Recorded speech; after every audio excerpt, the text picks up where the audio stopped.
Golden Age Radio is starting now. Subscribe to get future updates.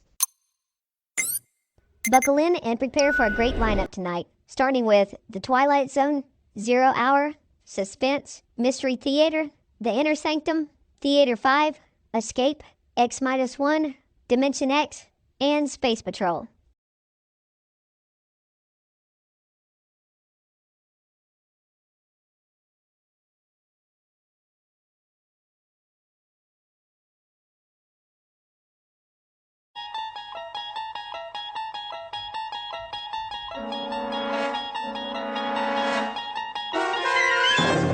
You're traveling through another dimension. A dimension not only of sight and sound, but of mind. A journey into a wondrous land whose boundaries are that of imagination. That's the signpost up ahead. Your next stop, the Twilight Zone.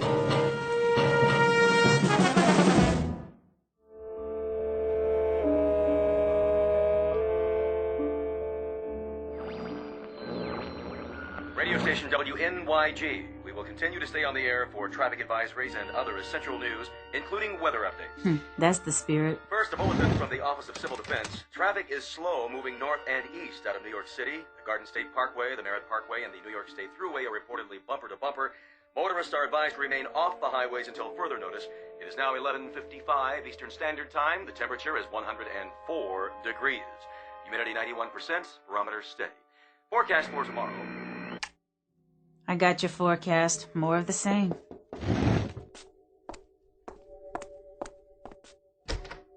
Oh, hey, Miss Bronson. I hope you don't mind, Norma. Not in the least. Come on in. I can't stay. Of course you can. I always like it in your apartment. It's so much cooler. All I have is an old air conditioner and one little fan. That's more than I can say. Ah, well, they don't do much, believe me. Go ahead and leave the door open. We need the circulation. You're painting another picture. Just something to pass the time. Oh, no, you're a real artist. I love the colors. Have you sold any lately? Nobody needs art these days, Miss Bronson. Not with all that's happening. Would you like a drink of water? I couldn't. There's a bottle in the fridge. But you need that for yourself. Nonsense. The repairman's trying to fix my refrigerator. You found a repairman? How'd you do that? It wasn't easy. Betty Ayers has a friend in the appliance business. She gave me his home number. It took him hours to get here. Well, at least he made it. It shouldn't take long to fix. If he can do anything with my old machine. I've heard there's a run on spare parts. I can understand why. In any event, I don't want to get in his way. Then you wait here with me. You sure you don't mind? I'll get the glasses and we'll both have some water. Ice water? Well, almost. At least it's cool. You must be parched. You're very kind. Ah, don't be silly. Thank you, Norma. I haven't had anything cold to drink all morning. Who's there? Well, hey, Susie. I'm thirsty. Are you, sweetie? Yes. Then come on in. Why, that's the first word I've heard the child say in ages. She just stands and watches. I think she's not right. Who is these days? Come here, Susie. Don't be afraid. Would you like some too? Sure you would.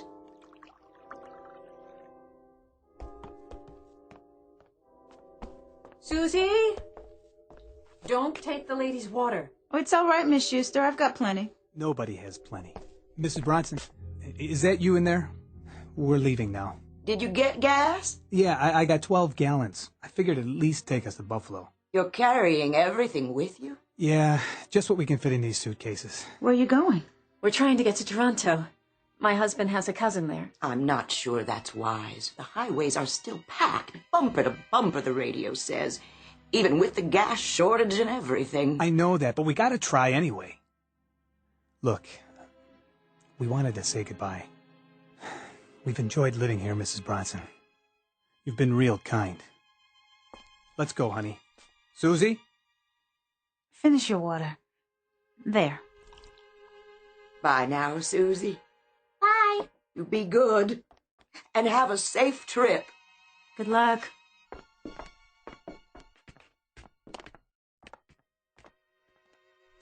And now we are two. They were the last? The last. The building's empty, except for you and me. What happens now? I don't know. I heard on the radio that they'll only turn the water on for an hour a day starting tomorrow. They said they'd announce what time. Aren't you going to leave? No, of course not. You'll stay here and paint your pictures no matter what, won't you? For a while, I suppose. I'm not sure what I'll do later. Like this new one, with all the colors. What is it? Can't you tell? Well, it does look like... It's the sun, Miss Bronson, the sun. Oh, my dear. Why do you keep painting that? I can't help it. But I keep getting this crazy thought, Miss Bronson. This crazy thought that I'll wake up and none of this will have happened. I'll wake up in a cool bed and it'll be night outside. Wouldn't that be lovely? And there'll be a wind. Yes. And branches rustling. Shadows on the sidewalk. A moon. Oh, Norma. Traffic noises outside instead of all this nothing. Automobiles, garbage cans, milk bottles, voices, anything. Isn't it odd? Isn't it odd the things we take for granted while we had them? There was a scientist on the radio this morning. He said that it would get a lot hotter. More each day now that we're moving so close to the sun. And that's why we're...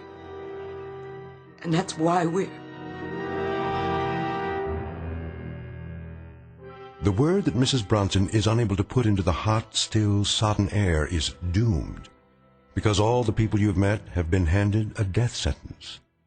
1 month ago, the Earth suddenly, inexplicably, almost capriciously, changed its elliptical orbit, and in doing so began to follow a path which gradually, moment by moment, day by day, took it closer to the sun.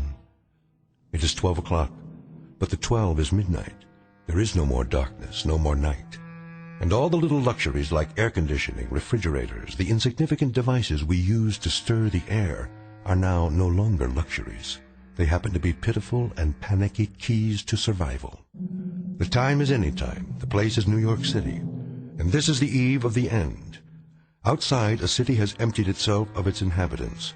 They have trekked north toward Canada in a hopeless race against a sun which has already begun to overtake them. This is a world of heat. A brilliant white orb that draws closer with every tick of the clock. It is high noon, the hottest day in history, and you're about to spend it in the Twilight Zone. And now, The Twilight Zone and our story, Midnight Sun, starring Kim Fields, with Stacy Keach as your narrator. Would you care for another drink of water, Miss Bronson? I've taken more than my share. Forgive me, Norma. Aw, after all you've done for me, don't you talk that way. Oh, there's the repairman. Hey, you looking for Miss Bronson? She's in here. She's running again, ma'am. Oh, I'm so glad. I tell you, I wouldn't sign no guarantee as to how long she'll run, but she shouldn't give you any trouble for a while. Oh, that's such a relief. You don't know. Yeah, I do. I've been to 4 buildings already today. People treat me like I'm a lifesaver or something. You are. Hey, I'm only doing my job. I don't like to ask, but was you going to pay for this in cash? I have a charge card. Well, the boss says I should start collecting in cash. On account of the banks shutting down and everything. What? Is that true? I didn't hear anything on the newscast. I know they cut back their hours. Yes, ma'am. Most branches don't open at all anymore. And cash machines? Forget it. The gangs are hauling those away right and left. It's a cash business nowadays. So, we've been working around the clock. Have you? Refrigerators breaking down every minute and a half. Everybody and his brother trying to make ice. Then, with the current being shut off every couple hours, that's tough on the machines. You know, the compressors. You can't get decent copper tubing to save your life. Look, Miss Bronson, about the bill. How much is it? I gotta charge you $100. For 15 minutes work? For 15 minutes work. Most outfits are charging double that. Triple even. It's been that way for a month. Ever since the thing happened. I don't have any money left, but... What are you doing? This ring is gold. Don't, Miss Bronson. It's worth a lot more than $100. It's priceless. Put it away. Go ahead, charge it. I ain't taking a lady's wedding ring. Goodbye, Miss Bronson. Good luck to the both of yous. Thank you. I'm in no hurry to get back out there, let me tell you. Look at that sky. I don't think I ever saw a white sky before. Is that what it is now? White? I'm gonna try to get my family out tonight. Drive north, Canada if we can make it. They say it's cooler there. Not that it makes that much difference, but just kind of prolonging it. Everybody rushing to fix their refrigerators and air conditioners. It's like somebody drowning in the ocean and trying to get hold of, I don't know, a piece of seaweed. I'm sorry. I didn't know what else to do, so I called you. It's nuts. Just prolonging it, that's all. Lordy, it's hot. How do you paint a white sky, Norma? You can't. Not really. Just layer on a lot of paint with a palette knife, swirl it around, mix with some yellow and magnesium, maybe cobalt blue highlights. I'm running out of all of them. I think I got 1 tube left of each. Then what will you do? Paint the things I used to paint, I suppose. I'd much rather do that anyway. If I can remember. That kind of white you're talking about. It's a color that's not supposed to be. That's what I think. It's not the same as you see in flowers, in things that are alive. I know. It's actually no color. The complete absence, at least on the canvas. With light, it's different. Then it's all the colors of the rainbow, but as if they're on fire. So bright you can't tell them apart. Like outside. Don't open the curtain. I'd just as soon not know. I just want to see what it's like now. Before I go out. Oh, no. Please don't. Oh, just to the store. Yeah, I have to. Before things get any worse. What are they saying on the radio? I'll check. Ladies and gentlemen, this is WNYG. Please remain off the highways until further. You hear that, Norma? And now the weather forecast from the Director of Meteorology. The forecast for tomorrow is... The forecast for tomorrow... Sounds like he's losing it too. Well, just what did you think? Hot. What is he talking about? I don't care. Who are they kidding with this stuff? Ladies and gentlemen, tomorrow you're going to be able to fry eggs on the sidewalk. Heat up soup in the ocean and get yourself the sunburn of your life just by standing still in the shade. Turn it off. Wait, I want to hear this. What? Stop it! You're going to cause people to panic. What do you mean, don't panic? Who's left to panic? Ladies and gentlemen, I'm told that my departing from the script might panic you. But my name's not Orson Welles, and this isn't an invasion from Mars or some such. That's it. I'm pulling the plug. Don't you try it. Excuse me, ladies and gentlemen, boys and girls, but it's my contention that there aren't 12 of you left in the city who are listening to me anyway. So I'm starting a special contest right now. Anyone within the sound of my voice can tear off a box top. Oh, no. Make that the top of their thermometer. Mail it to me. I'll send them my own specially devised booklet on how to stay warm when the sun is out at midnight. Now, maybe I can find a couple of commercials with real pizzazz for you. How about a nice cold beer? Wouldn't that taste just great right now? Let me alone. Fool, stop it. Just, you hear me? Let me alone. Come on. I said let go. You see, honey, you're not the only person who's frightened. What about you? How much longer can you go on? As long as I can. There isn't much choice, is there? So you can keep painting your pictures. Oh, I don't know that I care about that now. But you should. They're a record of how it was. I suppose. But there's no assurance that anyone will be around to see them, is there? Then why do you still paint? Because I always have. It's the one thing I can do, even if it doesn't matter to anyone else. I don't know how you keep going. I really don't. Neither do I, Miss Bronson. Neither do I.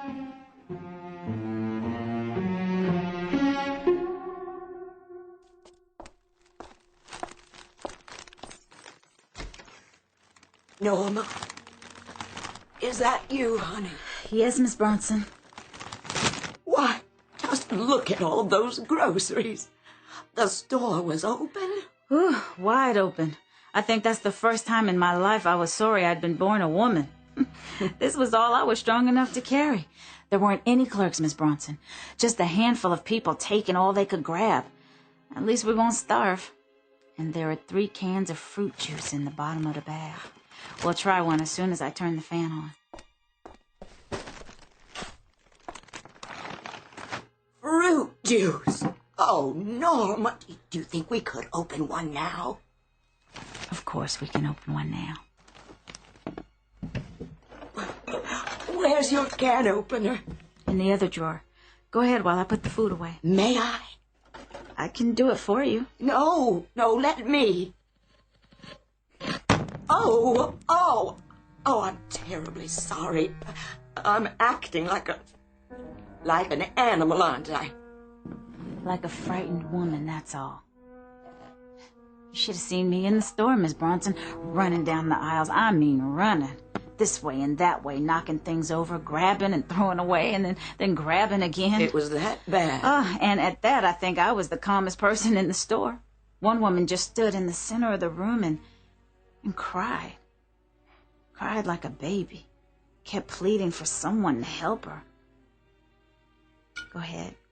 It's grapefruit juice. I can't just live off you, Norma. You'll need this yourself. We're going to have to start living off each other, Miss Bronson. Here's looking at you. Well then, here's looking at you too.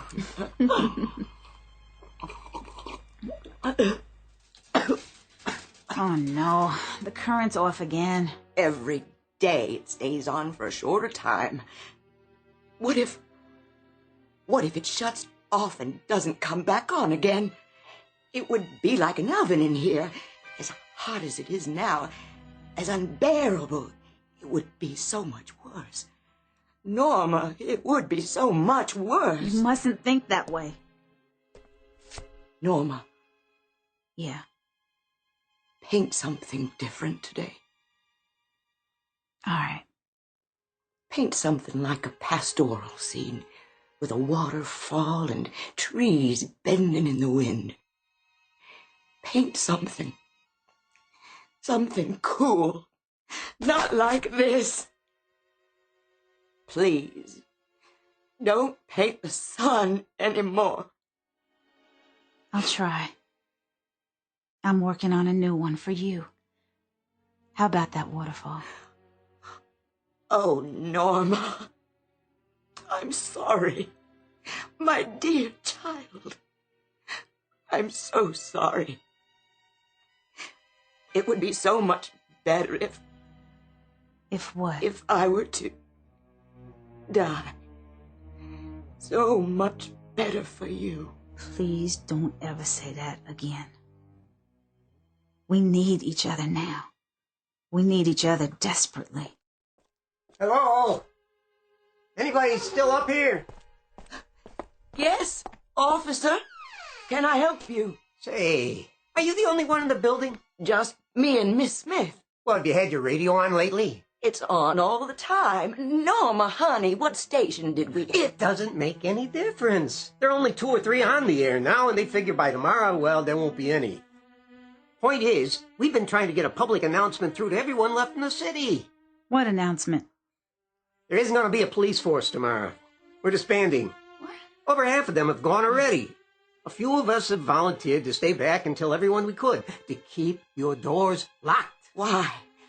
You don't mean... Every wild man, crank, and maniac around will be roaming the streets. It's not going to be safe, ladies. So keep your doors locked. You got any weapons in there, miss? No. No, I don't. I don't either. I wouldn't know how to shoot a gun. Well, here. You better hang on to this. It's a .45, all loaded. Safety's off. Just pull the trigger, if you need to. Officer, what's going to happen? Don't you know? It's just going to get hotter and hotter. Then maybe a couple of days from now, 4 or 5 at the most, it'll be too hot to stand it. Then, well, at least you got the gun. Then, you use your own judgment, ladies. Good day.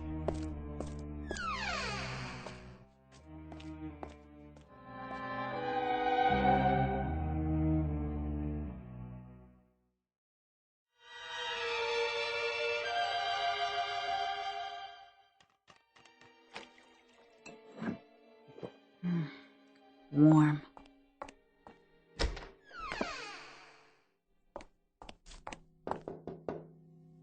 Miss Bronson? Miss Bronson? You all right? I'm all right. It's been so quiet. I haven't heard a sound. What time is it? My watch is running slow. About 3. 3 o'clock. Yeah. In the afternoon.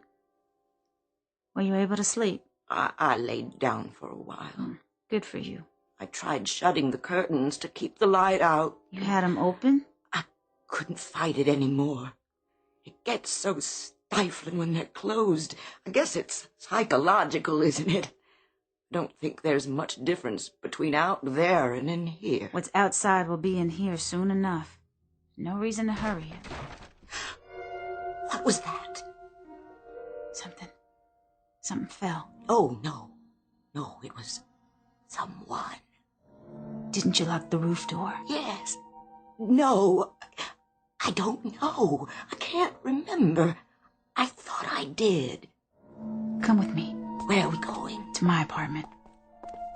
They might not bother with this floor. They might see all the empty apartments and think everyone has moved out already. Now, Miss Bronson. Norma. Shh. What are we going to do? Hey. Who's in there? Somebody in there? What should we do? Don't make a sound. Come on out, Tootsie. I know you're in there. Come out and be friendly.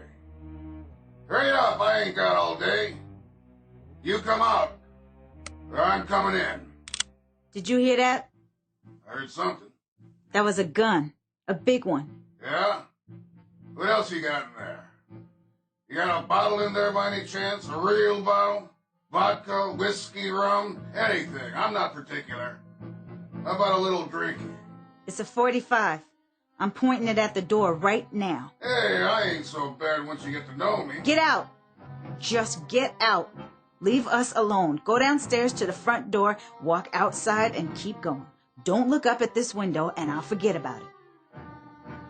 Okay, honey. I never argue with a lady who has a gun. He's gone. Of course he is. I'm so glad. I'm gonna put the gun away. Miss Bronson, don't open the door yet. Wait a minute. You can't come in here. I said I have a gun right here. Back off.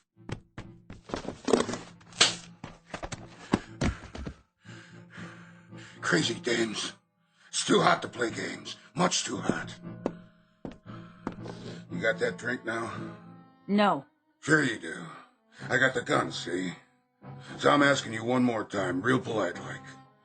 You can make it easy on yourself or not. Don't make no difference to me. There's water in the fridge. You might have just said the magic word. It ain't cold. It's all I got. It's all she has. It'll do.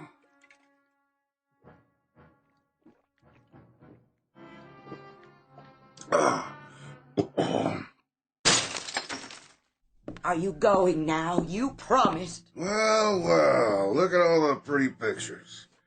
You do these? You got what you wanted. Get out. Picture of an empty street. I know where that is. Right outside. And a big sun in the sky in every one. But you're good. You paint real good. My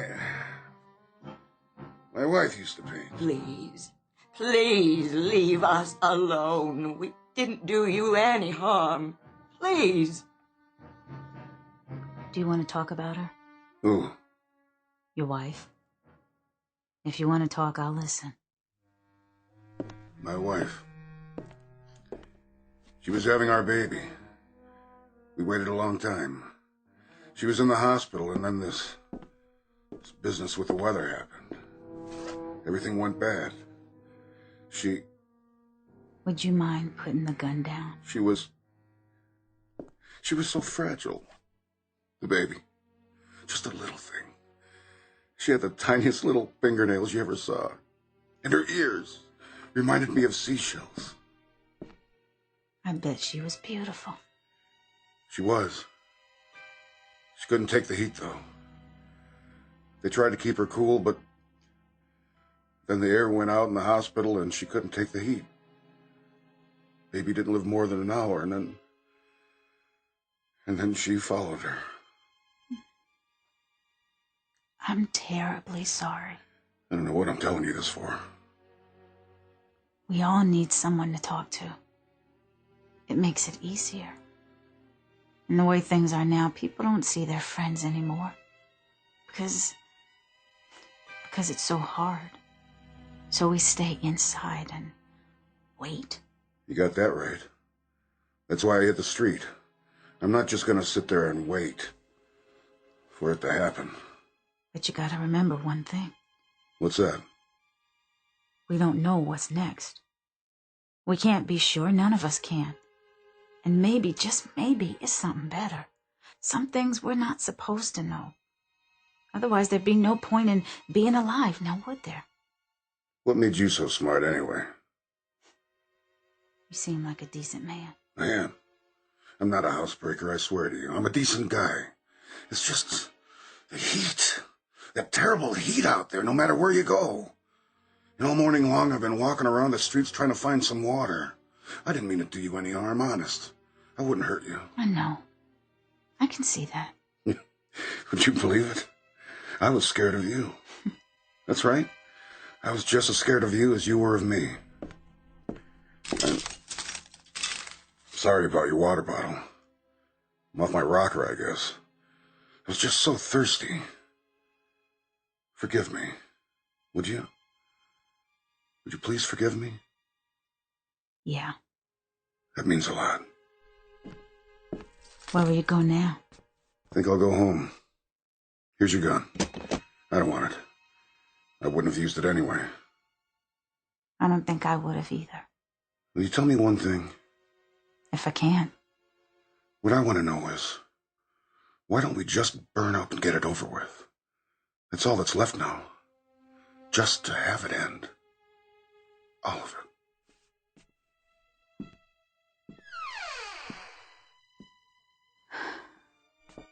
You okay, Miss Bronson? He's right, you know.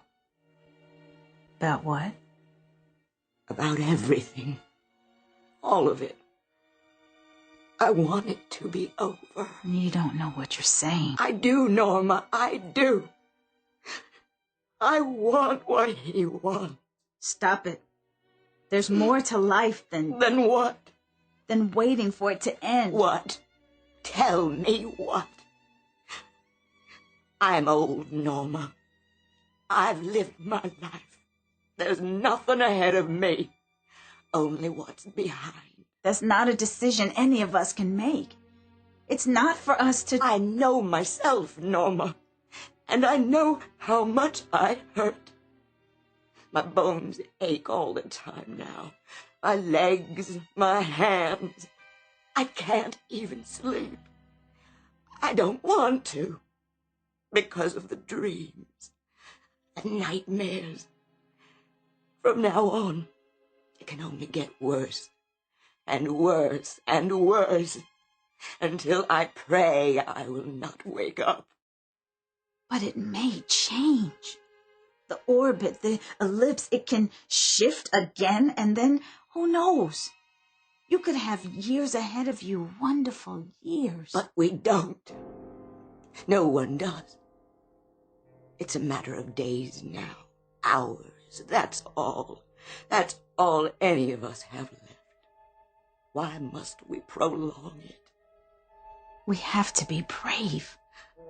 I'm not strong enough. Then I'll help you. We'll help each other.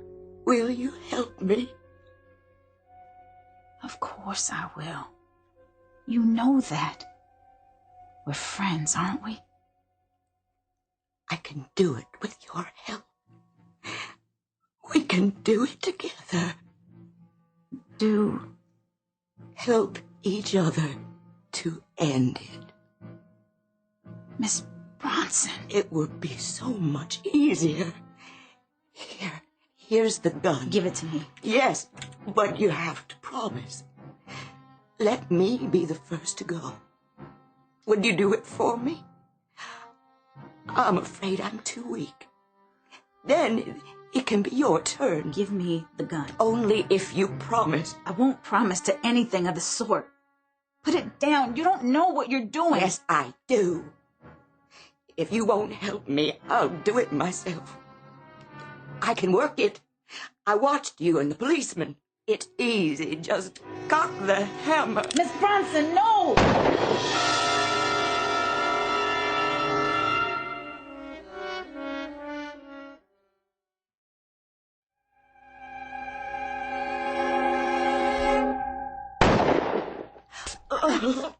I said, give it to me.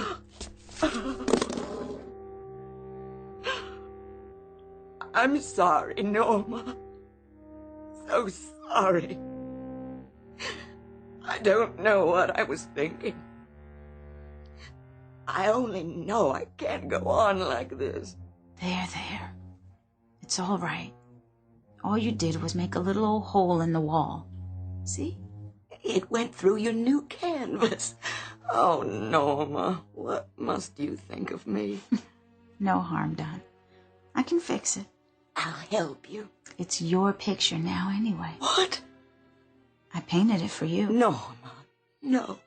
It was going to be a gift. You shouldn't have gone to so much trouble. I'll set it right here so you can see it. Do you like it? Oh, I do. You'll have to be careful for a while, though. The paint's still wet. It's beautiful, Norma. You think so? I've seen waterfalls like that. You have? And you have too, I can tell. I was working from memory. I'm not sure when or where. There's one just like it near Ithaca, New York. It's the highest waterfall in this part of the country. And I love the sound of it.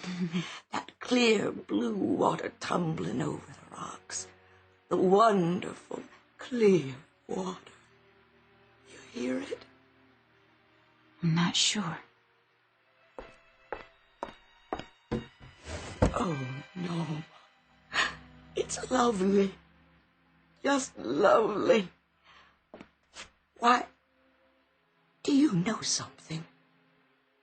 Why don't you tell me? We could take a swim. Now.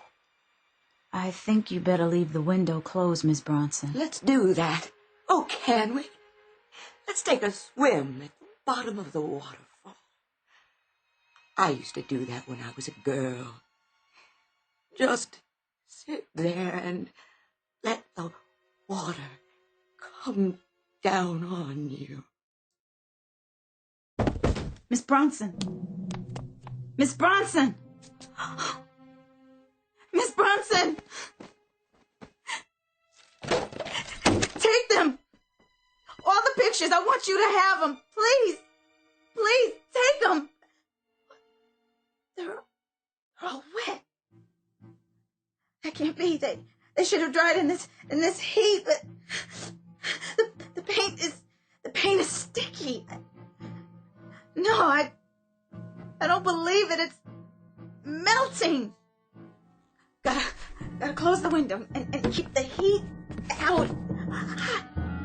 The glass is so hot. Even the curtains. Help! Help! Fire! Help! Someone, anybody, please!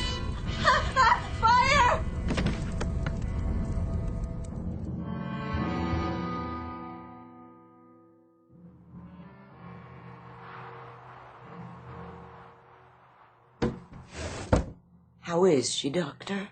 She's coming out of it now. Should I leave the blankets on her bed? For a while longer. We don't want her to get a chill. I'll turn the heat up as soon as it comes on again. Miss Smith? Miss Smith? Yes. You've been running a very high fever, but I think it's finally broken. Fever? You gave us a start, child. You've been so ill.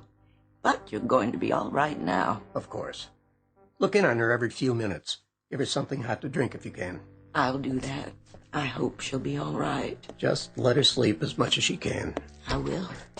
I wish I had something left to give her. But the medicine's pretty much all gone now. You've done so much already, just stopping by. I know how hard it was for you to get here. Don't thank me, Miss Bronson. I've hardly done anything. Do you have to leave right away? It's snowing so badly. I'm afraid so. When will you be back to check on her? I'm sorry, but I don't think I'll be back this way again. Oh? I'm going to try to move my family south tomorrow. Oh, dear, is that wise? Well, a friend of mine has a private plane. Otherwise, I wouldn't risk it.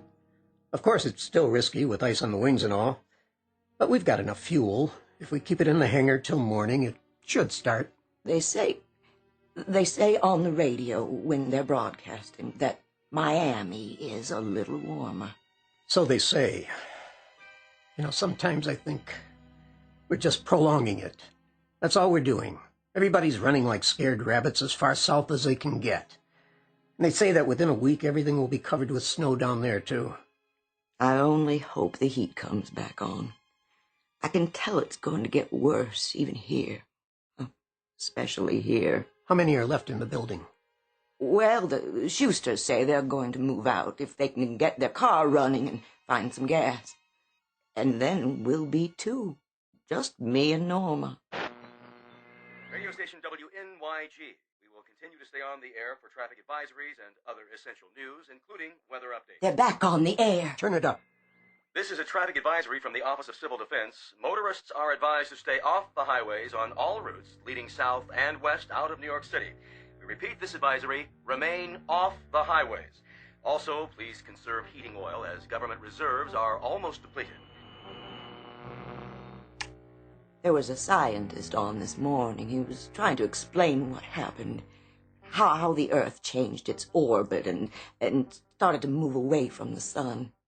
He said that within a week or two, 3 at the most, there wouldn't be any sun in the sky. That we'd all freeze. Just like that. I know. That's what they say. I'll be going now. Don't forget your coat. And your muffler. God be with you. You too, ma'am.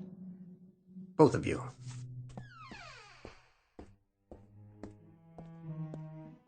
Miss Bronson.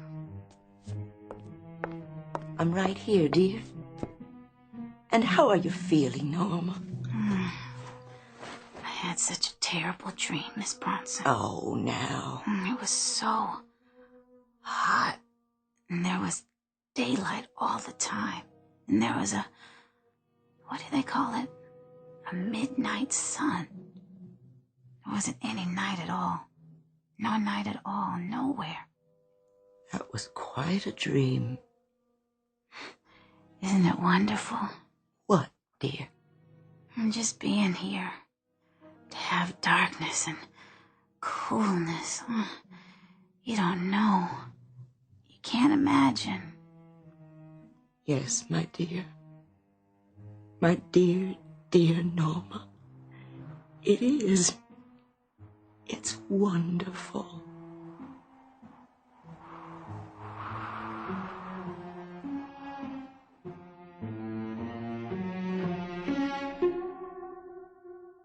The poles of fear, the extremes of how the earth might conceivably be doomed. Some say by fire, some say ice. No one knows which, if either, it will be. But the mind remains restless, awake in the night, imagining how it will come. The truth, however, may not be ours to know except in dreams when imagination whispers warnings to us all. And who can say what truths lie in the messages from that much maligned region, where there are no road maps to point a way out of endless darkness or endless day. But don't lose any sleep over it, not just yet. It's all a trick of the mind, that vast, uncharted continent explored only by the bravest and most reckless among us, the ones we call seers and artists. For now, this simple exercise in the care and feeding of a nightmare, respectfully submitted by all the dreamers and thermometer watchers in the Twilight Zone. Thank you for visiting Golden Age Radio, rumble.com/C/GAR. Please support our veterans by visiting veteransradioministry.com. Together we can honor their great sacrifice. Thank you.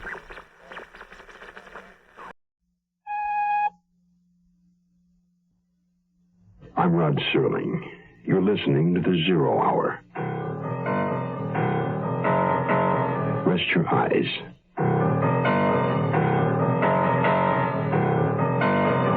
Exercise your imagination.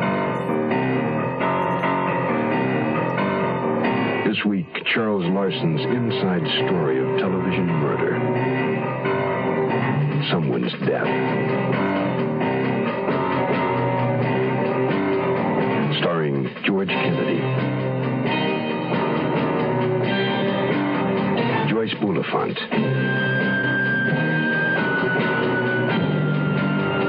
and Robert Reed.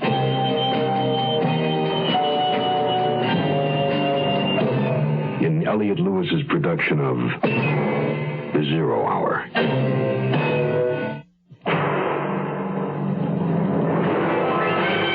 The Mutual Broadcasting System presents The Zero Hour.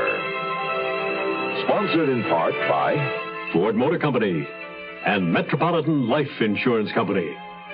This is The Zero Hour on Mutual Radio.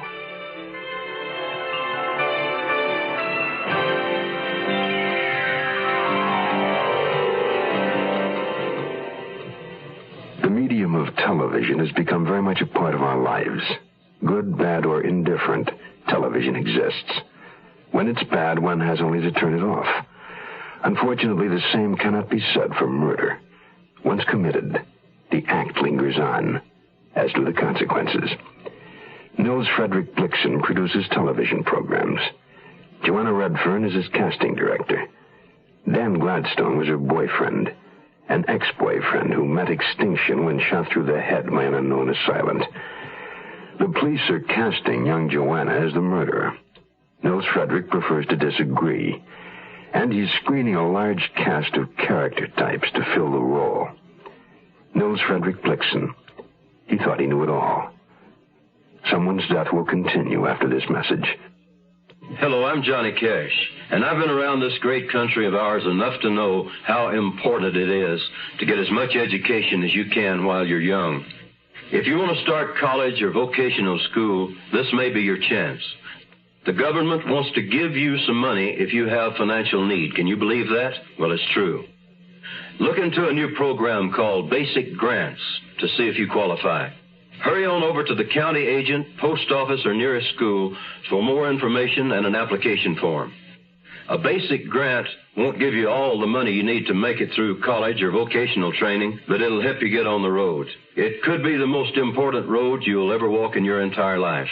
And if you don't feel like walking, just write your name and address on the back of a postcard and mail it to Basic Grants, Post Office Box 84, Washington, D.C. 20044.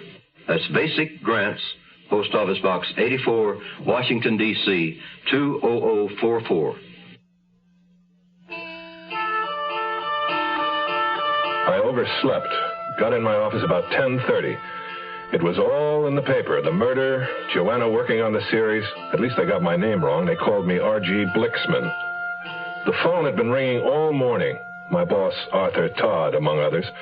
My secretary has a real brain. The trade papers, the scandal sheets, she told them all the same thing. I was out.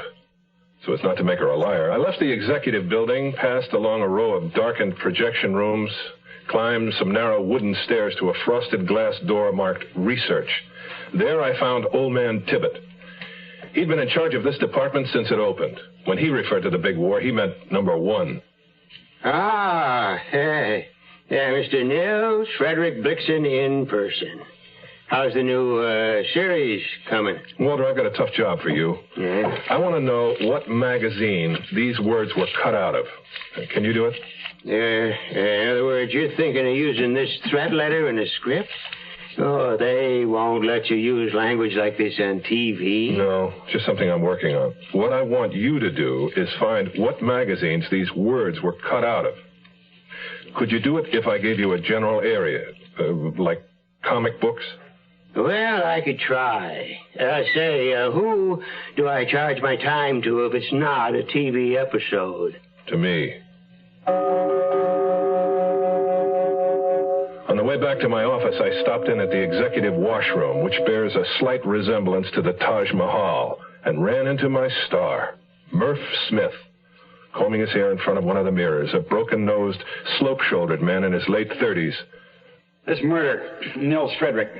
I called Mr. Todd at 3 this morning and asked him to get rid of the Redfern girl. He promised he would. I always thought she was a little gummed up. Did you? Well, you know, hanging around with all those blacks.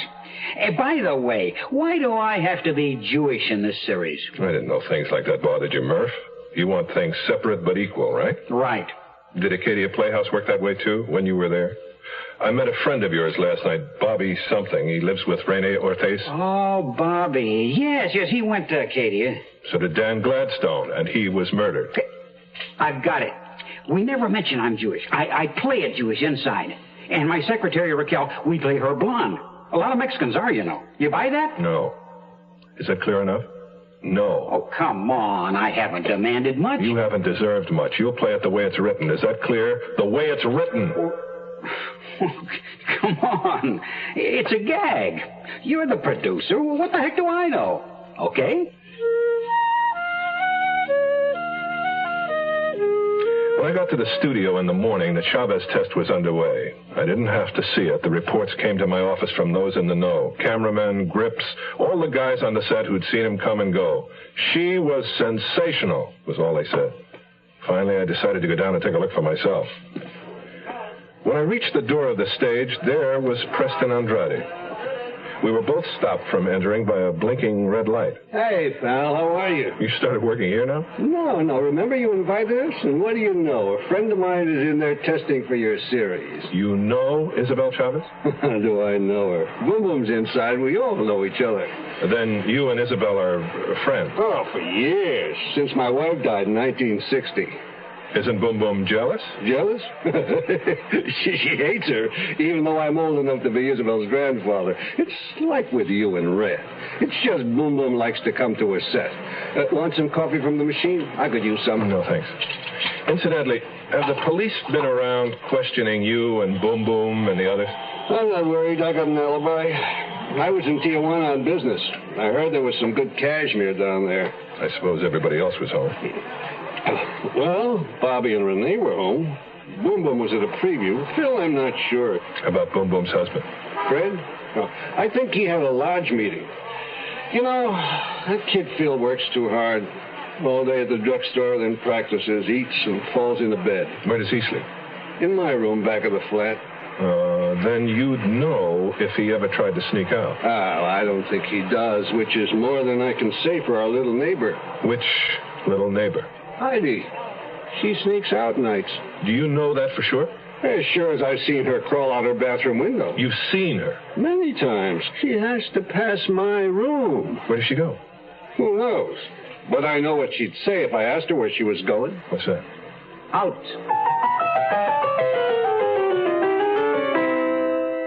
Hello, this is Hugh Downs. Recently, I participated in a Ford LTD fuel economy run from Phoenix to Los Angeles, where the average for 5 cars was 18.8 miles per gallon, with standard 351 E8 engines.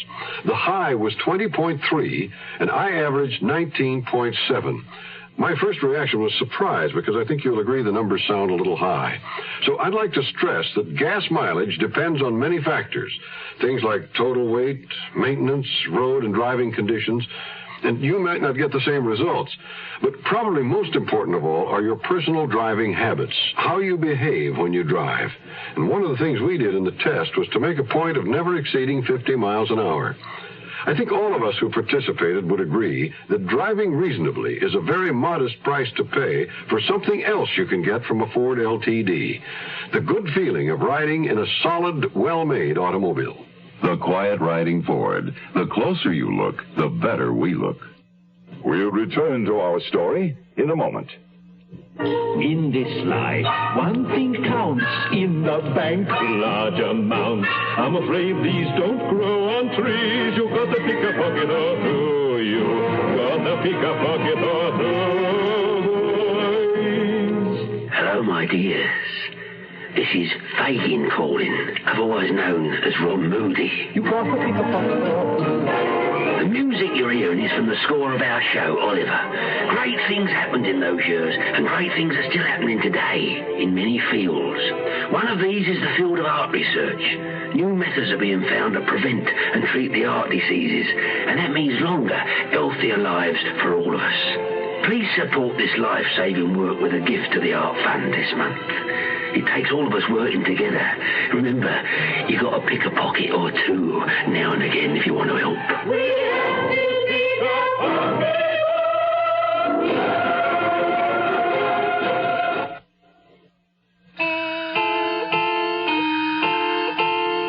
I spent just long enough on stage 16 to verify that Red's actress find, Isabel Chavez, was indeed the new Cadejurado. On the way to the office, I ran the usual gamut of disaster. My production manager beefing about the number of setups, my associate producer bringing me network static about credits, and then the front office informed me I'd lost my first-choice director and would have to beat the bushes at this late date for a replacement. If that wasn't enough, I found my secretary in tears. Oh, Mr. Blixen, I hate to bring my personal problems to the office. It's nothing. I mean, it's something, but it just can't be helped. Let's not talk about it. Let's. Well, it's my father. My mother called this morning from Chicago, and he's 72, and they just found out he's got cancer. I'm sorry, ma'am. Would you like to go there? I just can't waltz off and leave you. Not in the beginning of the season. Maybe later. We'll see. They're going to keep me notified, and if I have to go, I'll go later. Oh, so now I've added another little straw to your back. Let's see. Mr. Schreiber called. He said it was important. Shall I get him back? Yes, please. I'll take it inside.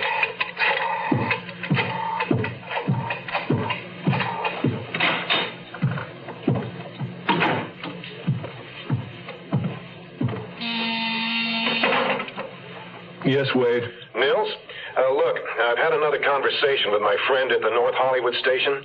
Apparently, Joanna lied to them about something.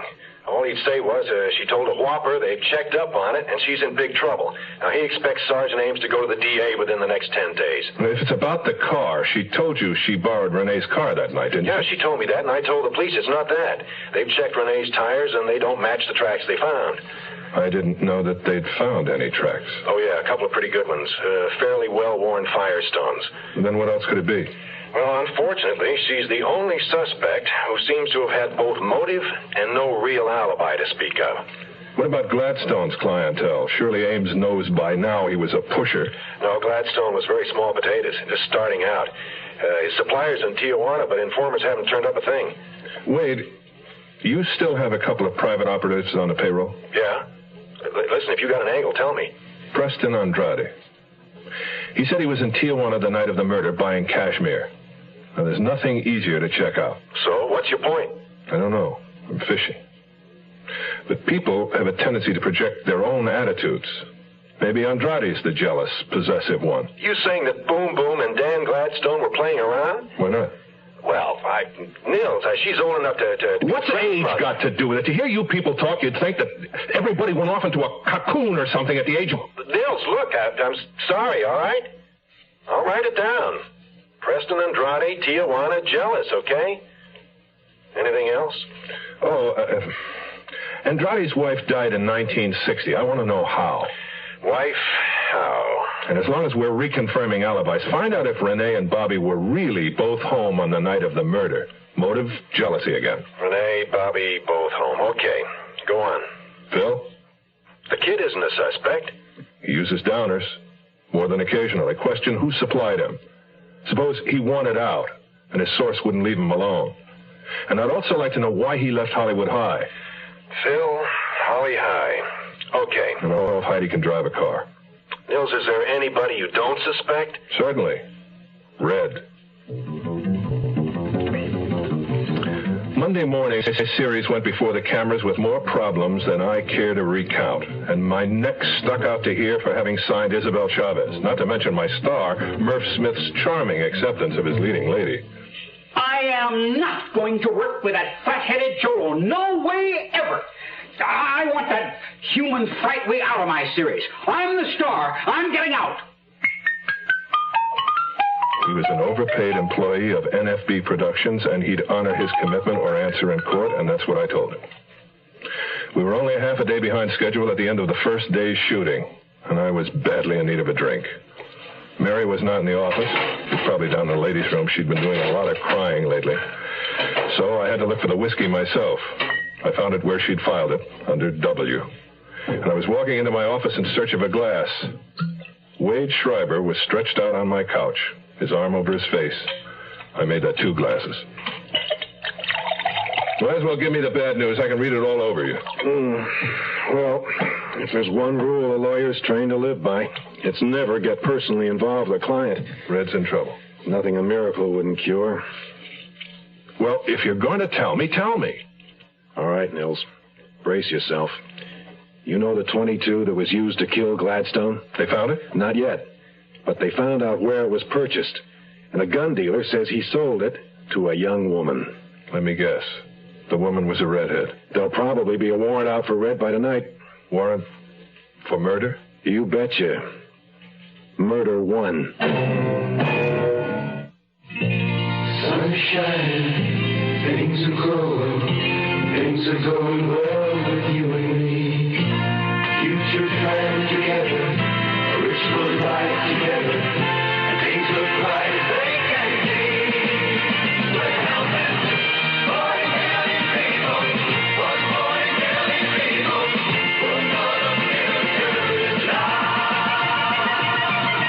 And that's about your life.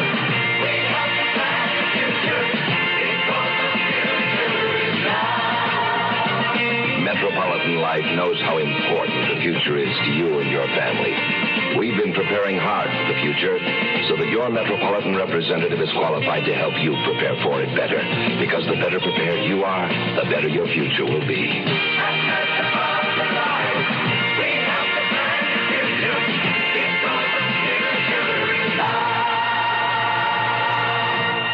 The 0 Hour continues after this.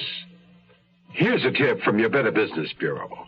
Properly cooked vegetables add interest and enjoyment as well as nutrition to a meal. Cooking only long enough to make the vegetable tender tends to preserve more flavor and better texture than prolonged cooking. And when you buy vegetables, demand freshness.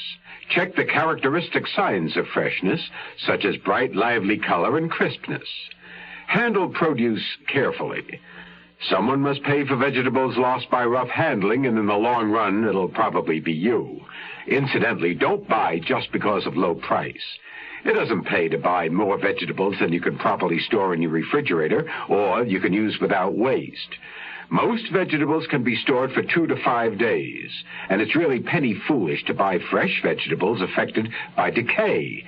Because even if you do trim off the decayed area, rapid deterioration is likely to spread to the salvaged area. A few cents extra for vegetables in good condition is a good investment. Wade Schreiber straight-lined the information. A clerk in a pawn shop in Fraser, a little town in the Imperial Valley, remembered his boss selling a .22 to a young lady from Los Angeles on the 5th or the 6th of May. That was the weekend Joanna and Gladstone had had their big fight. The 6th was also the Sunday Joanna had told the police when she just got into her car and drove and drove. through the Imperial Valley. Yeah, if the guy can identify Joanna's picture, they'll have her. They won't have anything except a girl who bought a gun in a moment of fear and panic, probably to defend herself with. Yeah, that's what I like about you, Nils, an unbiased opinion. Have you told Joanna? I would if I could find her, but I can't. I think she's run out. Well, the police know where she is. She's their chief suspect. They must have a tail on her. Your TV detective would have a tail on. A real policeman can't afford those luxuries. Well, she's got to be around. Maybe she went to the beach. What, in this weather? Come on, Nils. Doesn't Boom Boom know where she is? No, and no sign of Boom Boom either. No sign of anybody, except Ellis' granddaughter. Heidi? Andrade tells me that Heidi's been sneaking out of the house at night. Heidi hates Red with a blind passion. Red reminds her of her mother. Suggesting what? That she's trying to get even for the dirty trick her mother pulled on her? Nils, this is a child we're talking about. Children hate and sometimes kill. Where would you expect to see the word paramour in print? Oh, I don't know. Victorian novel? And this word was cut out from a magazine. Cheap ink, semi-pulp stock, some letters in color, some hand-lettered. Who are today's Victorians, today's adolescents? And what do adolescents read? Comic books. There were comic books piled to the ceiling in that garage, but anybody in the fourplex could have gotten to them. And you can't be absolutely positive the words were cut out of those comic books. Well, I'm working on it.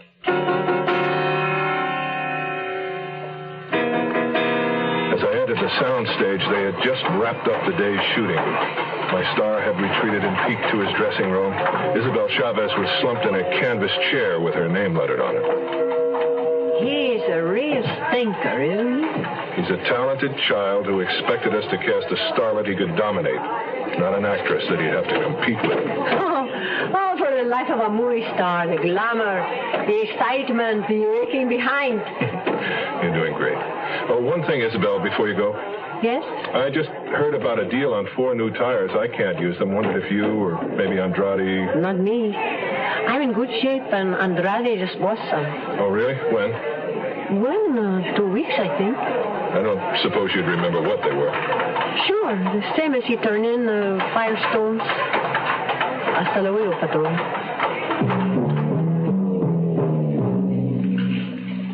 It had begun to rain.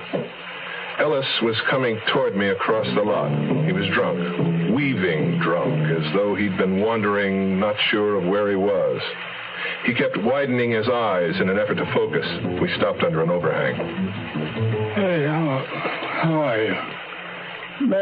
Mary said you wanted to see me. Red's in trouble, Leonard. She's going to be arrested. I need a drink. You're going to choke eventually on that poison. Oh, what's the difference? Who'd even notice I was gone? Heidi. Come on, Leonard. Let's get back to the office. Heidi doesn't give a tinker's damn about anybody but herself. Her mother, daughter, the bad seed. I know it. Question is, where did her mother get it? Not from my side of the family.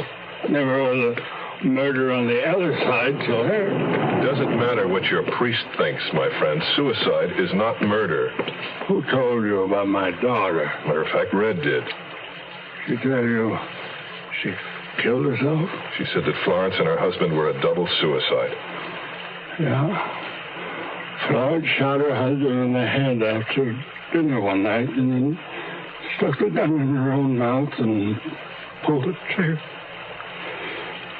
Her birthday was June the 3rd. She would have been 38 years old yesterday.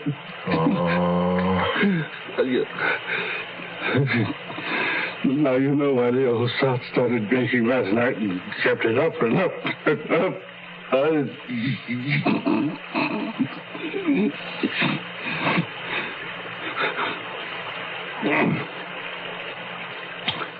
I'm all right.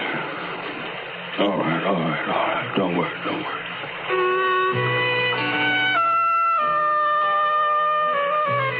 The rain had increased. It fell straight down in steely sheets, roaring onto the pavement.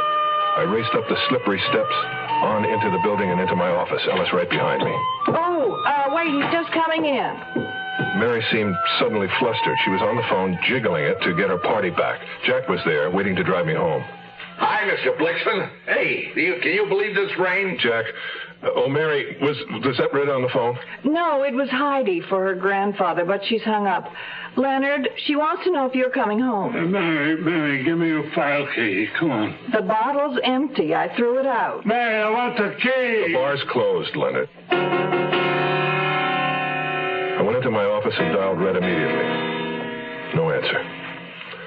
I put the phone back in its cradle, vaguely conscious of the conversation from my outer office. Mary was on the phone talking to Heidi, something about whether or not Ellis would be coming home for dinner. Heidi, your grandfather says you go ahead, fix yourself a TV dinner, and then he'll eat when he gets there. I saw him lunge for the phone, but the connection had already been broken. Why don't you let me talk to her? Leonard, you're too drunk. Now sober up before you go out.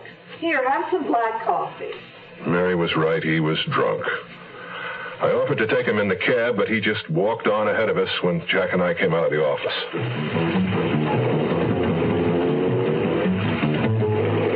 I told Jack to take me to Red's apartment. The only thing I could hope for was that I'd find her there. I wasn't in the mood for conversation. Hey, I made one up for her. A haiku for Miss Redfern. You want to hear it? Listen to this. Snowman on the hill, melting in the springtime sun. That's me when you smile. That's nice, Jack. Nice? You kidding? It's lousy. No, not at all. Not lousy at all. I know exactly what you mean. Exactly. And I did. Exactly. Snowman on the hill, melting in the springtime sun. That's me when you smile. There was no smile when we got to Red's place. There were police cars, flares, and barricades. More units? Any units in the area to 16,000 along the way. A cop in the street was waving for us to drive on. I told Jack to go back to the corner and wait for me. Then I changed my mind when I realized that all of the excitement was at Ellis' apartment. There was no way to make out a voucher in the downpour, so I dug out a $5 bill, paid Jack, and sent him away. Sergeant Ames? Oh, Blixen. Where's Miss Redfern? In custody. She's been booked for this murder, too. This murder? In 2 minutes, I had the story. Detectives Ames and Griswold had been second and third to see the body. Red was first. They found her standing over it. Heidi Ellis was dead. Murdered. And Heidi's blood was all over Red's hands.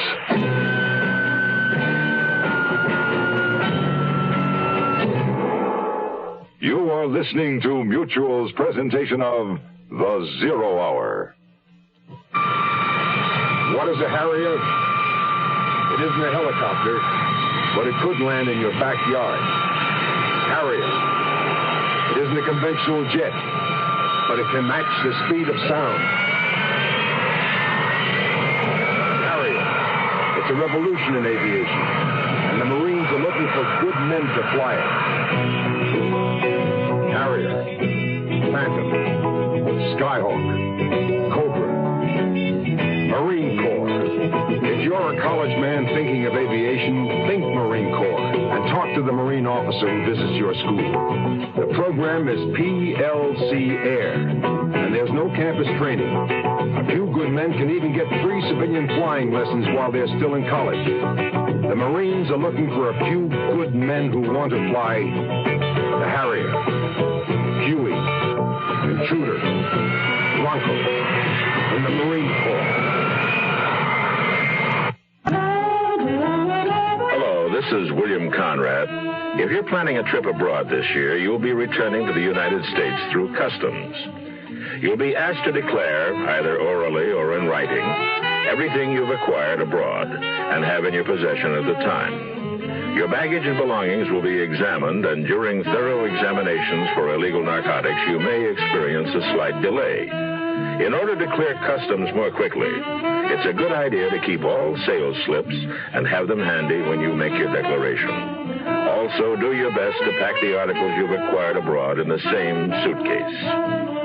Know before you go about customs rules and regulations. For free information, contact the U.S. Treasury Department's Bureau of Customs District Office nearest you and ask for Customs Hints for Returning U.S. Residents. You'll find the Customs Office listed in your phone book under U.S. Government. Tomorrow at this time, rest your eyes and listen here to this week's continuing study in suspense, Someone's Death. I'm Rod Serling, and this is the Zero Hour. Today's episode brought to you in part by Ford Motor Company and Metropolitan Life Insurance Company. This is the Zero Hour on Mutual Radio.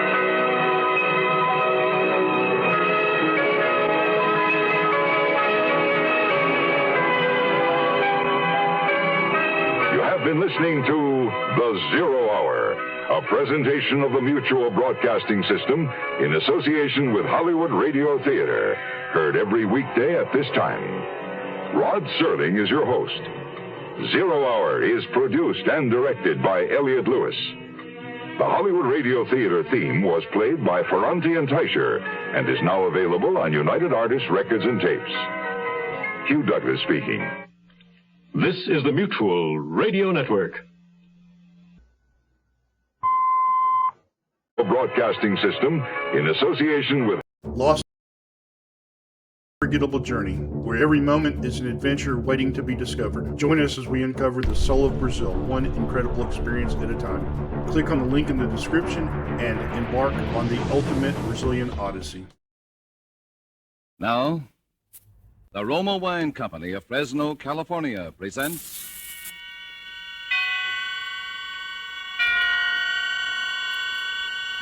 Suspense.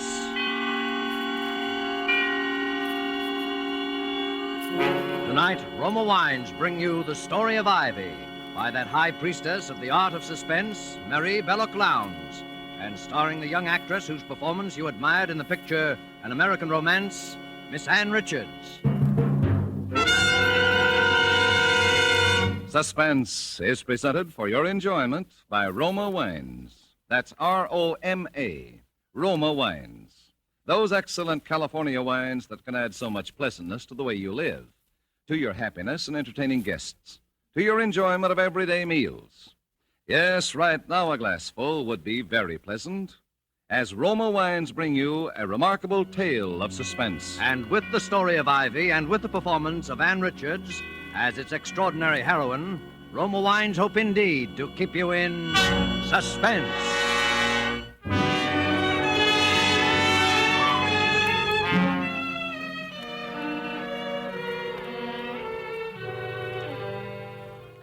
The Story of Ivy. Ivy Lexton's own story as told to Victoria Matthews, an exclusive feature of the Morning Herald. I wrote it in the first person, Mrs. Lexton. I hope you don't mind. Oh, it doesn't matter, so long as the story is accurate. You can understand my anxiety, Miss Matthews. After all, I owe it to my public. Yes, of course. Perhaps you'd like to read it through and make suggestions before signing the release? Oh, if it's not too much bother. On the contrary, hearing it in your own words would be a decided help to me. Very well, Miss Matthews. I'll read it out then. Are you comfortable? Would you like anything? A cigarette, perhaps? It's unfortunate that I have no maid here with me at present. Thank you. I'm quite comfortable. Please go ahead, Mrs. Lexton. Very well. Chapter 1.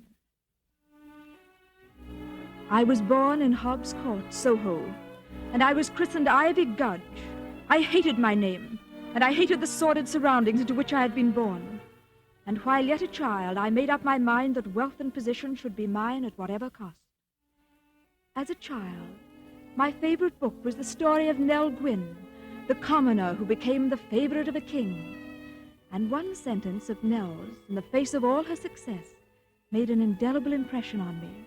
It was this: in life, I have never sought anything that did not seem to have been placed in my hands by Providence itself.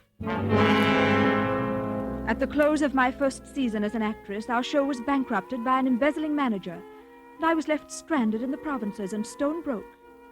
Many great gentlemen had shown me attentions and showered me with presents, but I sought assistance from none of them.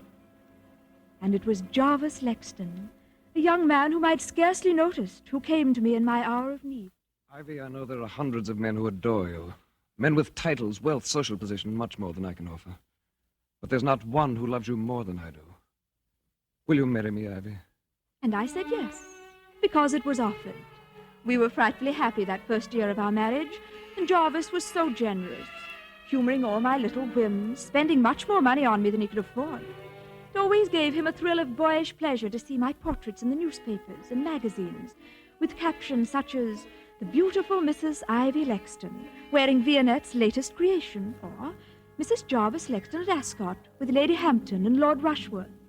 He kept a scrapbook of them, and really seemed quite pleased about everything, until one day.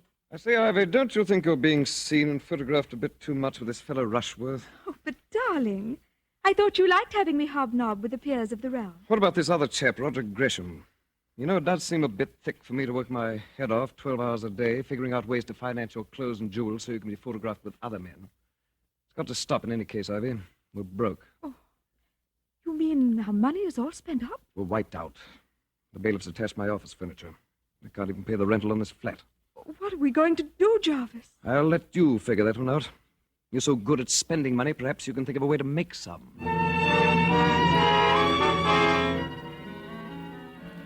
So you see, Jarvis really made the suggestion to me himself. I don't know what we'd have done during the next few months if it hadn't been for the generosity of Roger Gresham and Lord Rushworth. Roger was only a young doctor starting out in practice and couldn't help a great deal, of course, though he was even fonder of me than Miles Rushworth, now that I look back on it. It was in July that things took such a distressing turn. I'd been out to dinner with Roger Gresham, and I asked him up to the flat afterwards to say hello to Jarvis and cheer him up. Poor Jarvis hadn't been feeling well lately. Well, Ivy, this is a fine hour to come home to your loving husband. Where have you been? Out, darling. Aren't you going to say hello to Roger? I suppose I should thank him for keeping my wife amused. I say, old fellow. Roger has just been telling me the most fascinating things. He was called as an expert, you know, for the Crown and the Bronson case. I asked him to come up and tell you about it, darling, since you're such a detective fan. Well, that's nice of you, Roger. Do tell me all about the Bronson case. Well, there was nothing so interesting about the murder itself. It was just a simple case of arsenic poisoning. You don't say. As a medical man, what interested me about it was what a doctor ought to do in a case where he suspects a patient's being secretly poisoned. What would you do, Roger? Well, it's hard to say. If you called in the police and your suspicions turned out to be unfounded, but it would just about finish your career. I suppose that's why so many poisoners get away with it. Well, I guess I'd better be getting along. Drop in again sometime, Roger. And bring your own arsenic. Jarvis! Well, cheerio. Ivy, see you later. Really, Jarvis, I've never been so humiliated. You know I don't like him. Why do you persist in bringing him here? Why, darling, I do believe you're jealous. Well, why shouldn't I be? I like it when you're jealous. It's like old times, isn't it? Do you deny that he's in love with you? And that you've encouraged him? Him and I don't know how many others? Oh, now, darling, don't be like that. There's only one other. You admit it? Well, darling, we may as well be realistic. We're still stony broke. And you don't seem to have any prospects. What are you driving at? Well, Miles got back in town today, and Who's I'm seeing Miles? him tomorrow night. Lord Rushworth, darling. Oh, that titled idiot. That titled idiot has been paying the rent on this flat for the past 6 months, if you want to know the truth. Why, you little... Well, now, darling, can I help it if Miles Rushworth is awfully, awfully fond of me? And if it helps us, what's the difference? Go on. I'm listening. Darling, look, I'm just a burden to you at this stage, aren't I? So you want me to give you a divorce, is that it? Needn't make any difference between us, darling. As soon as I'm Lady Rushworth, I'll settle a nice allowance on you. Are you serious? Of course I'm serious, darling. Well, I don't play your rotten, filthy game. Jarvis! You married me for richer or poorer, and you're going to stick to your bargain. And if you try to divorce me, I'll make such a scandal your precious Lord Rushworth will wish he'd never met you. In fact, I've a notion to do it anyway. Oh, Jarvis, you wouldn't. That would spoil everything. You're frightened, aren't you? Well, I'll give you your choice. Either you give up your boyfriends and keep me, or you'll lose all three of us. Which will it be? Well, all right, Jarvis. I'll tell Roger and Miles both I can't see them again, ever. Why didn't you just ask me to kill myself? I might have obliged if you'd been more honest. Jarvis, you mustn't say such things. You're poison to me. I ought to let you go. I won't. If it's any satisfaction to you, I'd be better off dead than with things the way they are.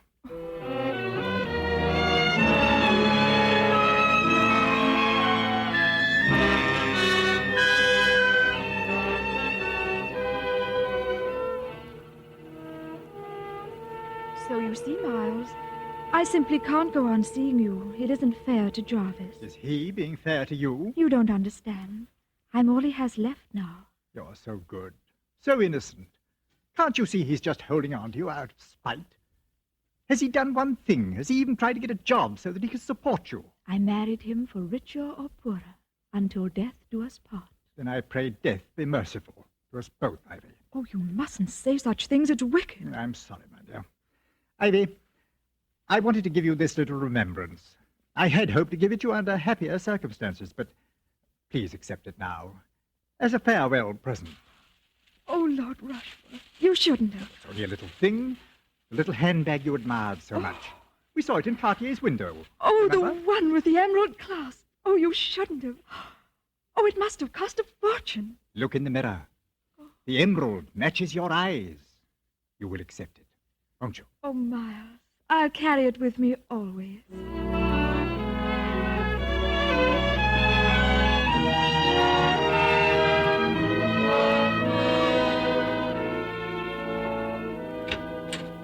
Ivy, darling, come in, come in. Oh, I was just in the neighborhood, Roger, and I thought that Yeah, let me take your things. I say. Oh, what a smart handbag. Real emerald, isn't it? Yes, Miles gave it to me. Isn't it lovely? You know what it means accepting a present like that from him? Oh, don't be silly, Roger. It was a farewell present. Farewell? Darling, do you really mean that? Roger, please, please. What if your housekeeper walked in? Oh, I'm sorry. Well, come along, darling. Come in here. I was just putting up a prescription. What a queer sort of room. I never knew a doctor's surgery looked like this. Weren't you ever in here before? No. What's in that bottle? Oh, arsenic. I thought it was a poison. Well, it is. It's also a fine tonic taken in the right amounts. How much would it take to, kill someone? Oh, about the same amount as the amount of sugar it would take to sweeten your coffee. Oh, doesn't it give you an eerie feeling? What? That little glass jar. There's death in it. Prison, waiting to escape. Oh. Aren't you being rather morbid? Will you have 1 or 2 spoonfuls of death in your coffee, darling? I say, you are a little Borgia, darling. Oh, it's my patient now. Wait here, darling. Shan't be a moment. As soon as he'd left the room, I picked up the glass jar on the end of the table, unscrewed the top of it, almost without being aware of what I was doing. How strange and exciting to know that death was in that jar, in those little white crystals. Then, as if some power outside myself had suddenly taken possession of me, I pressed the catch of that lovely jeweled handbag and commenced spooning out the white crystals. 1, 2, 3, 4. Sorry to be so long, darling. I had to listen to a recital of the Colonel's symptoms. Oh, that's all right. I was just fixing my makeup. I can't seem to find my lipstick. I say, old girl, you're looking rather pale. Perhaps I'd better prescribe a tonic for you. Oh, no. I'm just a little tired, that's all. Hello? What is it, Roger? Oh, nothing. I could have sworn I put the cap back on this bottle. Oh, well.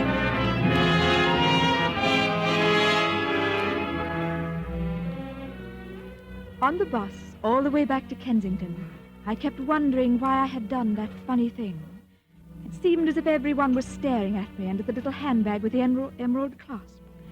In a momentary surge of panic, I wondered if they'd guessed my secret. The little white crystals of death I had carried away with me. For what? For whom? Then of a sudden it came to me. Providence had placed in my hands the means of helping my poor, unhappy husband.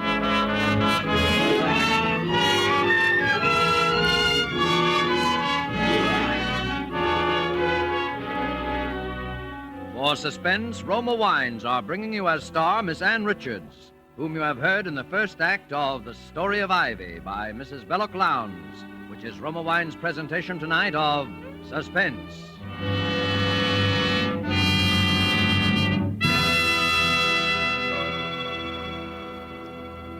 Between the acts of Suspense, this is Truman Bradley for Roma Wines. Gracious hostess, Elsa Maxwell makes this timely suggestion. During the warm weather, I'd suggest you try America's smartest, coolest drink, refreshing Roma wine and soda. So simple, and yet so charming. When the temperature soars, enjoy iced, thirst-quenching Roma wine and soda. Simply half-fill tall glasses with good Roma California Burgundy or Roma California Sauterne. Add ice cubes and sparkling water. A little sugar if you wish. And for a decorative touch, garnish with cherries and slices of fruit. The secret of the flavorful goodness of Roma wine and soda is the distinguished Roma wine, unvaryingly good, always high in quality of bouquet, brilliance, and taste. The result of selected grapes, slowly brought to perfection in California's choicest vineyards, carefully, unhurriedly, guided to flavor fullness by the ancient skill of Roma's famed wineries. Yet all this goodness is yours for only pennies a glass. Remember, because of uniformly fine quality at reasonable cost, more Americans enjoy Roma than any other wine. R-O-M-A, Roma Wines. And now Roma Wines bring back to our Hollywood soundstage Ann Richards, who continues the story of Ivy, a play well calculated to keep you in suspense.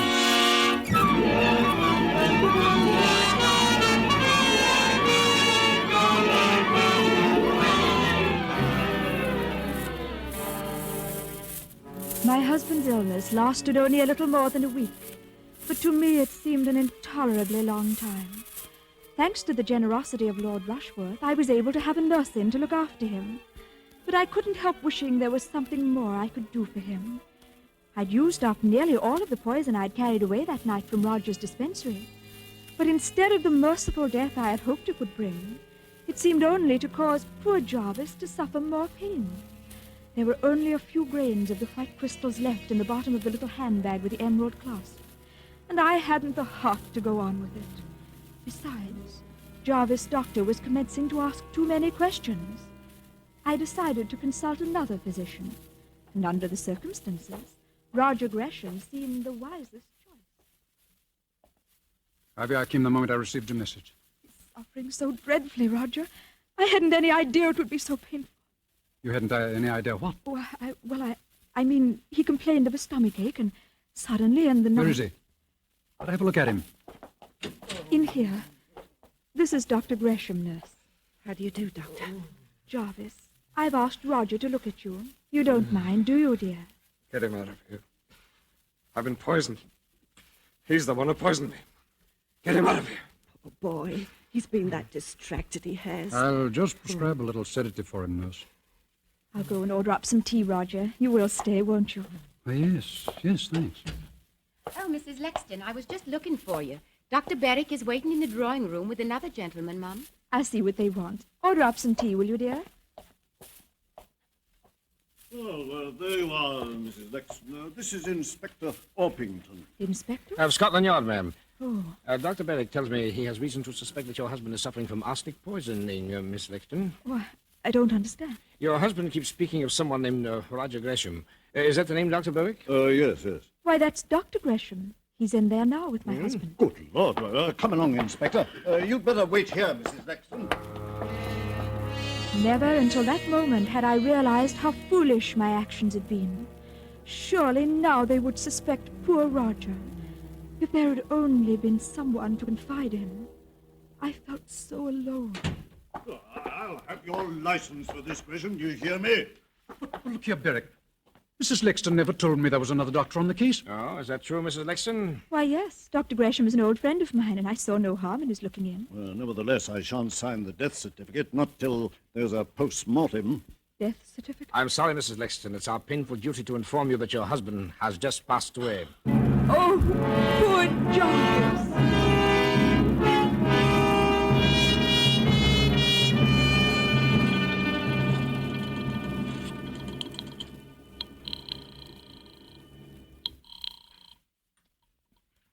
Dr. Grisham speaking? Roger, it's Ivy. Ivy, why haven't you called me before? What's been happening? Oh, Roger, it's been such an ordeal you don't know. And that dreadful man, that inspector from Scotland Yard, has been here again asking questions. What kind of questions? Well, darling, I can't tell you everything over the telephone, but he said it was his duty to find out the truth. The truth about what? They found out that poor Jarvis died of arsenic poisoning. Suicide? The inspector says they know it was murder. What possible motive could I have? None, of course, darling. But I was silly enough to let out to the inspector that you had been, well, fond of me in a sort of way. Are you there, Roger? Yes, go on, Ivy. Well, the moment I said it, I saw what a mistake I'd made. But he spoke as if he already knew such a lot, or at any rate, some part of it. What part of it? Well, that even if I didn't care for you, you had been very, very fond of me. Are you there, Roger? Yes. Yes, Ivy. Go on. What else? Well, he's certain to ask if I've ever been to see you at your house, I mean. Well, of course, I said no. Are you still on the line, Roger? Yes, Ivy. Well, you won't give me away, will you, Roger, darling? No, Ivy, don't worry. I won't give you away.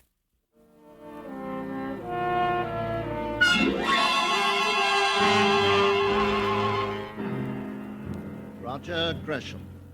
The jury, after a careful and patient hearing, have found you guilty of the willful murder of Jarvis Lexton. The sentence of the court upon you is that you be taken from here to a lawful place of execution, and that you be there hanged by the neck until you be dead.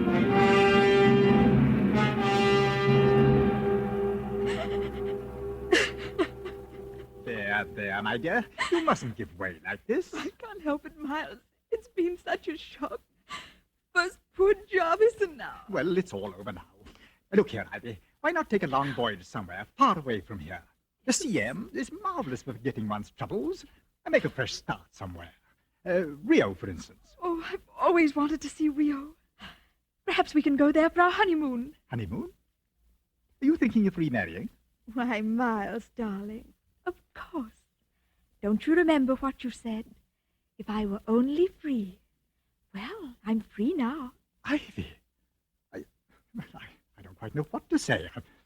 I'm very fond of you, of course, and I'll gladly lend you any financial assistance, but as for marriage, particularly under the circumstances, you must know there's been a great deal of talk about you and Gresham. Oh, surely you don't believe those stories. There's never been anyone but you, Miles. If I'd met you before I met Jarvis... We could never have been in any case, Ivy. Surely you realize that? I'm not good enough to be Lady Rushworth. Is that what you're trying to say? Too good, if you like. It's not my choice in any case. I was born with this name, and I have certain responsibilities. You stuffy snob! Well, I wish I could make you understand. There's my mother, for instance. She's an invalid, heart, you know. And if I were to marry, well, you, I believe the shock would kill her. But the things you said, the present you gave me, what was I to think? Well, I'm sorry if you thought I was leading you on. The night that I gave you the bag... The emerald bag. You were saving it for the kiss-off, was that it? Well, that's rather a crude way of putting it. It matches the color of your eyes, you said. And I said I'll carry it with me always. Funny, isn't it? Oh, Ivy, please, the servants. Don't you Ivy please me. I want them to hear. Perhaps the whole world will hear one day that Ivy Lexton poisoned her husband for Lord Rushworth. Ivy, what are you saying? 2 lives weren't too much for Ivy to sacrifice, and the risk of her own life meant nothing. She wasn't good enough for my lord. You, dear, sweet little Ivy Lexton. Why, I can't believe it. Well, let me tell you something you can believe. I never loved you. I loved your money and the title. I wanted to be a lady. Oh, what a joke. Well, I'm not sorry. I've always hated your kind deep down inside of me. Cowards. Cowards, all of you. Anything to save face, anything. Roger Gresham going to the gallows because he's too much of a gentleman to tell the truth.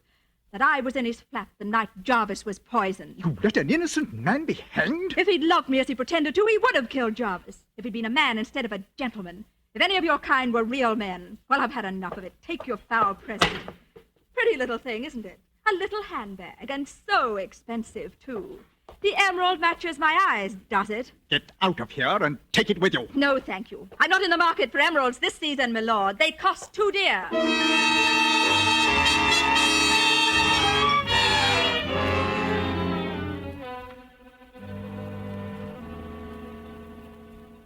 We've analysed the residue in that handbag, Inspector. Oh, good, good. What did you find? Well, quite a lot of face powder, some tobacco crumbs, and about 3 grains of chemically pure arsenic. Leave it here. Sergeant, bring in Mrs. Lexton. Yes, sir. Bring in the prisoner. What's the meaning of this, Inspector? Please instruct your officers to treat me with respect. I'm not a common criminal. Let her go, officer. Thank you, Inspector. Mrs. Lexton, have you ever seen this handbag before? Oh, where did you get that? I'll ask you a question. Where did you get the arsenic that we found in it? I'm sure I don't know. Why don't you ask Lord Rushworth? My dear Mrs. Lexton, surely you know that Lord Rushworth is in no condition to answer questions. What do you mean? Lord Rushworth died last night of the effects of arsenic poisoning.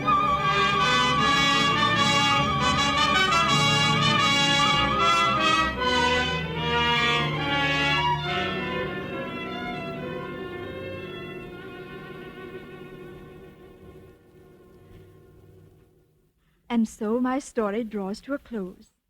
It's a comfort to me as I sit here in the condemned cell to know that so many loyal friends still believe in my innocence, in spite of all the ungentlemanly things the Crown Prosecutor said about me during my trial. I was especially gratified at the tribute paid to the costumes I wore in the witness box. One admirer has written to compliment me on my delivery and the poise I exhibited under cross-examination. I'm told that my remarks were clearly audible in the very back row of the spectator seats, in spite of the overcrowding. And on the final day of testimony, I received that greatest of all the tributes an actress can command. My audience was moved to tears. And so, in spite of all the misfortunes that have befallen me and my loved ones, I have at last realized my life's ambition. The end. Well, Mrs. Lexton, does it meet with your approval? Well, I think you might point out that I killed Lord Rushworth, too. Of course, between you and me, my dear, I didn't. It must have been suicide. But you know, it makes a better story. And please print the photograph that was taken of me outside St. Paul's after my husband's funeral. That was the smartest frock I ever owned. I think that can be arranged, Mrs. Lexton. And how much did you say your paper's going to pay for my story? £200. We thought that was quite generous. Well, it's not much, but it'll come in handy. They're hanging me next week, you know, and I haven't a thing to wear.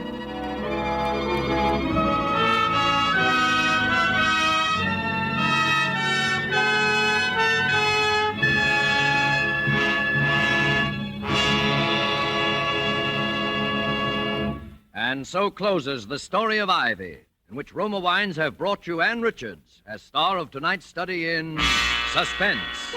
Suspense is produced, edited, and directed by William Spear. Before Miss Richards returns to the microphone, let me say a word for Roma Wines, the sponsor of Suspense. Famed hostess Elsa Maxwell recently said this about gracious entertaining. Serving glorious amber golden Roma California sherry is truly a distinguished expression of hospitality. Your guests will appreciate the delightful flavor, aroma, and color of Roma sherry before dinner and during the evening. Serve cool. From California's choicest vineyards come distinctive Roma sherry and all other fine Roma wines. The quality of Roma wines never varies, always the same tempting flavor, always pleasing to the palate, yet cost only pennies a glass. And the next time you use vermouth, choose Roma vermouth. Zestful, full-flavored Roma vermouth is blended, developed, with all the traditional winemaking skill of the Roma wineries, is made and bottled in the heart of California's famous vineyards, yet surprisingly low-priced. Try Roma vermouth soon, won't you? This is Ann Richards with a very important word. Our fighting men still need lots of weapons, ammunition, food, and supplies to defeat Japan, and they still depend on us at home to help pay the way. There'll be one less war loan this year. So to do our share, we must buy bigger war bonds now during the 7th war loan. War bonds, remember, are the world's safest investment. Thank you, Ann Richards. Next Thursday, same time, Mr. Henry Daniel will be your star of Suspense. Presented by Roma Wines, R-O-M-A, made in California for enjoyment throughout the world.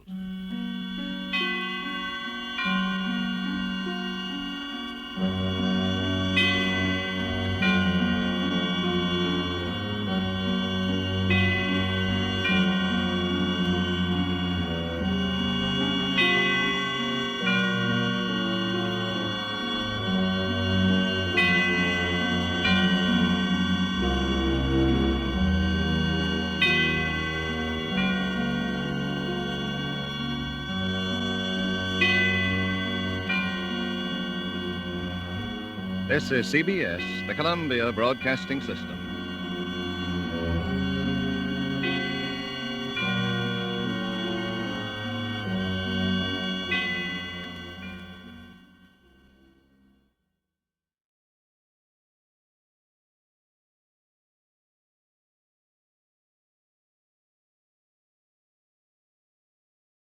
Thank you for visiting Golden Age Radio, rumble.com/C/GAR. Please support our veterans by visiting veteransradioministry.com. Together we can honor their great sacrifice. Thank you. CBS Radio Mystery Theater presents...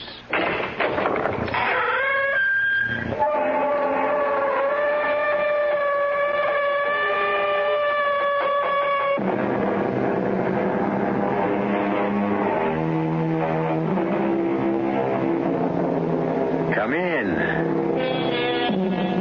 Welcome. I'm E.G. Marshall. Trust. To trust someone. What does that mean? I suppose that in simple terms it means you feel sure that a certain person will not let you down, that you can put complete confidence in him or her. Assuredly, trust ranks among the strongest expressions of the human psyche. Yet it is also the most delicate and vulnerable, as Claudia Hammond found out. Mary, they're going to kill me. He's going to kill me. Now, Claudia, you've just got to put such terrible thoughts out of your head. In heaven's name, Mary, how can I? You saw the letter from Todd's mistress. The woman Todd's making love to behind my back.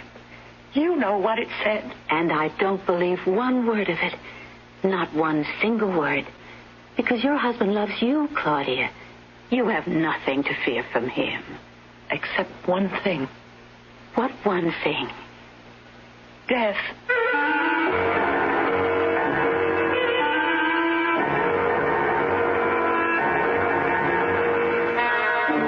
Our mystery drama, Trapped, was written especially for the Mystery Theater by George Lothar and stars Nina Foch. It is sponsored in part by Contac, the 12-hour cold capsule, and Anheuser-Busch Incorporated, brewers of Budweiser. I'll be back shortly with Act One. When you buy a mid-sized car, you expect certain things from it, mainly a reasonable combination of comfort and economy. Well, friend, Buick has a mid-size to meet your expectations. The 1975 Century Regal. It's a joy to look at, a joy to ride in, and Buick's new V6 engine makes it a joy to drive, especially past gas stations. Buick Century Regal, dedicated to the free spirit in just about everyone. Stanley Myron Handelman. Did you know you can have a college grad's career without 4 years of college? All you need is a year or two of technical education to work in fields like engineering, health service, automotive design, and forestry. The facts are in a free booklet called 25 Technical Careers in 2 years or less. Just right. Careers, Washington, D.C., 20202. A public service message of this station and the Advertising Council.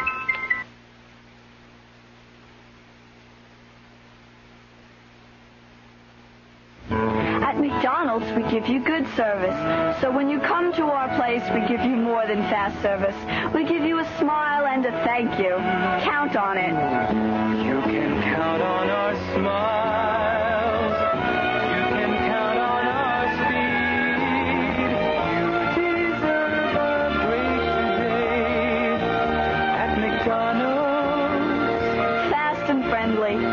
can count on it.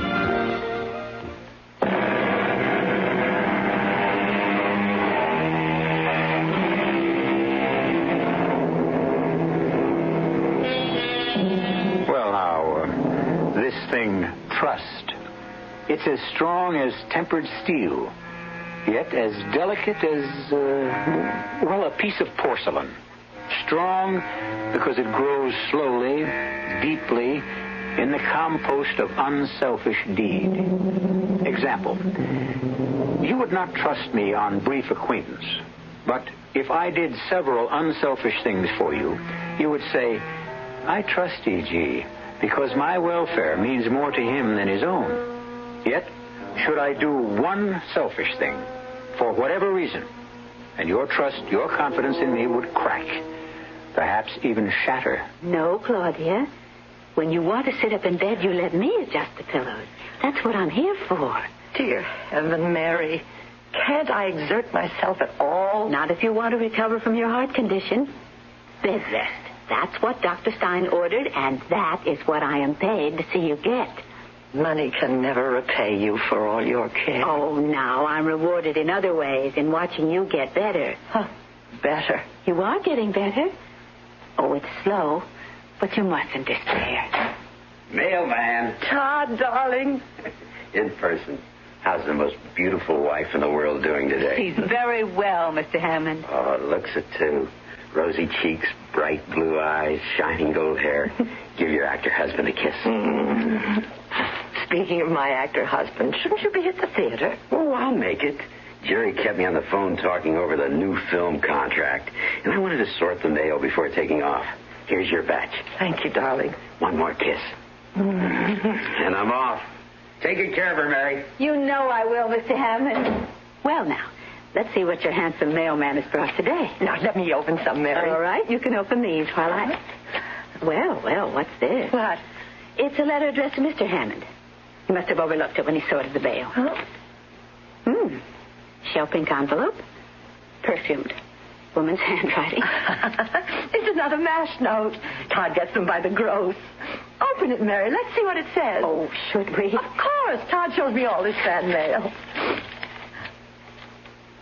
Oh. Well, you know, proposals of marriage and offers of love and, I don't know what all. What's the matter? A matter? The way you look when you open that letter. Mary, what is it?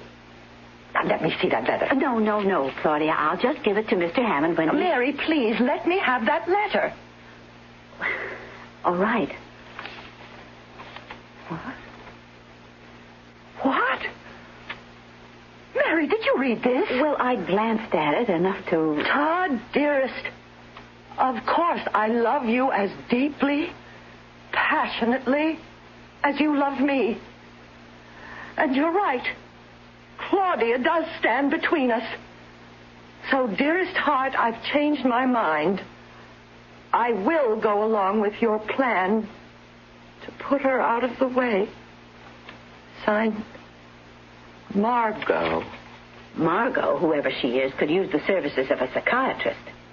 Do you think this is just one of those crank letters? Oh, what else could it be? Claudia, you don't think it's anything but that?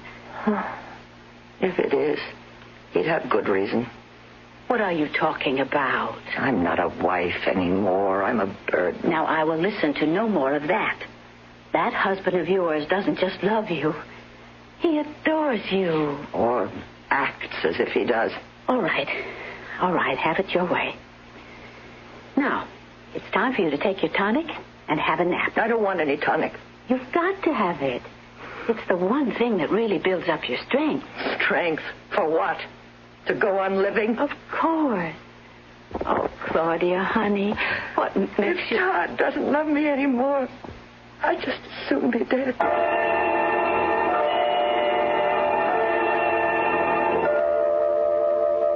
Todd?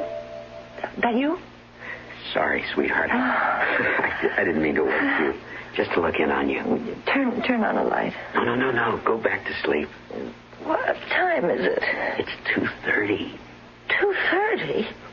Where have you been till this hour? With Jerry, talking film production this time. I'll be glad when he gets that picture deal straightened out. But come on now, back to sleep. Aren't you going to kiss me goodnight? Of course. Oh, hey, down, girl, down. Oh, Todd, I love you so much. Oh, no more than I love you, sweetheart. But you know what Dr. Stein said about I don't care what he said. Oh, Todd, I want you.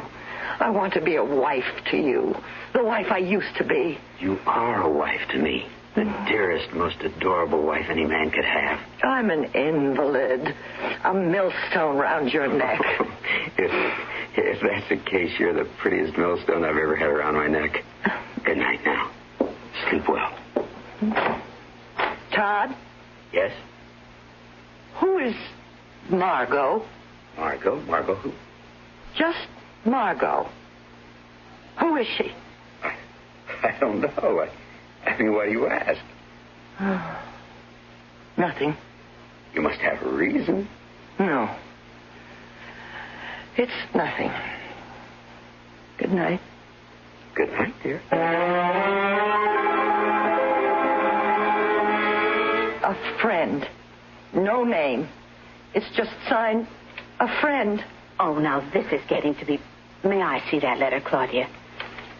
Thank you. Dear Claudia Hammond, you don't know me. We've never met. But I happen to know that your husband and a woman named Margot, he has been seeing for months now, plan to kill you. Oh, really? Now, read the rest of it. Guard yourself. Be careful what you eat. Above all, don't take any of the tonic your doctor prescribed unless you trust the person who gives it to you. Signed, a friend. Mary, I'm scared. You have nothing to worry about as long as I'm here. I feed you. I give you your tonic, and I take care of you. So what do you have to fear? What about your day off? Well, Mrs. Gates comes in then, and you can certainly trust her. Oh, I don't know. All right then. I won't take any days off. But you can't. Of course I can. At least until this whole silly, stupid thing is cleared up. And believe me, Claudia, that is what it is. It's silly and stupid. I wish I could believe you.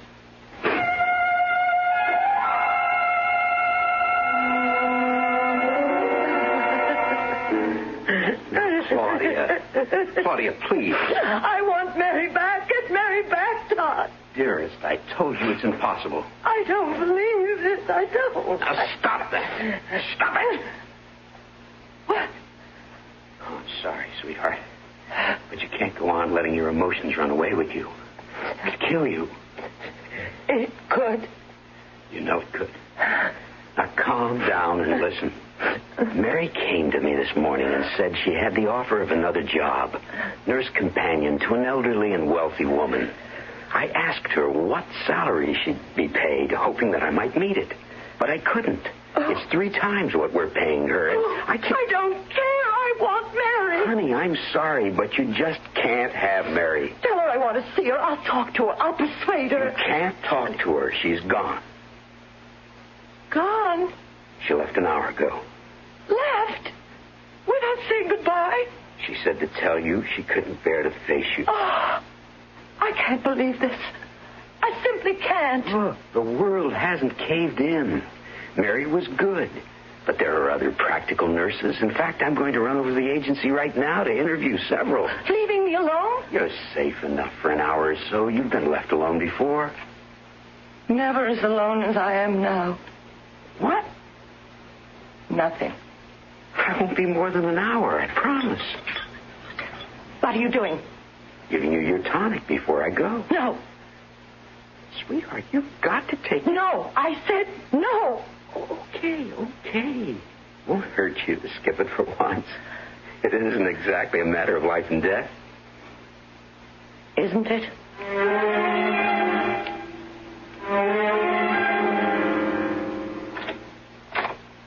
Who's there?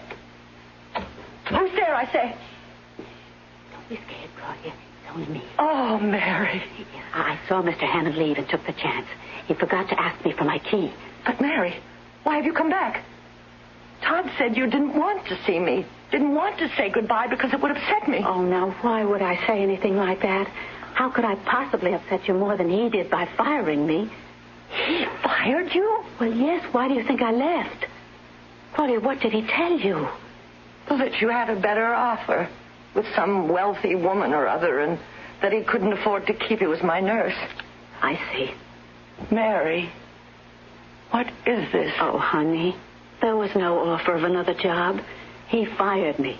He told me to pack my things and get out and never come back. Then he's getting ready to... Now, it looks that way. Oh. But I'm going to call the police. The police? There's no other way. With me out of the house, you need protection. But what can the police do? There's no proof Todd means to kill me. There are the letters. You still have them, don't you? Yes. But do you think they're enough, those letters, to convince the police? Won't they think what you thought at first? Crank letters? Very likely, but they're all we have. Now, you keep them until I need them. And I'd better leave. He could come back any minute. Oh, here. I wrote it out for you. It's my telephone number. And you call me. You just call me anytime you need me. Oh, Mary, I can't let you go. I know, honey. I don't want to go. But we have no choice. But don't you worry. You are going to come out of this. Believe me. Question is, will I come out of it alive?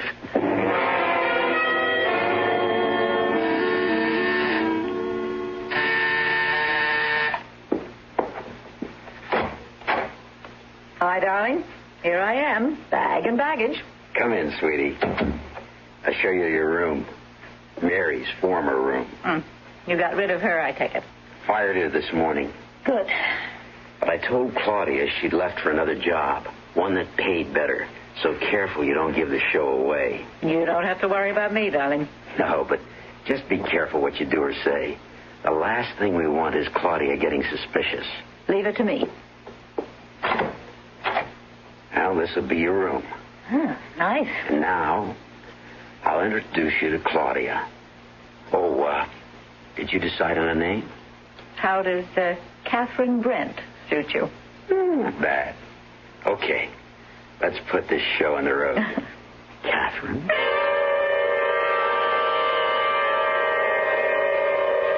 Trust, as I said, is both strong and delicate.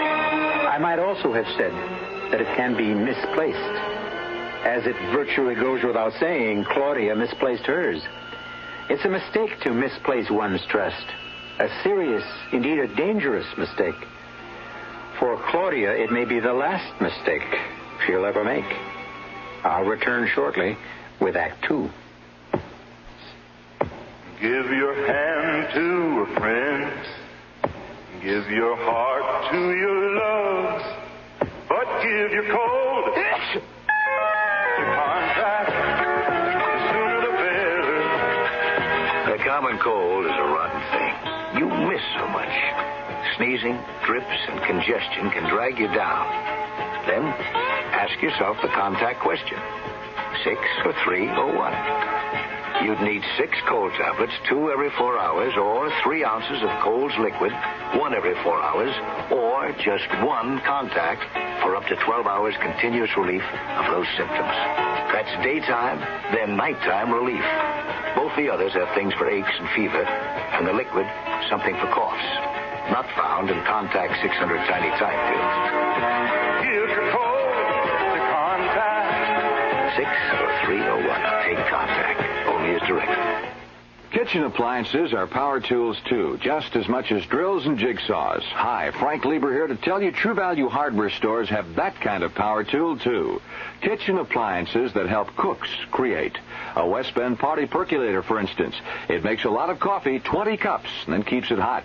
If you ever had to make coffee for 10 with a 9-cup percolator, you know the advantage of that. It has a durable polypropylene body and a 2-way spigot, just $9.99. And there's a Toastmaster broiler oven, one that cleans itself as it cooks. In one position, it broils and grills. Flip it over, and it bakes and roasts. It's just $32.88 at True Value hardware stores. And there's a Hamilton Beach 14-speed blender. It comes with 2 special plastic containers. You can blend food in them, then store them away in the refrigerator. Just $19.88. Kitchen appliances are power tools, too. Just a few of the values at participating True Value hardware stores.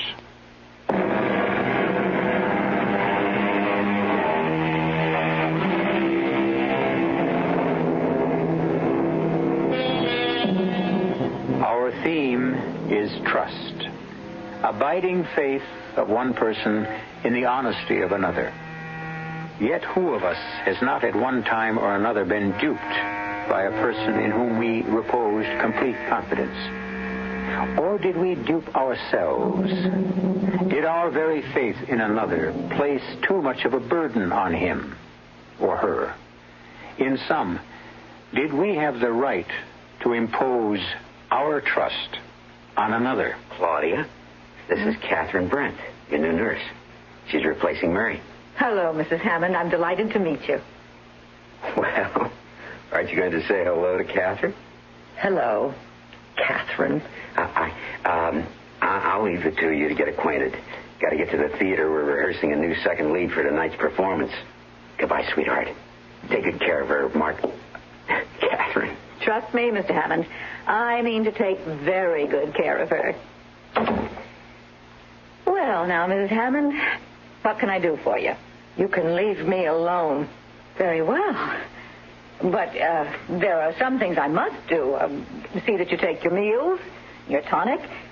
Oh, by the way, where is it? Your tonic. Oh, never mind, I see. This bottle here. And it's just about time for you to have it. I don't want it. Oh, tastes bad? Well, does it? No. Well, then why don't you want it? Don't you know? I'm not a mind reader, Mrs. Hammond. Neither am I. But I can read yours. In that case, you must know that I intend to give you your tonic whether you want it or not. You can't force me to take it. True. Well, then? I said I intended to give it to you whether you wanted it or not. I didn't say that I'd succeed. Clever, aren't you? Matter of fact, I am. Yes. I'm impressed. Does it help you, your cleverness, to steal other women's husbands? I beg your pardon? You heard me, Catherine. Well, it must taste bad. That's it, isn't it? Won't answer? Well, find out for myself.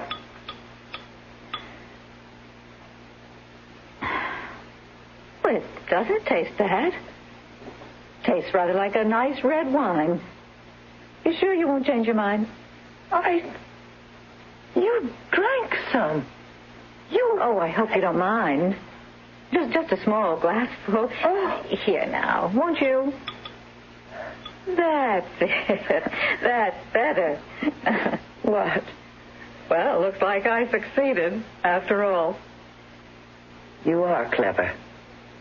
Very clever.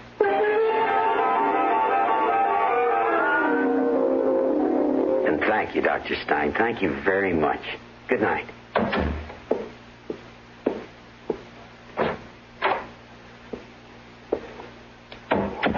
Well, you heard what he said, Claudia. Yes? If you continue to refuse to eat, to drink, to take the tonic, you'll find yourself in such a weakened state that I don't know what'll happen to you. I'll die. That's what you want, isn't it? Well, don't just stare at me. It is what you want. Sweetheart, Dr. Stein said, he said if you don't keep your strength up, you'd begin to think all kinds of crazy things, delusions like that. And, well, damn it, sweetheart, I'm beginning to think you are. It's no delusion. You do want me to die, to put me out of the way. Claudia. And I don't blame you. How could I? I mean, look at me.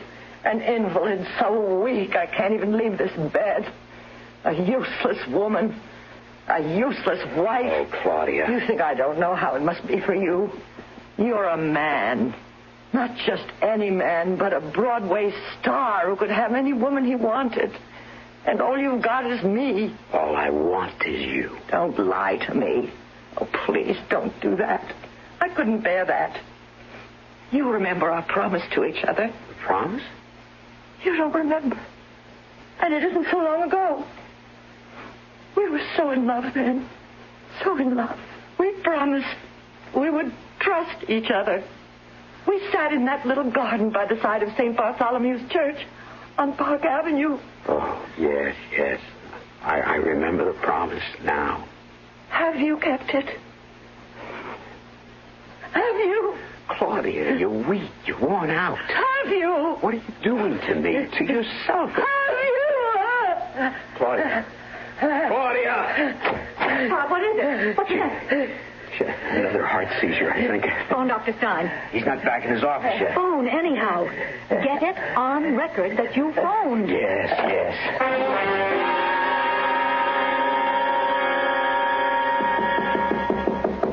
Yes? You decent? Can I come in? Decent? You have got to be kidding, darling. Stein just left. And? She'll be all right for a time.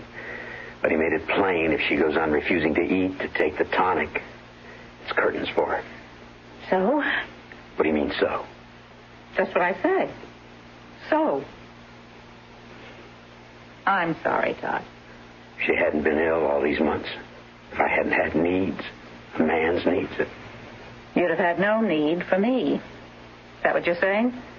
I guess maybe it is. I thought I was something more than the fulfillment of your needs. I thought, never mind. If you want out, you say so. You say so now. It isn't as simple as that. It is to me. You're putting me through a hell of a time. The deal isn't worth it. Oh? Todd, I'm still willing to go through with this. But I just as soon get out right now. What do you want me to do? We'll go ahead with things. Claudia, dearest, it's a simple, clear broth. Oh. You're wasting away. Well, if you're so worried, let me go to a hospital. Why in heaven's name a hospital? You know why. Claudia, I don't. Why a hospital? What difference would that make? At least I could eat without fear. Fear of what? Hello. Oh, yes, Dr. Stein. No, she's still refusing. Oh, I don't know. Doctor, she wants to go back to the hospital. Now, well, that's the way I see it, too, but yes. All right, Doctor. And thanks very much for calling. What did he say? Can I go back to the hospital? No. No? He doesn't see what good that would do. He said it's simply a matter of you're taking food, the tonic, to build up your strength. And if you refuse to do that here... You're lying. Claudia... He said no such thing. You want to keep me here. You and Margot. Margot? Oh, don't act as if you didn't know. But I don't. Hope I'm not interrupting. I just came to see if Claudia's taken her broth. No. Oh, now, look, Claudia, I am knocking myself out trying to take care of you, and that includes cooking. And, sweetie, if you're not going to eat, I'd just as soon not cook. Don't, then. Don't cook. What does it matter how you kill me? By poison or starvation, just so you do it. Kill you? Claudia, what in heaven's name are you saying? You know what I'm saying. The two of you. Oh, Claudia. I said this before, but I'm saying it again. You're imagining things. Am I? I'll show you. I've got them here on my pillow. Oh, Claudia, don't exert yourself. Whatever it is, I'll get it for you. Get away from me. Darling, I'll get it. Here. I'm imagining things, am I? Is this letter a dream? And this? Let me see. Oh, no, you don't get your hands on them. They're the only evidence I've got of what you're up to. Evidence? It's all here in this letter you sent Todd. But he never got because it was mixed up in my mail. I'm sure you'll remember it. Todd, dearest, of course I love you as deeply, passionately as you love me. And you're right. Claudia does stand between us. So, dearest heart, I've changed my mind. I will go along with your plan to put her out of the way. Signed, Margot. Well, what do you have to say now, Margot? You think that I am the woman who wrote that letter? That I am Margot? That's incredible. I had no idea, none whatever, that this was why you were refusing to eat or drink. Oh, Claudia, sweetheart, darling, whatever you've been thinking is wrong. You're wrong. You're all wrong. You're certainly wrong about me. My name is not Margot. It isn't Catherine either. Well, is it? Well, of course it is. No. Todd. No. It isn't. Catherine isn't her name, Claudia. It's Margaret. Margaret Sutton. Margaret Sutton? Why do you think I was born yesterday? Claudia, believe me. I saw Margaret Sutton on the stage often enough. She was slim and dark, and this woman is... She's... All right, say it, darling. A fat peroxide blonde. I'm afraid I've got a bigger appetite than you. If this woman is Margaret Sutton, why did you say her name was Catherine Brent? I thought it would be best not to remind you of the past. You were so jealous in the early years of our marriage. I never dared even mention Margaret's name. What is she doing here? Why did you replace Mary with her? I needed someone I could trust to take care of you. Well, if you needed someone you could trust, why did you fire Mary? I told you. Mary had the offer of a better job. That's a lie. Mary told me you fired her. You did, didn't you? Well, since it's all coming out, I guess you'll have to know. You fired her? Yes. Why? Claudia, I don't want to hurt you. I know how fond you were of Mary. And always will be. She was the most devoted, dedicated person I've ever known. No, Claudia. It was all an act. The simple truth is that Mary was in love with me. In love? With you? Almost from the first day she entered this house, she started doing everything she could do to, well, get me to fall in love with her. If you expect me to believe... I don't expect you to believe it. But what I'm telling you now is the truth. Things went from bad to worse over the months. She got more and more difficult to handle, and finally, I couldn't take it anymore. I fired her. Claudia, that is the truth. Go away and leave me alone. Claudia, look at me. I swear I'm telling you the truth this time. Leave me alone, please. Please leave me alone. Let her do what she wants, Todd. Or she could die right now. Come on.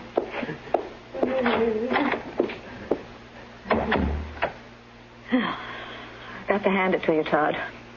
I always knew you were a good actor, but not that good. I told her the truth. But not all of the truth. By no means the whole truth.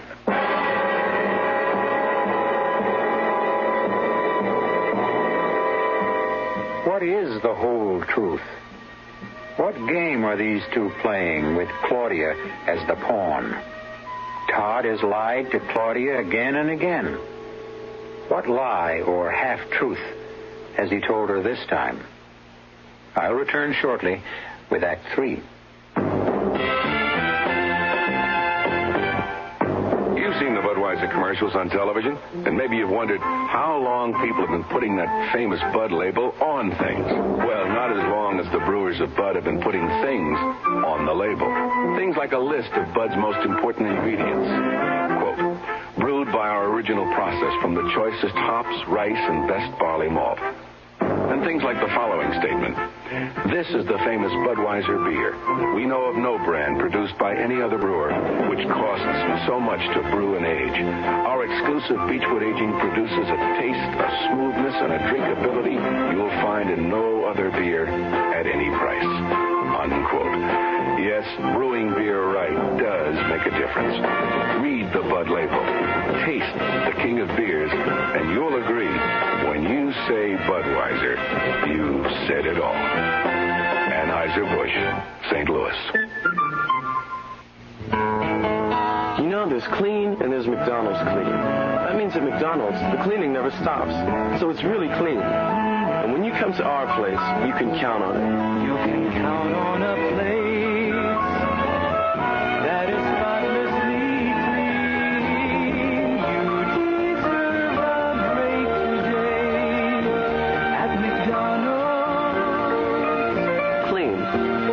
count on it.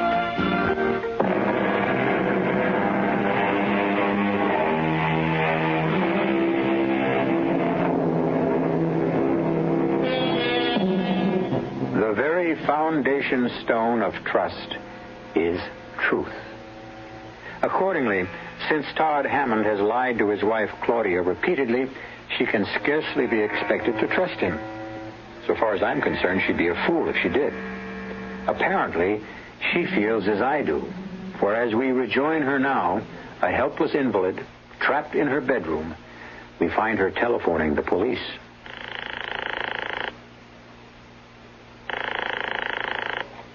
Detective Bureau, Detective Jackson. This is Claudia Hammond. Claudia? Hammond. Hammond. Yes, ma'am. What can I do for you? My husband and a woman he's in love with, are trying to kill me. I need your help. Please, I need help. Certainly, ma'am. We'll give you all the help we can. Who is your husband? Todd Hammond. Todd Hammond, the actor? Yeah, sure. You say he's trying to kill you. Him and this woman. Yes. And what's her name? She's trying to palm herself off as an actress named Margaret Sutton, but I know better. Her real name is Margot. Margot who? I don't know. I'm an invalid, helpless and bedridden, and he wants to get rid of me. How's he trying to do this? What's he doing? Poisoning my food, everything I drink. Are you on any kind of pills like that? You think I'm high on pills? That I'm imagining things? No, ma'am, I didn't say that. Maybe just a little excited, a little hysterical? I'm not uptight. I'm not hysterical. I'm telling you the truth. They're trying to kill me. Hello? What's your address, ma'am? 1219 Park. Apartment house? Yes. Apartment number? Penthouse B. Okay, we'll check this out. In fact, I'll check it out personally. What do you mean you check it out? Oh, there's nothing to check out. They're trying to kill me, Todd and Margot. Only she doesn't call herself Margaret. She calls herself Margaret Sutton. And I can prove it. I tell you, I can prove it. I've got the letters to prove it. Letters? A letter from her to him saying she was willing to help him kill me. And another letter from a friend warning me against them. What friend? What's your friend's name? You don't believe me. I didn't say I don't believe you. I shouldn't have called. I should have known I'd only be wasting my time. I should have known you wouldn't believe me. Oh, what am I going to do? What am I going to do? Mary. Mary, of course. Why didn't I think of her before this? Hello? Mary. Mary. This is Claudia. Oh, Claudia, I've been so worried about you, but I didn't dare phone you. Yes. Listen to me. It's happening. What the two of them planned, Todd and Margot. She replaced you, and he pretended she was a nurse from the agency. He lied. Even gave her a different name. Called her Catherine Brent, and then... Well, you won't believe this. You really won't believe it. She tried to palm her off as an old flame of his, Margaret Sutton, who was slim and dark, and this woman, this Margot, she's fat and... Claudia. Yes? Now, you must control yourself, dear. Yes. Because of your heart. You're putting a terrible strain on your heart. Yes. I'll quiet down. That's my girl. Mary. Now, hush. Just listen to me. They're not going to harm you, because I'm not going to let them. The police? Yes, I went to the police, as I said I would, but I could see that they didn't take me seriously. No, me neither. I was just talking to them. What is it? Is there something wrong?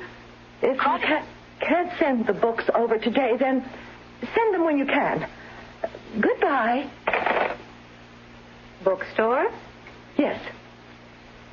You ordered some books. I'll be happy to go and get them for you if they can't send them over today. Do you dare let me out of your sight? Just to go around the corner? 10 minutes at most. Which is why I don't understand how they can't deliver today. Who were you talking to, Claudia? That's none of your business. Suit yourself. Oh. That'll be Dr. Stein, I guess. Dr. Stein? He's going to give you your vitamin injections. Oh, and, darling, don't waste your time telling him Todd and I are killing you. He thinks you're off your rocker as it is.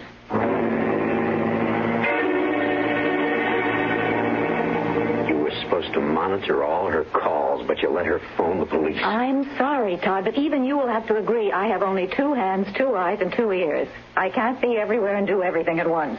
A detective coming to see me backstage. I'm sorry. I guess it's not that important. What's important is not to let her get in touch with Mary.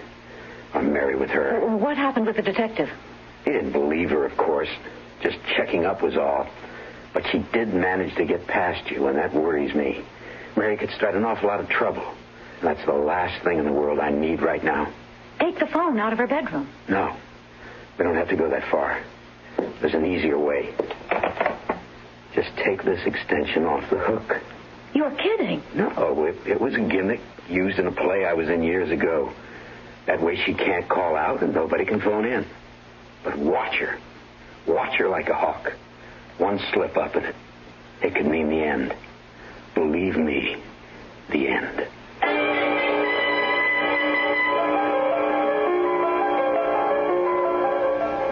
Mary's number now.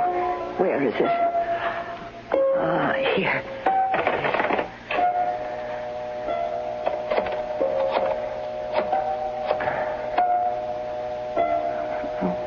Funny. Something's wrong. Oh, no. They're taking the phone off the extension. It's like in that play he was in. I can't phone out, and nobody can phone in. Oh, God. God, help me. Please. I don't want to die. Please. Oh, please. I want to live. Could I possibly... What time?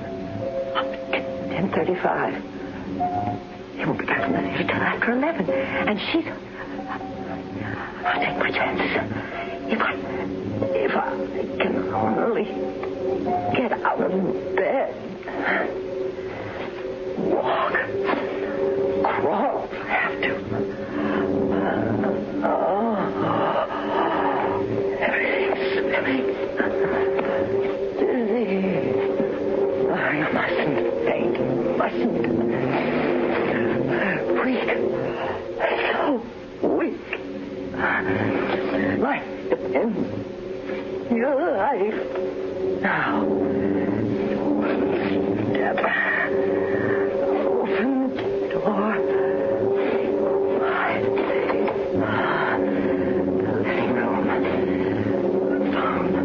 The living room. The phone. Yes. On that last table. They took the phone off the hook. Reach. Replace. One more step. Only one. Oh, dear Lord, no. Just put my phone back. Hang on. Put this one back on the hook and then get back to my...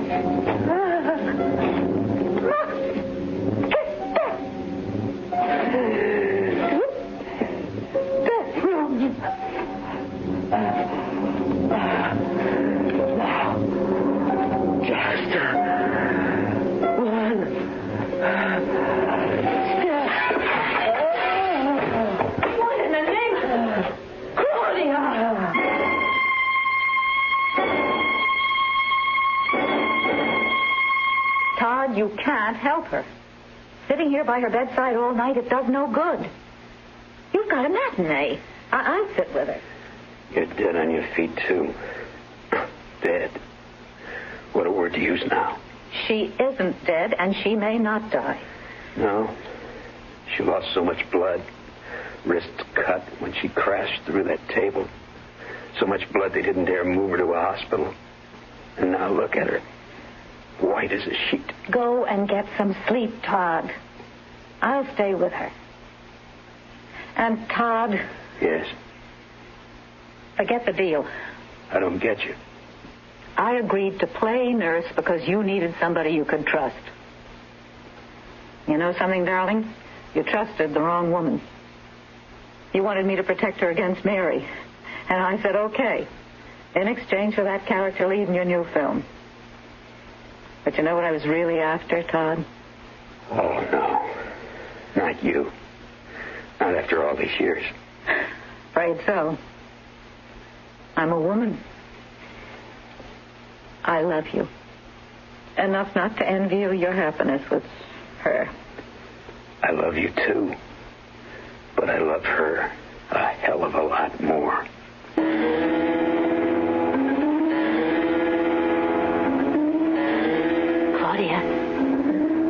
Claudia? Mary? Shh. Now listen, dear. They're asleep. He and his... Lost in Brazil invites you on an unforgettable journey, where every moment is an adventure waiting to be discovered. Join us as we uncover the soul of Brazil, one incredible experience at a time. Click on the link in the description and embark on the ultimate Brazilian odyssey. If someone from another country were to ask you to explain why the American economic system is the best in the world, what would you say?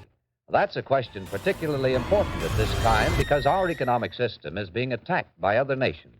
Here's something most of us know, that the American economic system has brought greater material means for happiness to more people than any other the world has ever known.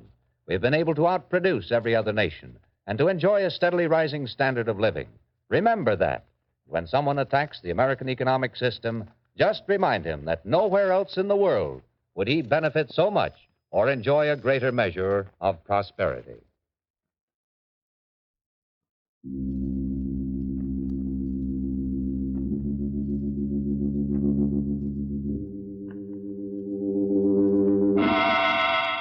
Inner Sanctum Mysteries, brought to you by the American Broadcasting Company. Tonight, No Rest for the Dead, starring Arnold Moss.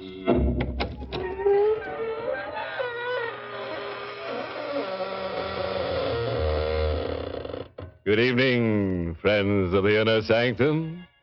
Yes, it's your old friend, the host again, inviting you through the blood-stained portals of the creaking door, through which so many people have entered and so few return. Well, friends, I just got back from a vacation. I've had a most delirious time. Lovely. We rented a little haunted house in the country right next to a cemetery so that the little ones could play tag around the tombstones. Did you ever play golf with a couple of ghouls by moonlight? The only thing you have to be careful about is that they like to make holes in one. You guessed it. You're the one.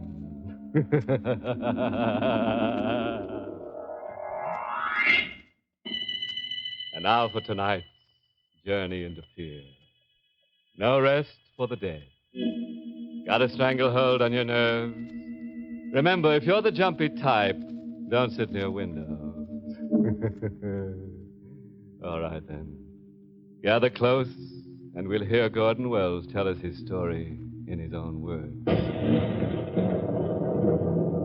My luck was running high on the night that I went to see Bruce Craig.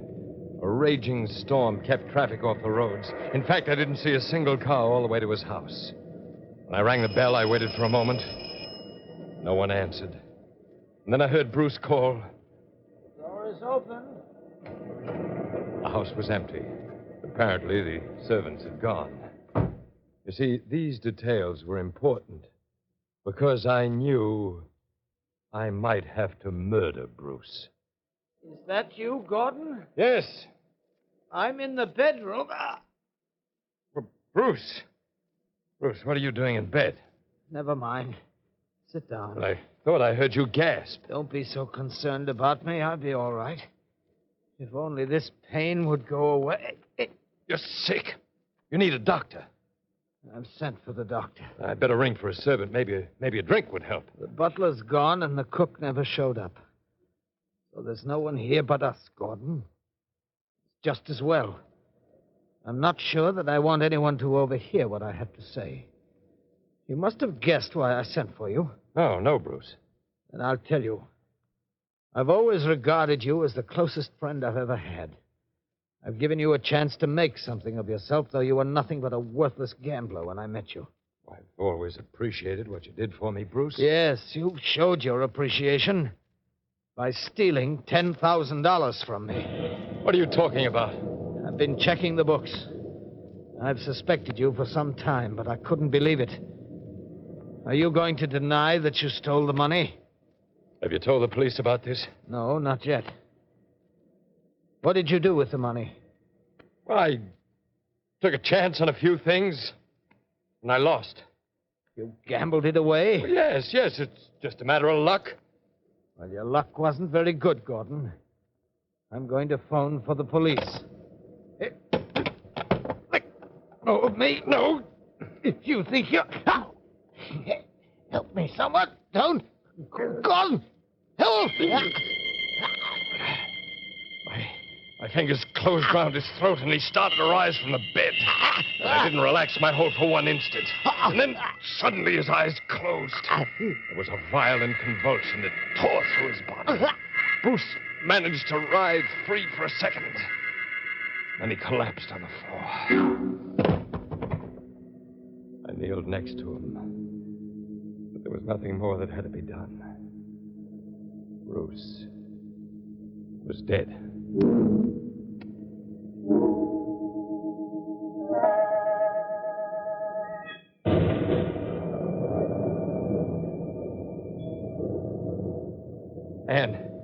Anne, wake up. Mother, There's someone at the door. at this hour? It's probably the police. The police? Yes, I want you to do exactly as I tell you, Anne. Hmm? If they ask you where I was, you tell them that I didn't leave this house tonight. Oh, but you did, dear. You went to see Bruce. Don't be a fool. Bruce is dead. Dead? He's been murdered. You were asleep when I came in. I didn't want to tell you. Gordon, did you kill... You'll tell them I was here. You'll tell them I never left this room. Gordon, you... Shut up! You can't get away with this. It's going to be all right. My luck's good. Now, come on. Just a moment.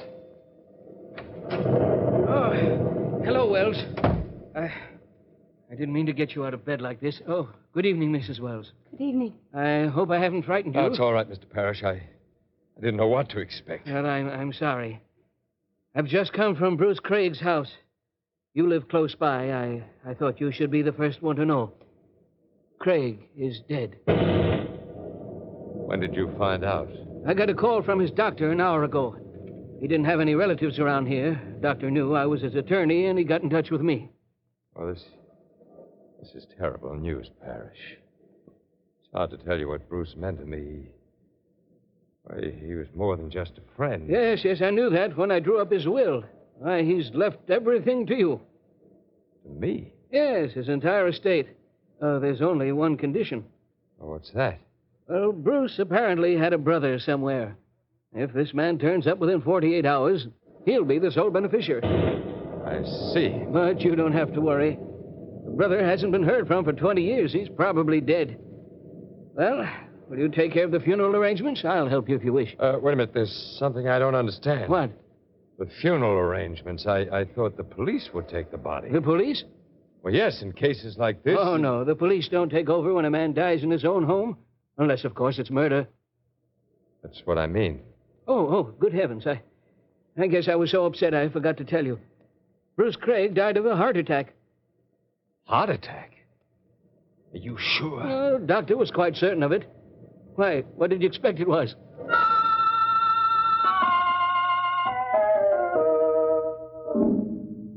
We were in the funeral parlor the next day. Everyone had gone but Anne and myself. Gordon.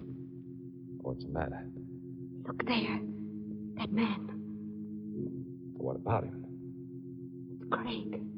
Bruce Craig. I looked at the man who'd just walked in. It was Bruce. He was standing in the dim shadows. I watched him as he walked over to the open coffin. And suddenly I realized that man is Bruce Craig's brother. His brother? Bruce never told me anything about him. He's apparently a twin. Anne. Do you realize what this means? He'll inherit the estate. Yes. Well, perhaps it's just as well. Oh, Gordon. no, Anne. But what can you do? I have to do something. Now, Gordon, now, please, let's forget the whole thing. It was just bad luck. My luck can't run out now. If he inherits the estate, I go to jail. What are you saying? He'll find out about the money that I... What money? Anne. Go to the car. Turn on the motor. Wait there. Do as I tell you. If you love me at all, you've got to help me.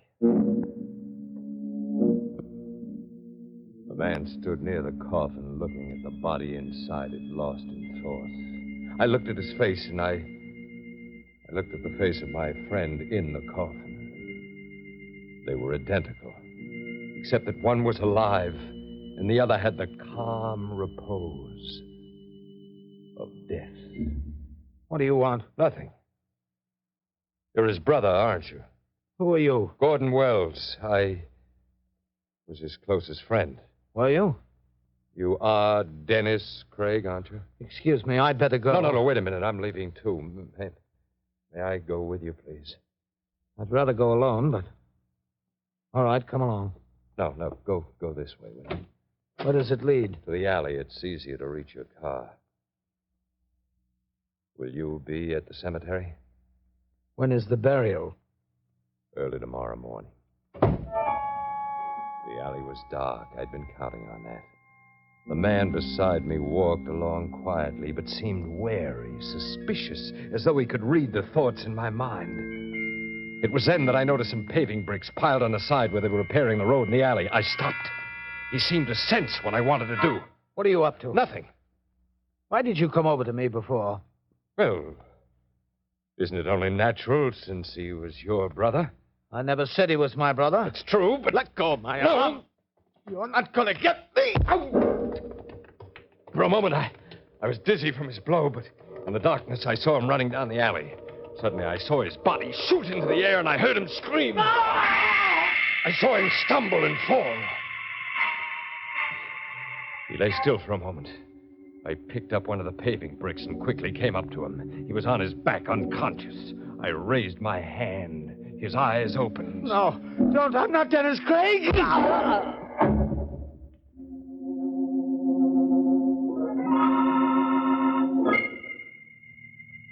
Gordon, what did you do? Open the back door. Go on, open it. But Gordon, what... I gotta get his body in the car, don't you understand? Open it. All right, now get going. Where shall I drive to? Home. But what are you going to do with him?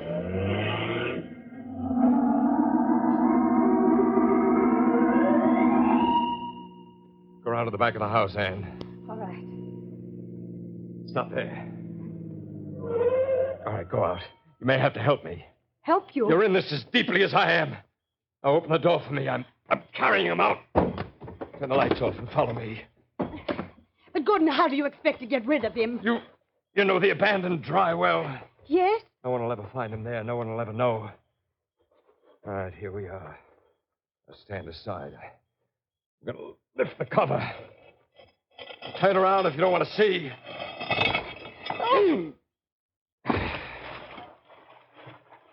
Now, I'll replace the cover. One of these days I'll seal it up. Gordon, you'll never get away with it. Never. Don't be a fool. Can't you see everything's going my way? He even tripped in the alley when he got away from me, and not a soul saw us. Nobody knows about it but you. But why did you have to kill him? Why? You got away with it once. Why weren't you grateful? Why did you have to do this? You're hysterical. You're losing your head. Stop it!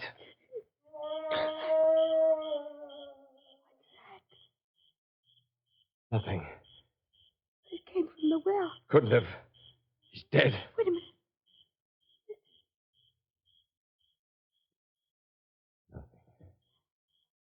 You may have heard of some animal in the woods. That's all.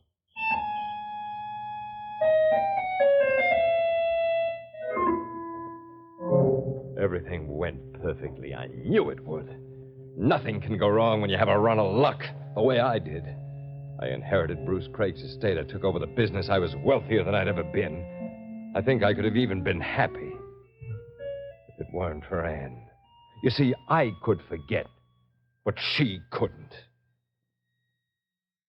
And one night, about 8 weeks after Bruce Craig died, we were at home together. Gordon. Yes? Can't we go out tonight? And there's a storm. Yes, I know there's a storm. But it's only a few minutes into town. We can see a movie. Anything would be better than staying here. Anne, what's the matter with you? I can't stand this house anymore. We haven't been out of it for one night since Bruce Craig died. We haven't been out because you're afraid. Afraid to leave. You're afraid someone might discover what's in that abandoned well. And you're afraid of me. Because I'm the only one who knows that you're a murderer. You'd better be quiet. You hate the very sound of that word, don't you? Well, you are a murderer. Murderer, murderer. Anne, Who's that? I don't know. But whoever it is, they're welcome. I don't think I can take another night alone with you. I'll answer it. Just a moment. Good evening, I did... Anne, what is it? What's the matter? Goodness. Well, go on, speak. I'll open the door. No, don't let him in. Who? It's Bruce Craig. Bruce, you're out of your mind. He was standing there. He wanted to come in. Get away from the door. No, don't. There's no one there. There's no one, no car or anything. He's gone away. But he'll be back. I know he will. And listen to me. He won't be back. You're imagining things. No, Gordon, I'm not. He was real as you are. Then why shouldn't he come back? It was on a night like this that you killed him. Bruce Craig is dead. He's been buried. Then it might have been his brother, his twin, Dennis. It couldn't be. Do you understand what I'm saying? It couldn't be. Yes. I understand what you're saying. Anne, come with me. Where? Where are you going to take me? You'll see in a moment. Just come with me. To the garage. Garage? I want to get a pick. The flashlight. No, Gordon, no, don't. Anne, we're only going to the abandoned well. Well? Yes. There's something I want to show you. No, I don't want to see. You'd better come with me, Anne. This is very important. Perhaps a matter of life or death.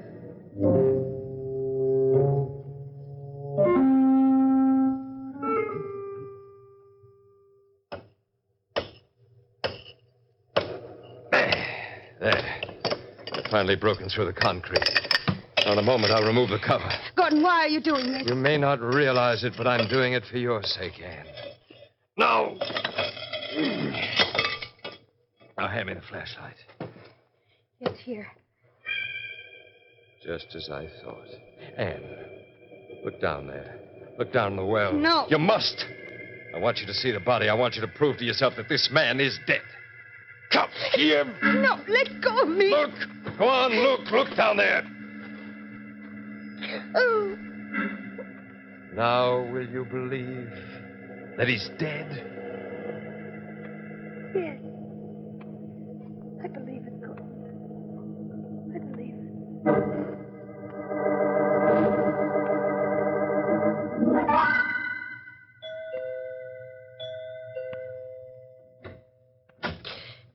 Good evening, Mrs. Wells. Who are you? I just wanted to speak to you. But who are you? Why do you keep that scarf over your face? You'll find out presently. Where is your husband? He's downstairs in the cellar. Does he still think you're losing your mind, Mrs. Wells? What are you talking about? He hasn't accused you of having any hallucinations in the last 2 weeks. Looking into the well seems to have helped you a great deal. How do you know? Don't you realize who I am now? No. Perhaps if I remove the scarf, you'll recognize me. Craig. Good night, Mrs. Wells. Gordon! Gordon, come here! What happened? What happened, Anne? I just saw. Well, what did you see? Gordon, I know what's been in your mind. I know what you've been planning. That's why I'm afraid to tell you this. What are you afraid to tell me? I saw him again. Bruce Craig. Bruce Craig or his brother, I don't know which one. But he was standing as close to me as you are now. Was he? And he spoke to me. I know I'm risking my life by telling you this, but I can't help it. I must make you understand. Something strange is happening, something you must believe. You do believe me, don't you, Gordon? I'm not losing my mind. You can trust me. I won't give your secret away. I only told you this because I wanted to help you. Gordon. Gordon, what are you going to do? Tell me. I've just decided what to do, Anne. No, you would. You can't kill me like you killed the others. You can't. I've been loyal. I've been faithful. You can't murder me. Murder you? All I want to do, dear, is take you away on a trip. Trip? Yes. Back to Canada, to your hometown. You can see your old friends, take a long rest, regain your health. You said you'd like to get away. You would like that, Anne, wouldn't you? Oh, good. Yes. It'd be wonderful to get away from here.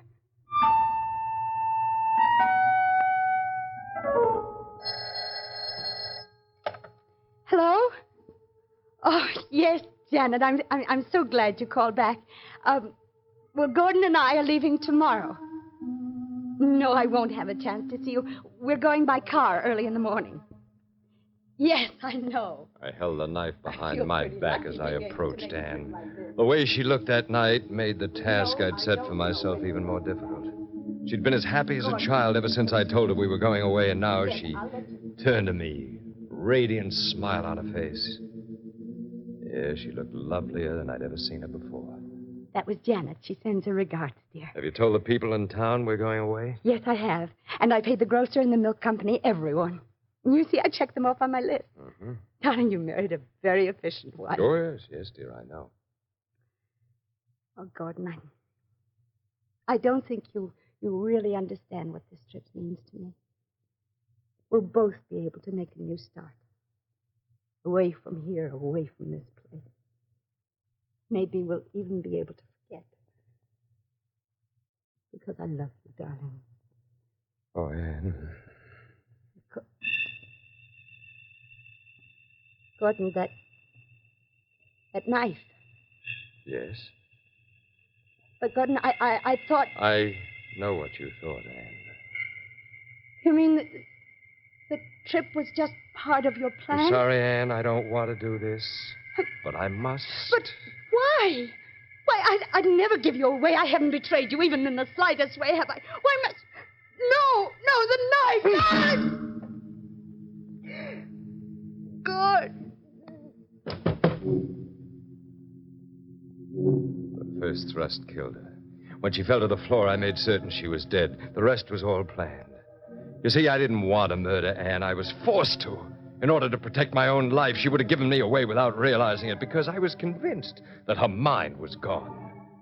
I stooped to pick her up, but just then I heard someone at the door. For a moment, I felt paralyzed. I looked at my watch. It was almost midnight. Who could it be? Quickly, I put her body behind a couch, and I put a chair over the bloodstain on the floor. I hid the knife, and then I went to the door. Hello, Wells. Craig. Yes. Oh, no, it can't be. Just as your wife told you, Wells. You're not imagining this. But you... You're wondering just who I am? Yes. I'm Dennis Craig. But that's impossible. Is it? If you don't mind, there's a phone call I must make. Phone call? Yes. Hello, operator. Call the police immediately. Tell them to come to the home of Gordon Wells on Glendale Lane. Tell them that Mr. Wells has just murdered his wife. Craig. How did you... How did I get here? Yes. How do you think? I don't know. You were dead. Was I? I killed you. I saw your body in the well. So you did. What? How did you come back? That's something I'm going to let you wonder about during those last few hours before they electrocute you. Well, why did you come here? To show you that your wife wasn't lying. Nor was she insane. You're alive, you... I wouldn't try to get that knife if I were you. You've got a gun. Yes. I think you'd still prefer to take a chance with the police rather than risk certain death from one of my bullets. You overplayed your hand. What makes you think so? You didn't have to murder me. You would have collected every penny my brother left without killing me. I could never have claimed a thing from my brother's will. I happen to be an escaped convict. If the police ever found me, I'd go to prison for something like 30 years. I really didn't have to. No, as I said, you didn't have to do a thing. I would have walked out of that funeral parlor, and you would never have seen me again as long as you lived. For a man who believes in luck, that's very funny, isn't it? It's very funny. And so now, here we are. You'll have to go to the chair for murdering your wife. I guess you'd call that tough luck, wouldn't you? Oh, this can't be real. When I looked down in that well, when I forced Anne to look down, we both saw you. We both saw your face. And you were dead. There are the police. I'll have to go. I'm going with you. I'm not going to let them find me here. I'm afraid you're wrong about that. Oh, my leg. You won't be able to get away now, Wells. Not with that leg. Why did you do this? Because you're a murderer at heart, Wells. You had it coming. I think your luck's run out.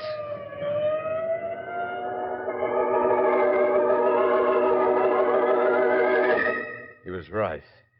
My luck had run out. At the trial, I tried to tell them my wife was murdered by the same man who came into the house and shot me, but no one believed me. I still don't know whether Dennis Craig was alive or dead. Perhaps he was alive when I put him in the abandoned well, and then he could have escaped and dug up his brother's body and substituted it for his own. Sure, that's the only way he could have done it. But then again, perhaps he did return from the dead. I'll never know.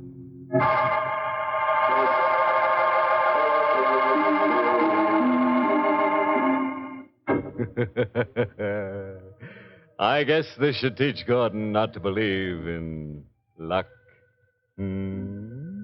Which brings us right to the moral of our story, which I found inscribed in blood on an old lace doily. It reads, "Never slaughter your wife while she's cooking dinner. It's liable to ruin your meal." And remember, if a couple of homicidal maniacs come into your room in the middle of the night to murder you, don't be scared to death. Do what I do. Say nuts and bolt.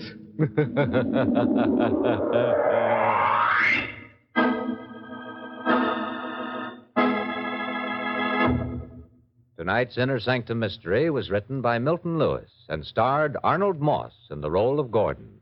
Charlotte Holland played Anne, and Everett Sloane played Dennis. Music was by Lew White. This month's Inner Sanctum Mystery novel is Woman Under the Mountain by Roman McDougald. The entire production of Inner Sanctum is under the direction of Hyman Brown. Well, friends, it's time to close that creaking door.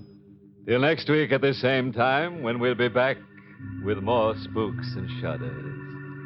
Next week's Distress, The Baited Corpse, is about a taxi driver who finds a fortune and promptly loses his mind over it. An obliging fellow, our Hackey never shies away from any undertaking. Come ride along. Next week. Until then, good night. Pleasant dreams.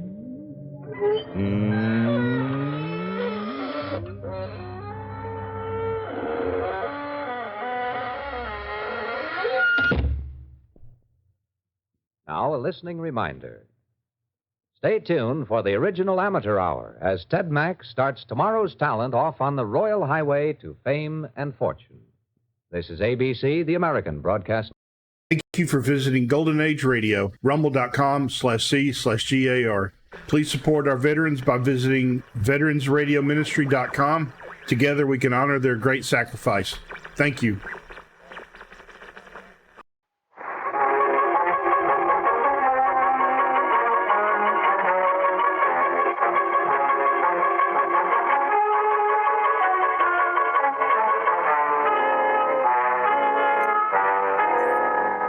You wonder why I brought us all together out here. Yeah, Bill, it had occurred to us to wonder, especially on a night like this. Don't get us wrong. We're always happy to see you, aren't we, Ned? Absolutely. But neither Lulu nor I can understand what you got us to come for. Yeah, all the way from Los Angeles just to meet in this, shack is the word you're groping for, Lulu. Well, there's no need of delicacy, kid. Shack is the word, certainly. Why do you suppose I live in a shack now? Because you broke? That's right. Then I'll bet you don't live in any mansion yourself. Well, I don't exactly. I'm a house guest for a week at a time with various friends. I tried that. Second time around, I wasn't welcome. QED, we're all broke. Yep. Amen. Well, I got you here because I know how we can make money. Much? Oh, about $250,000. I'm glad I came. I think I'm glad I came. Just how do we go about earning this money, Bill? Well, perhaps I'd better lead up to this gradually. Now, let me put a question to you. Ned, how long have you been out of work? Since Trans Republic Pictures folded. Lulu? Since Trans Republic Pictures folded. Well, I don't imagine you're in suspense about my situation, but I've been out of work since Trans Republic folded, too. And it's my opinion that the only way that we three can make money... we used to make money, didn't we? Oh, sure, when Trans Republic was casting us in some new turkey every month. Exactly, we used to make money. And I think that the only way that we can make money again is to do what we proved ourselves to be so good at back then. Bill Anders, did you get us all the way out here to the edge of the Nevada desert just to propose the formation of some repertory company? No. I'm as much a ham as anyone else, Bill, but to tell you the truth, I've been thinking lately that all three of us, if you'll pardon me for saying so, are very limited actors. Yeah, well, I know that. No, I haven't got any repertory company in mind. Yeah, as a matter of fact, I don't have acting in mind.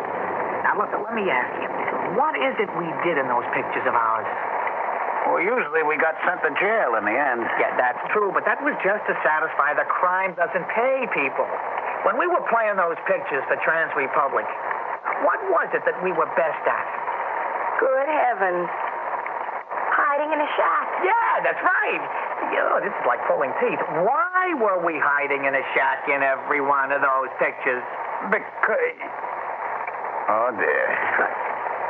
Oh, Bill, you can't... In every picture, we kidnapped somebody, didn't we?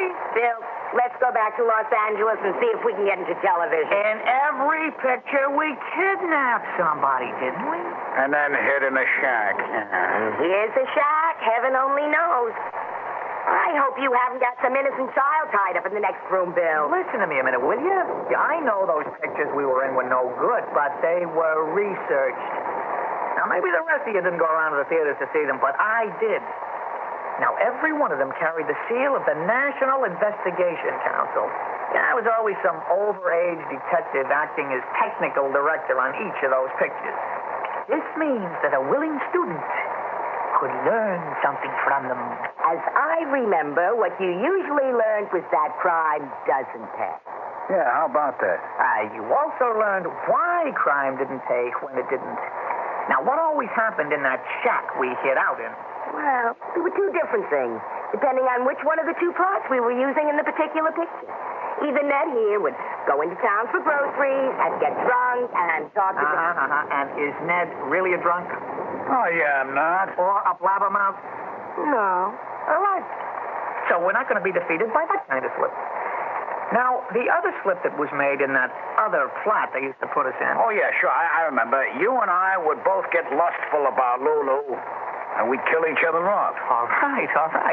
But come on, this is real life. Is there any chance of such an absurd thing happening? Oh, good heavens, no. I hate you both. Well, now, look, I want to be fair. You've both forgotten one other plot. That's the one where we have the little blue-eyed, blonde-haired child. Lulu gets sentimental about him and turns us all in. You know, now that could happen. I like children. You like 16-year-old giggly girls who admire the Beatles? I detest them. Well, that is the kind of girl we are going to kidnap. Now, you with me? Belle, how do we know we'd be any good at kidnapping, huh? Because we've had more experience at it than anybody in the country. You know, we've got something there now. Certainly. You know what? I figured that I need about $12,000 a year just to eat and put clothes on me.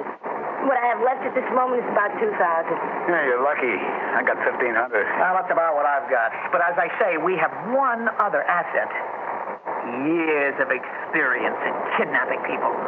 You said there was a 16-year-old giggly girl? Yeah. But if you remember from the pictures we were in, it's not the victim that matters so much as the victim's father. Naturally. He has to be wealthy. Well, he is. Now, I don't know why this man has taken up residence in that hamlet you passed through when you were coming out here, but he has. His name, you ready for this now? His name is Gregory Graham, and he is a tycoon. Now, nobody's ever seen him, but the long line operators in town goes around telling everyone how this Graham is always calling all over the country, putting over big business deals involving millions. Now, the place he's leased to live in is one of the show places of the whole West. Vans rumble along the road bringing furniture and art objects to him. Oh, in short, he's rich enough to qualify to have his daughter kidnapped. That's right. And she has her own car, and every Thursday night she comes along the highway just 2 miles from here, slowing down as she gets opposite the home of a certain pimply youth who has caught her attention. Now, you can count on her being there at 8:30. What about the pimply youth? No, we don't have to worry about him seeing us. He's shy. He runs and hides in the cowshed at 8:25. Did you say $250,000? Yeah. Let's take a vote. All those in favor, say aye. Aye.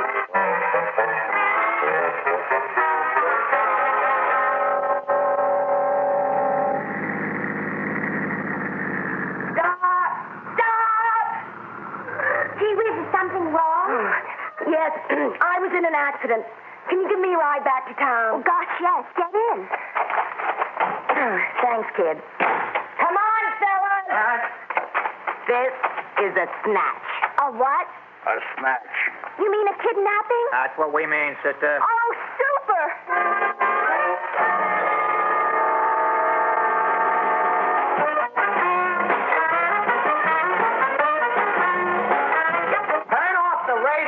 Right. But I wanted to listen. Look, kid, you've been kidnapped, and you'll do what we say. But I thought you wanted to listen to the radio, too. You're just a newscast. And we've heard 3 of those already. No more rock and roll. Well, it looks as if this kid's father didn't report it. Either that or the authorities didn't tell the reporters. How much ransom are you going to ask? Yeah, none of your business. I wish Ned would come back. Is that the other man's name? Where'd he go? Did he go to find my father? Aren't you afraid to louse things up? He doesn't look very reliable to me. Mary, he may not look reliable to you, but he has pulled no less than 85 kidnappings. Gosh, I'm impressed. That's Ned now. Oh, I'll get it. Don't open that door. Why not? Well, aren't you going to look out the window first? It might be the cops. No, she's right, Bill. Yeah, but you can't see the outside of the door from the window. You should have thought of that before you kidnapped me. What do we do? Hey, Bill, look, let me in, will you? It's Ned. Let him in. What are we listening to this kid for? I was only trying to help. Oh, you certainly took your time. Did anybody follow you? No. Are you sure? Shut up. Well, Ned? Well, look, I'm practically certain this kid's father hasn't reported the snatch. There are 2 bars in town. I spent some time in each one. Yeah. I had my hair cut by the deputy sheriff, and I bought all the stuff at the local market. I swear, nobody in that town is excited about anything. Everybody's yawning, as a matter of fact. Fine. And there was nothing on the radio. We better turn on the radio and listen to the next newscast. Sometimes they cut in with special bulletins. That'll be enough out of you. I said no more rock and roll. All right. We'll write the ransom note now. Okay. Want to dictate it? Yes. Take it down in block letters. I never heard of anything so dumb. Why? You can't let letters out of a newspaper and magazines and paste them on a piece of paper. Hey, Bill, she's right. You know, that's what we did in the biter bit. Yes, but we got caught in the biter bit. But not for that reason. You and I were both in love with Lulu. That was the trouble. Oh, I guess you're right. Any magazines? Any papers? Yeah, sure. Over there under the bed. Yeah, I am a reading man. Hey, as a matter of fact, we can cut whole words out of my copy of Remembrance of Things Past. That'd baffle the police. No. These papers and magazines will do. I told you that was how to do it. Now give me the scissors. Here. All right. Now, the first letter we want is D. D? For what? Well, we start off. Dear Mr. Graham. Oh, that's silly. The first letter you want is W for warning. That's a darn good idea. Yeah. Now, what comes after warning? Well, wait a minute. Give me time to think. No, wait. Shut up, Ned. Give her time to think. Yeah. You know, Mary, I'm awfully glad it's you we kidnapped.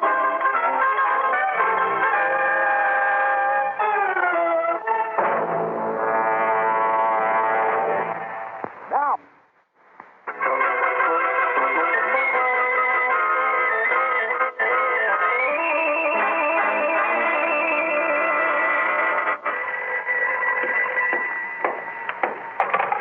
Gregory Graham speaking. This is the party that sent you the note. Is my daughter safe? We're talking about a parcel that me and my friends are holding for you. No. Oh, yes, I forgot. Is the parcel safe? Listen to me.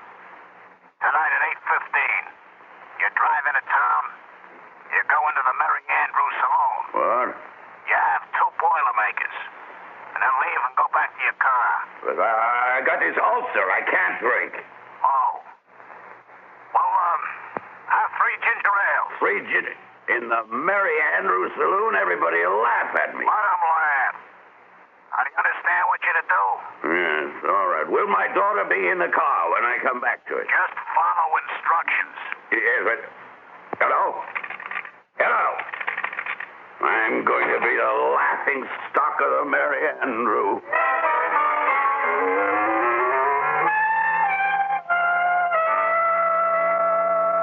Well, he did it. He drove into town slowly. Yeah. Parked his car and went into the bar. He had 2 Boilermakers and surreptitiously poured them into the spittoon. Then he went out, waited a while, and then drove back to his house. Nobody was following him? Nobody. I'm convinced he hasn't told the cops. All right. Ned's in the next room with young Mary. Let's get him.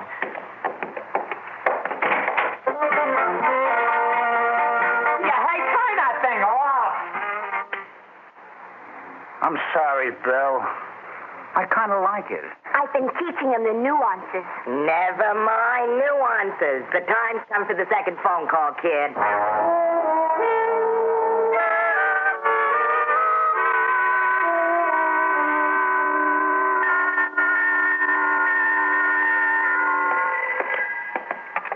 Hello. Gregory Graham speaking. We're very satisfied with the way you've behaved yourself, Mr. Graham. Well, I'm not satisfied. Where's my parcel? I warn you, I don't want one hair of her head harmed. Did you really think you were going to get her when you went into town? We didn't even tell you to bring the ransom money with you. We were just testing it. Well, all right. Are you satisfied now? Yeah. You got the $250,000? Certainly I have. All right. I know that you know where the old abandoned last dollar silver mine is because you were making inquiries about buying it. Yes, I know where it is. Go there at midnight. Bring the money. Now, you know how the entrance of the mine is boarded up? Yeah? Well, it isn't boarded up anymore. You go into the mine. Just inside the entrance, there's a cardboard box. Oh. You want me to put the money in the box? No. We want you to put the box over your head. What? And you walk down the stairs to the abandoned shaft. Keep the box on your head. I'll fall and break my neck. That's up to you. When you get to the bottom of the stairs, my Confederate will be there to meet you. Well, all right.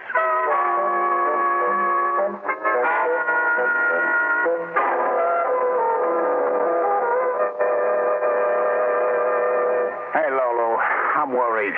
So am I. Well, I don't see why. What are you worried about? Gosh. You were supposed to meet your father in the mine at midnight. The mine is 15 minutes away from here, and it's now 1 o'clock in the morning. I'll bet he did fall down those stairs and break his neck. I don't see why you insisted he put that silly box on his head in the first place. Well, gee whiz, you didn't want my father to see, did you? Lolo. Yeah? Suppose he did fall down those stairs and die. You remember anything like that from any of those pictures? I mean, under the law, are we then murderers? I don't think so. Oh, yes. It's the natural and probable result. I read that somewhere. And you were committing a felony. I mean, kidnapping is a felony, isn't it? Oh, shut up. Oh, here they are. Oh, thank heavens. Come in. Oh, brother, what a time we had. You better take my arm. I can't see your face. Right this way, Mr. Graham. Thank you, young man. What took you so long, Bill? Did you ever try to get a man to walk a straight line across a field at midnight when his head is in a box? Is my daughter here? I'm here, Daddy. Are you all right? Oh, I'm fine. They treated me just super. Where's the money? Here, it's in this package. My daughter and I will go now. Not until we count the money, you don't. Here goes. Let me at it. 250. Hey, wait a minute. What is this? Daddy, you've taken all the funny money from my Make a Million game. Just what is the big idea? If you let me take this silly box off my head, I'll explain. Now, take that box off his head. Yeah, okay. There we are. Greg White! Why are you all saying Greg White? That was my daddy's professional name. It certainly is a surprise to see you three here, Lulu, Ned, and Bill. You know them, Daddy? Mary, in some 85 to 100 pictures that I made for Transrepublic, I played a tycoon, and these three people played kidnappers. Good heavens, kidnappers! You're still playing kidnappers. Yeah, well, that's quite apparent. What in the devil are you doing, Greg? I'm playing a tycoon. Oh, no. Ever since Transrepublic closed down, I've been broke. And finally, I had $3,000 or $4,000 left that I figured I could put to work for me, convincing people in real life that I was indeed a tycoon.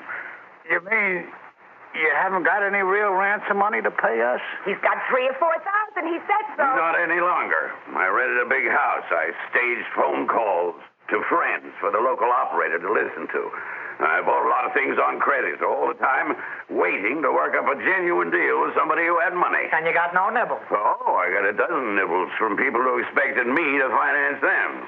I tell you, I've been at the end of my rope for the past week. I'm in debt to the tune of $2,500 or so, and I haven't known where to turn.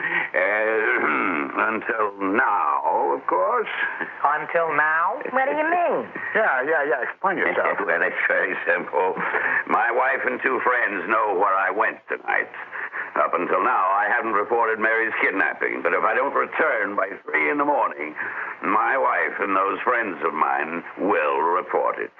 In that event, it ought to seem like old times to you. You'll be caught by the police again. Oh, well, look, what do you think we are? You can go. Take Mary and go. Well, I want a little more than that. What do you mean? I want $2,500. You're crazy. Daddy, you're a wonderful businessman after all. I figure you people have committed a federal offense that carries a mandatory death sentence, but I'm willing to settle out of court. Yeah, well, I think that's a very shaky law. Oh, no, it isn't. Shall we drive into the sheriff's office and see what he thinks about it? He's got us. Hey, Bill, can't you think any way out of it? Well, No. Cash, please. What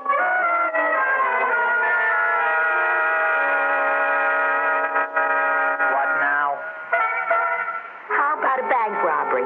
We did a couple of those in the old days. No. How about robbing a warehouse? Huh?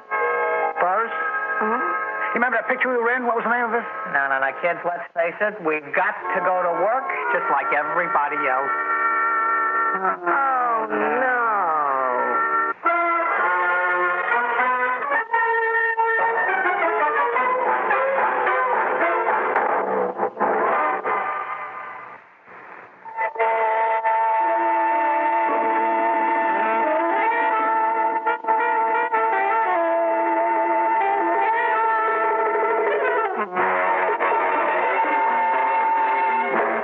Theater 5 has presented presented Why Can't Life Be More Like the Movies, written by Robert Senadella and directed by Ted Bell.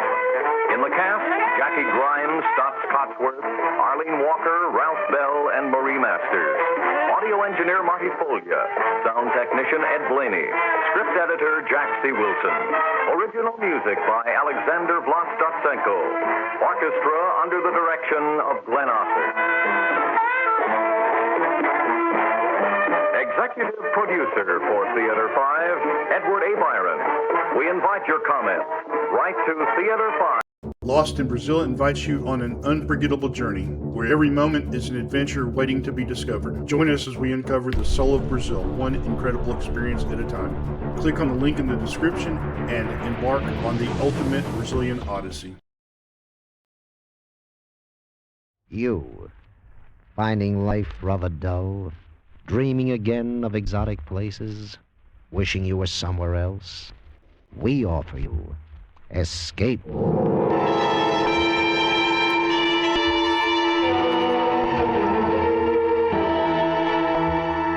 Escape us now to an island off the northwest coast of Africa, and the story of a man whose quest for happiness was blocked by a giant, a madman, and a beautiful girl, as Willard Kaufman tells it in his exciting story, The Gladiator.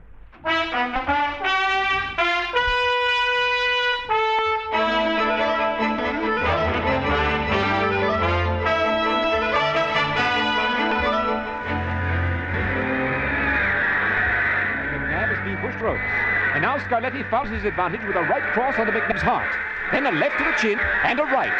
And on the right. Oh, a wizard of a smash to McNabb's jaw, and the pride of Scotland is down. He's down. The referee motions Scarletti to a neutral corner and begins counting. 1, 2, 3, 4. I stood there in a neutral corner, not realizing it was over. This was it, Joe. I had to tell myself this was it. After 12 years in the scrambled brains business, 12 years of living like a monk and dying before each fight, this was it. And then I saw her. Dark she was, and pliantly slender. The most beautiful girl I'd ever seen. She sat there among the ringside bloodsuckers with the arc lights on her white face, as calm and incurious as a queen.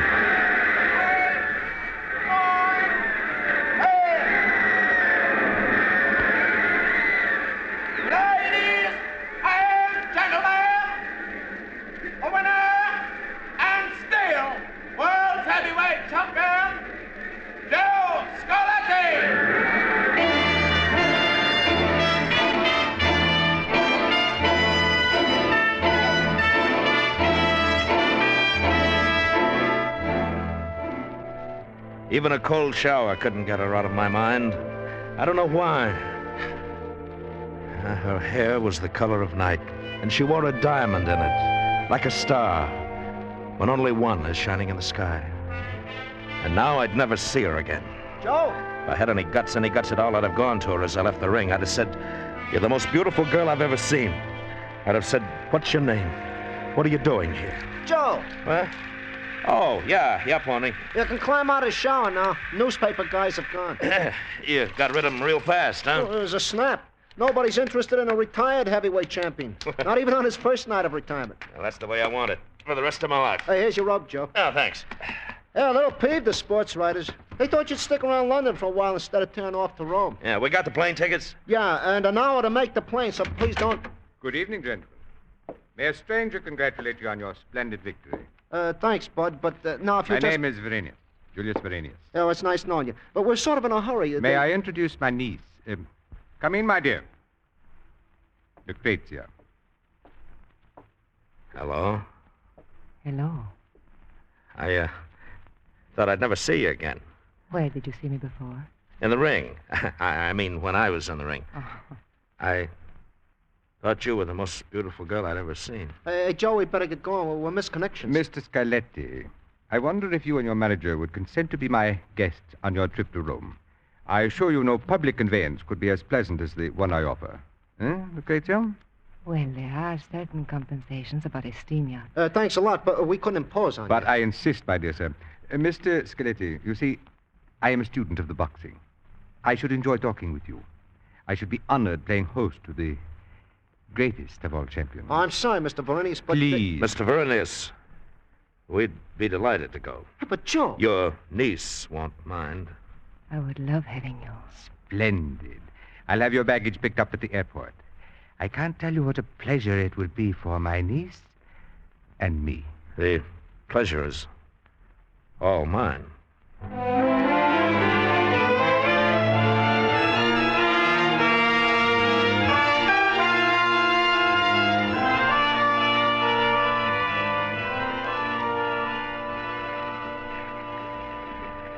But I just do not understand. You had success. You were famous, and you gave it up. I would never have given it up. You know, I like the way you dress. You fit into it nice. You sound like a kid on his first date. Well, in a way, I am. See, I've never been this close to a nice girl before. I'm not so nice, Joe. And you're not so close. Well, I can get closer. No, Joe. Yeah, 3 days on the water, 3 nights under the stars. You sound absolutely lyrical. Like #1 on the hit parade. And it's still no Joe. Don't rush me. You have plenty of time. Yeah, plenty of time to make up for all... You're like a spring all wound up. I've been wound up for 12 years. Well, wind down. Talk a little. Talk it out. Talk, that's kid stuff. Oh, you don't know anything about kids. I don't believe you ever were a kid. No, I guess I wasn't. The night of my 17th birthday, I had my 17th fight. That's some coincidence, huh? Why cry about it? You're still young. Yeah, I'm 29. The days are going fast, and what have I got to show for them? Oh, nothing. Nothing except the satisfaction and the wealth and the fame of being the greatest fighter in the world. And that world was pretty narrow. A ring 20 feet square surrounded by rope. You're the first man since Fitzsimmons to hold the light heavyweight and the heavyweight championship at the same time. Hey, how do you know so much about fighting? Oh, I don't. I'm just quoting. Speak for yourself. Tell me about yourself. Or is that kid stuff, too? Well, no, but... There's nothing to tell. Oh, there must be. I mean, who are you? Do you live in Rome or Paris or neither or both? How does it feel to be rich when you don't have to fight for it?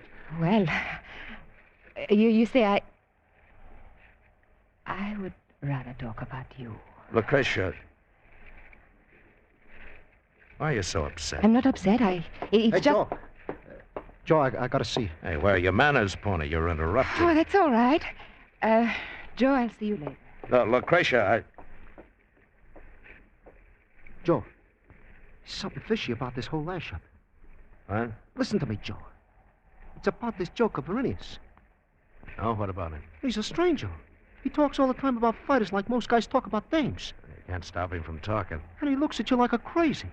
Like a butcher fixing to carve up a prize bull. Can't stop him from looking either. All right. But remember the dressing room 3 nights back? When you said we'd go with him? And he said he'd pick up our gear at the airport? So? So how'd he know our gear was at the airport? How did he know we was going to Rome? Well, you told the sports writers. Maybe you read it somewhere. I told him a couple of minutes before Verenius popped up. But that's not all. Joe, get your mind off that dame and listen. All right, I'm listening. Well, I've been trying to brush him all day. And on a little boat like this, it ain't easy, even in this fog. But 10 minutes ago, he almost cornered me, so I took off. Up that stairway. A ladder. Aboard ship, you call it a ladder. All right, so I go up, like the 2nd floor. Now, the bridge. Will you stop interrupting? I mosey around. And I happen to notice that big map. That's a chart. They mark our course on it day by day. Yeah, that's it. Well, I almost fall down. Joey, we ain't going to Rome. What? To go to Rome, we should have turned left at the Rock of Gibraltar. That's how you get to what you call the Mediterranean Sea. And we didn't? We kept going south. Right now, we're somewhere off Africa. What do we do, Joey? We better talk to Verenius. Hey, you might as well start talking. Here he comes. Ah, there you are. I've been looking for you. Yeah, I know. I mean, Verenius, Please, call me Julius. You are enjoying the trip. You are comfortable. Well, a matter of fact... Splendid. You look marvelous, Joe. You've never looked better. Oh? What makes you so sure? You never saw me till 3 days ago. That's where you are wrong. I've known you a long time, Joe. Since the night you defeated Jackie Slade at the Polo Grounds in your native New York. What? That was 10 years ago. 10. 10 years, 5.5 months. When you walked in the ring that night, you were just another preliminary boy. When you walked out, I knew you would be champion. Of all the bouts I have ever seen, that is the one I most enjoy remembering. Well, that's the fight I'd like most to forget. When you hit Slade in the second round.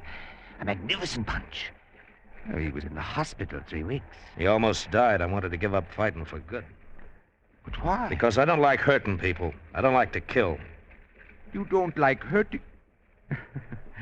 That is very funny. Here's something funnier than that. Why aren't we going to Rome? I hate noise. But I suppose the klaxon is necessary in the farm. Come on, quit stalling, Verenius. My dear Joe, I never stall. I certainly wouldn't try to now, when you're obviously so sure of what you're talking about. Where are we going? Home. Home. With me. Accuse me of selfishness, if you like. But I so much enjoy playing host to you that I thought I'd prolong the pleasure. Perhaps I should have consulted you about it, but you would not have accepted. Would you? I would not. You see? But, of course, we cannot turn back now. Why not? Because I have this gun. And it is loaded. And as I know very little about firearms, it might go off and hurt you. I would not want that to happen, Joe. It would interfere with my plans. Oh? What plans are those? Something I've thought about for 10 years, since the night at the Polo Grounds. I'll tell you all about it sometime soon, but now, if you'll head down that passageway, you'll find a small but comfortable brig ready to receive you. Let's go.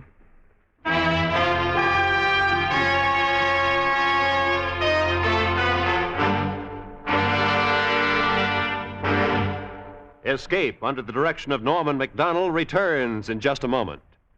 Looking for a bookie? Investigators are. Police are, too. But some police are not looking for the bookies that are a major part of organized crime in America. CBS Radio, as the third in its important documentary series, The Nation's Nightmare, uncovers fascinating facts about the bookie business. Hear from police, criminals, victims, in their own voices, under authentic conditions. Hear CBS Radio's The Nation's Nightmare on most of these same stations tomorrow night. And now, back to Escape.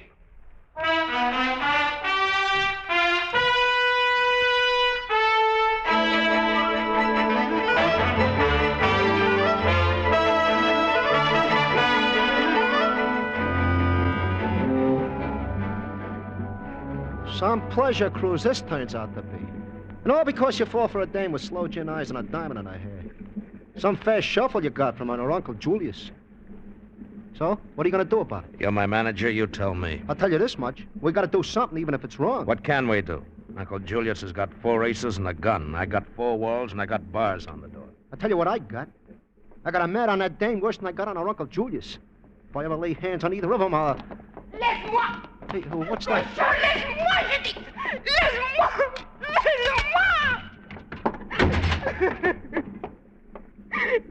Well, if it ain't the dame with the slow gin eyes. Yeah.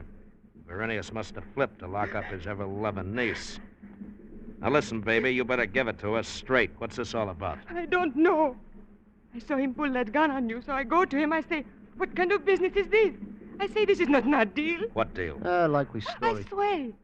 Practical jokes are okay, I told him, but not with a gun.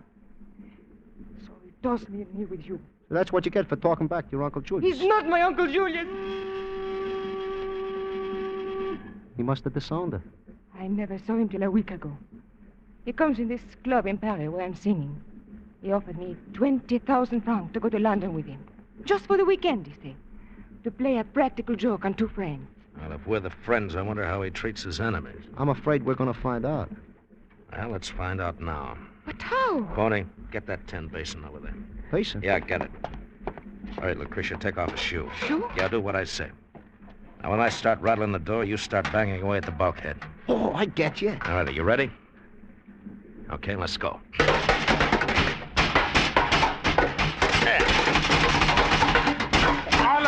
All right.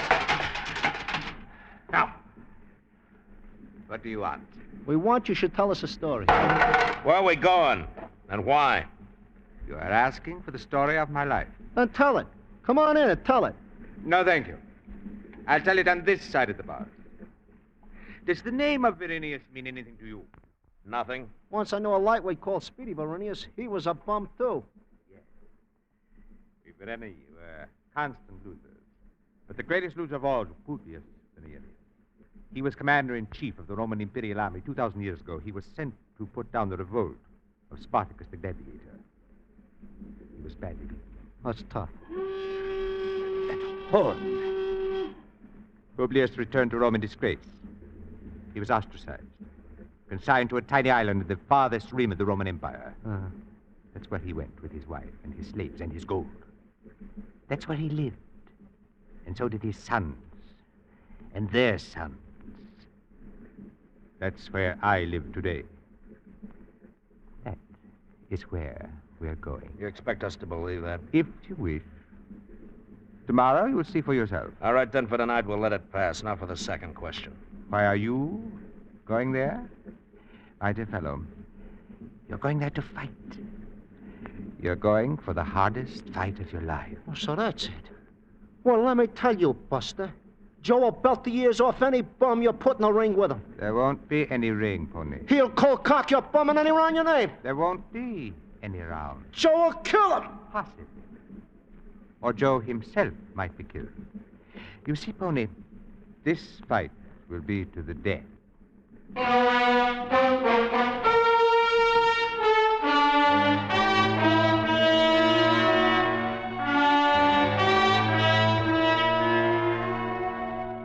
We got there the next night. A little island and a mantle of fog that hung solid as grease over land and sea. The dock gave way to a worn stone path, and suddenly out of the fog an enormous structure appeared with towers and battlements plunging so high they were lost in the gloom. Look at it. Like a castle or something. Not as big as Radio City, but almost. You like it, Joe? I'd like it better if you'd keep that cannon out of my spine. I apologize, Joe, but I cannot chance your escaping the fog. The fog is most regrettable. Usually the view from here is magnificent. Yeah. On a clear day, you can see Catalina. Or at least the African mainland. I admire your talent for jokes in so strange a situation. The situation's impossible. You kidnapped me to kill or be killed for your amusement. And now you regret that the view is not up to par. You're shocked, Joe, simply because my values differ from yours. Well, that's a mild way of putting it. You're shocked because you might die for my amusement. Death is not amusing, where I come from. Where you come from. I assure you I am equally shocked by the values of your world. At least we've gone a couple of thousand years from barbarism. You've gone from barbarism to decadence without touching civilization. We don't kill men for amusement. I often wonder what you kill them for. Yet the killing goes on, year after year. What's war but mass murder? All right, but basically our way of life... Basically, you have no way of life. You have a culture of gadgets, to which no one has contributed anything of value since the Romans invented the bathtub. Oh, don't argue with him, Joe. It is getting us nowhere. Right, my dear.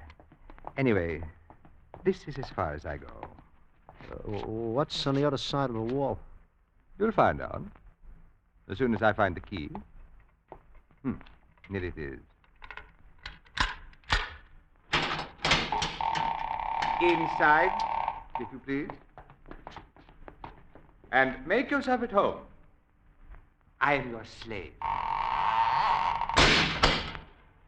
Yeah. Or vice versa.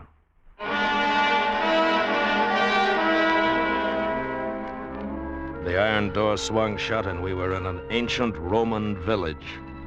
The stone walls surrounding us must have been 8 feet thick and about 4 times as high, and notched along the top with saw teeth. Mud huts crouching in the soupy night formed an irregular circle around the deserted marketplace, just like those pictures in the first-year Latin book. Only Uncle Julius had tricked up the joint with a few of the modern gadgets he so much despised. Hey, look, Joe. On top of the wall, between the notches. Yeah. Machine gun. Searchlight. About every 50 yards.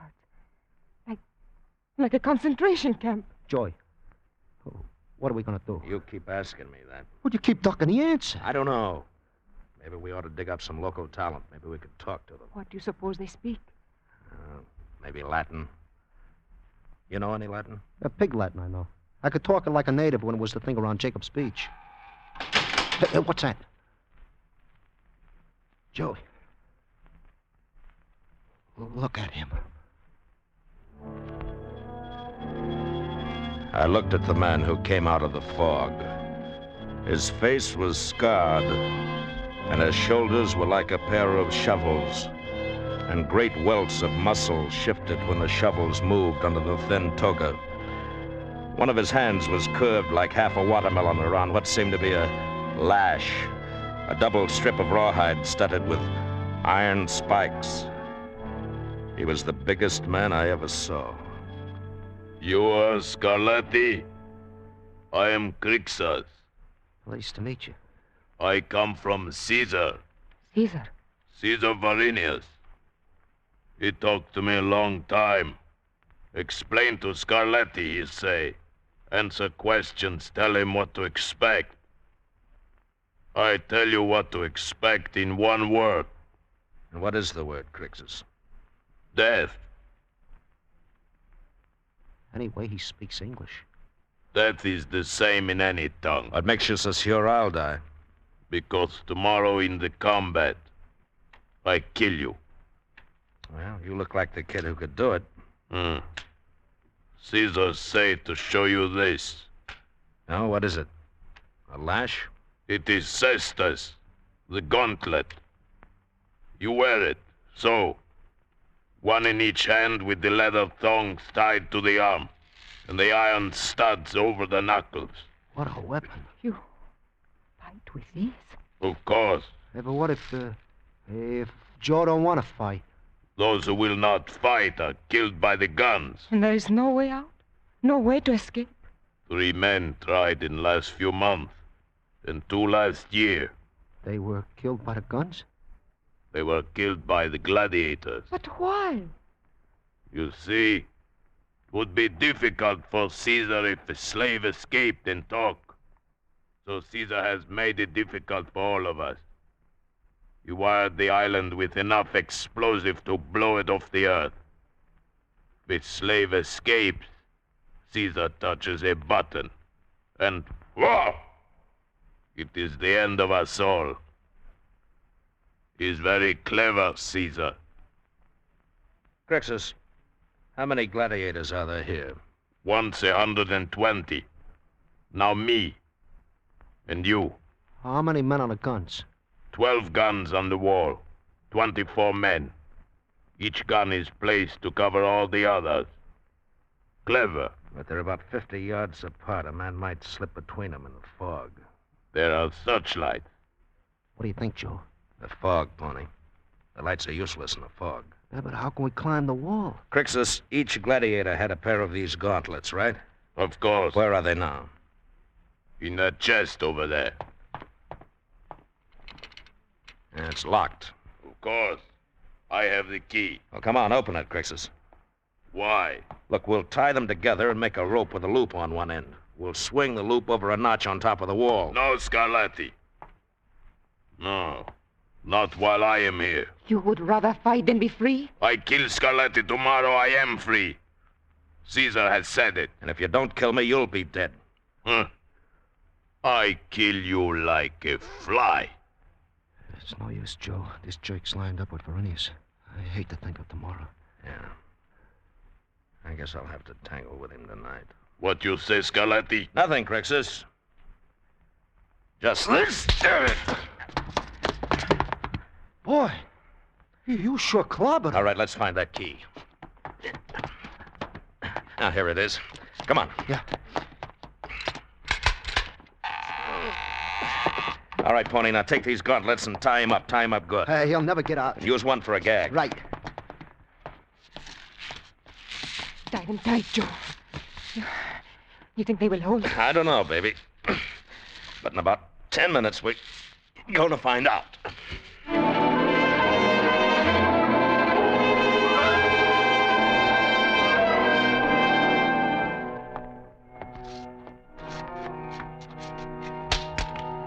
I missed the first try, but the second, caught and held.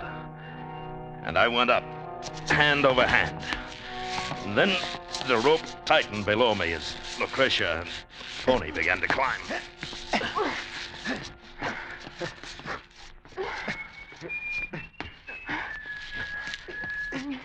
The machine gun was about 60 feet away, somewhere beyond the fog. But the whistling of the gunner was a guide, a foghorn. All right. Now down the other side. Come on.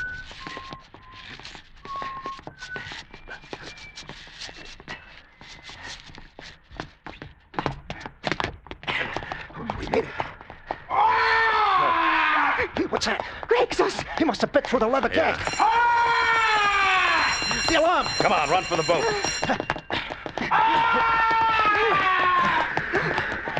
There's the boat, Lucretia. Come on. Just a little further. All right. Cast off, Pony. Not just yet. Put up your hands. Not this time, Perennius. Stay back. I kill all of you. Maybe one of us, but one of us will get you. Stay back. Stay back, I said.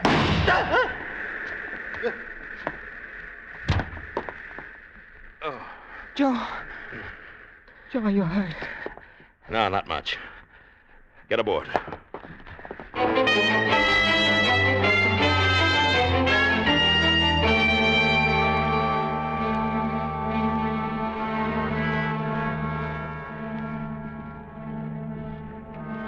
Does it hurt you much, Joe? Your wound? No. Look, Joe. The sun. The fog is gone. And there's the African coast. Yeah? Look over there, you see? The island of Verenius. Joe! There is smoke coming from it. The island. Look at it. Oh, Joe, he did it. He blew it up. The whole island. And himself, too. Yeah? In a few hours, the water won't even be muddy out there. Joe? Yeah? There's only one thing wrong with this whole lashup. What is that, Pony? Nobody's gonna believe any part of this now.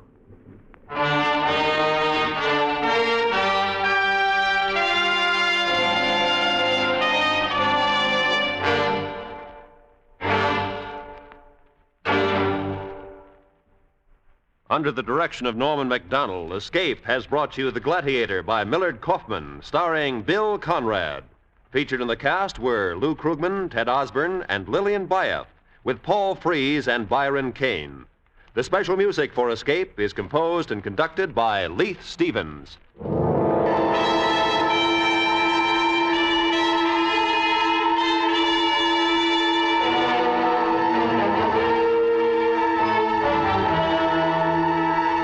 Next week, escape with us to the Yellow Sea and the story of a man who fought the entire Japanese Navy with an ancient submarine and an untrained crew, as Alec Hudson tells it in his exciting story, Up Periscope.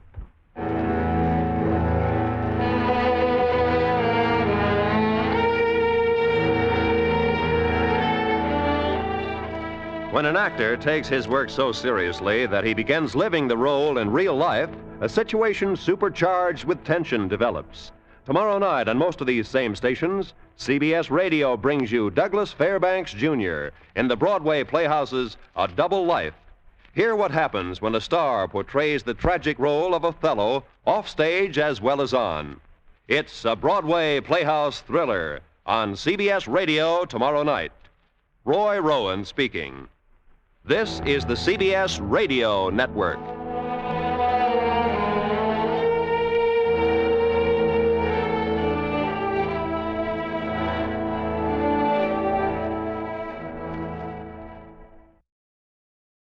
Thank you for visiting Golden Age Radio, rumble.com/C/GAR. Please support our veterans by visiting veteransradioministry.com. Together we can honor their great sacrifice. Thank you. In just a moment, X-1, but first, here's an important date to remember. It's this Sunday when the highly acclaimed program On the Line with Bob Considine premieres on NBC Radio. Behind each news event is a human interest story, and beginning Sunday, you can hear these fascinating sidelights with commentator Bob Considine. You'll also meet the important people who make the headlines, people from the government, labor, and management, or perhaps someone in your own hometown today. The latest news becomes more meaningful when you understand the human interest. So make a date to hear On the Line with Bob Considine. Now stay tuned for X-1 on NBC.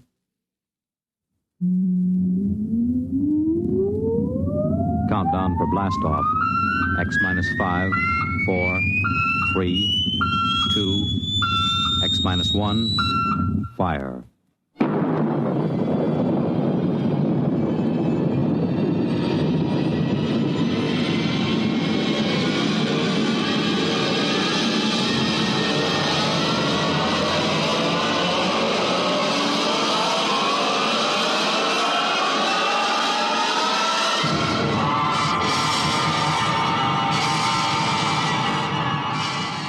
From the far horizons of the unknown come transcribed tales of new dimensions in time and space. These are stories of the future, adventures in which you'll live in a million, could be years, on 1,000 maybe worlds. The National Broadcasting Company, in cooperation with Galaxy Science Fiction Magazine, presents X minus 1.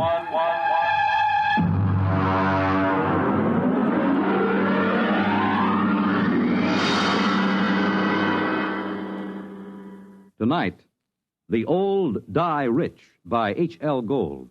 The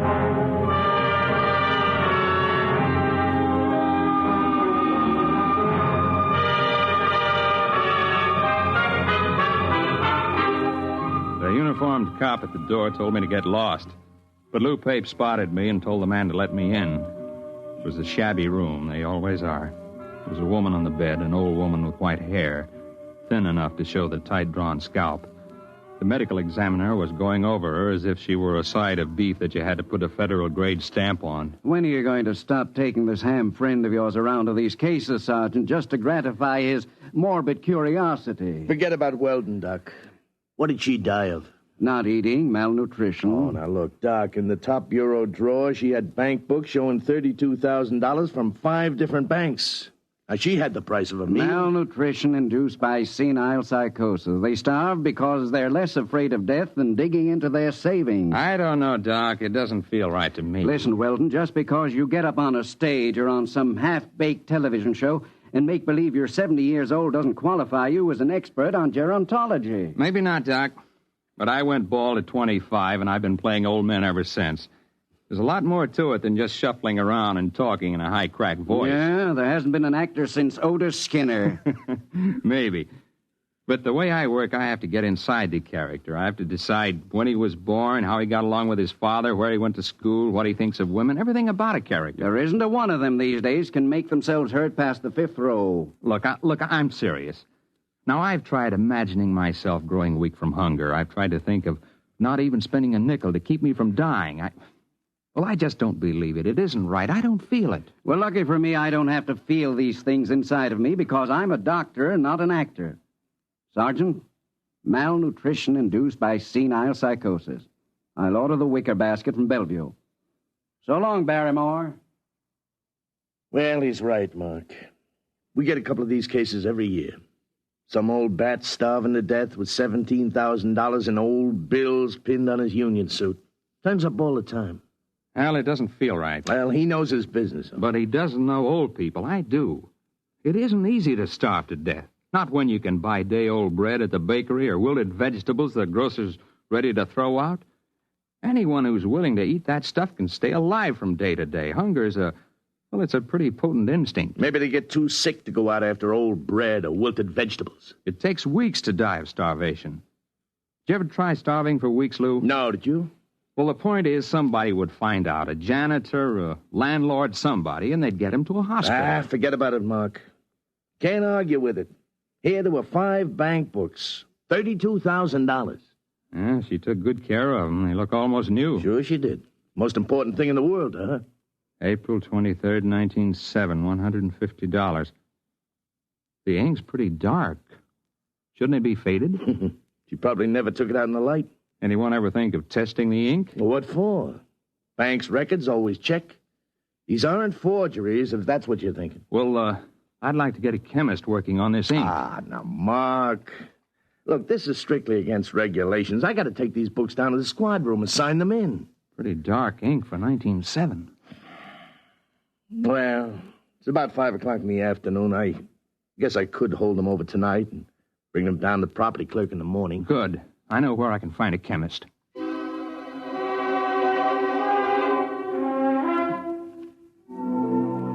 Mr. Weldon, there's no doubt of it. The ink sample is typical of inks used 50 years ago. 1907 would be about right. There, you see, Weldon? I was supposed to go to the Trotters tonight. But according to the amount of oxidation, it's fresh enough to be only a few months old. There, I was right. Well, couldn't that be the result of unusually careful handling, though? Oh, yes, I suppose it could. An airtight compartment, perhaps, sealed with one of the inert gases or a vacuum. That might account for the lack of normal aging. Lou, you can't keep inert gases in a top bureau drawer in a fourth-floor walk-up. Yeah. Well, it's probably some simple explanation. For fresh ink, half a century old.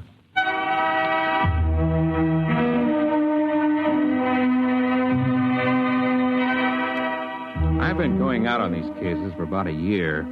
It's my specialty, playing old people, and when I'm not working television or something on Broadway, I go down to the homes for the aged or the parks or just watch.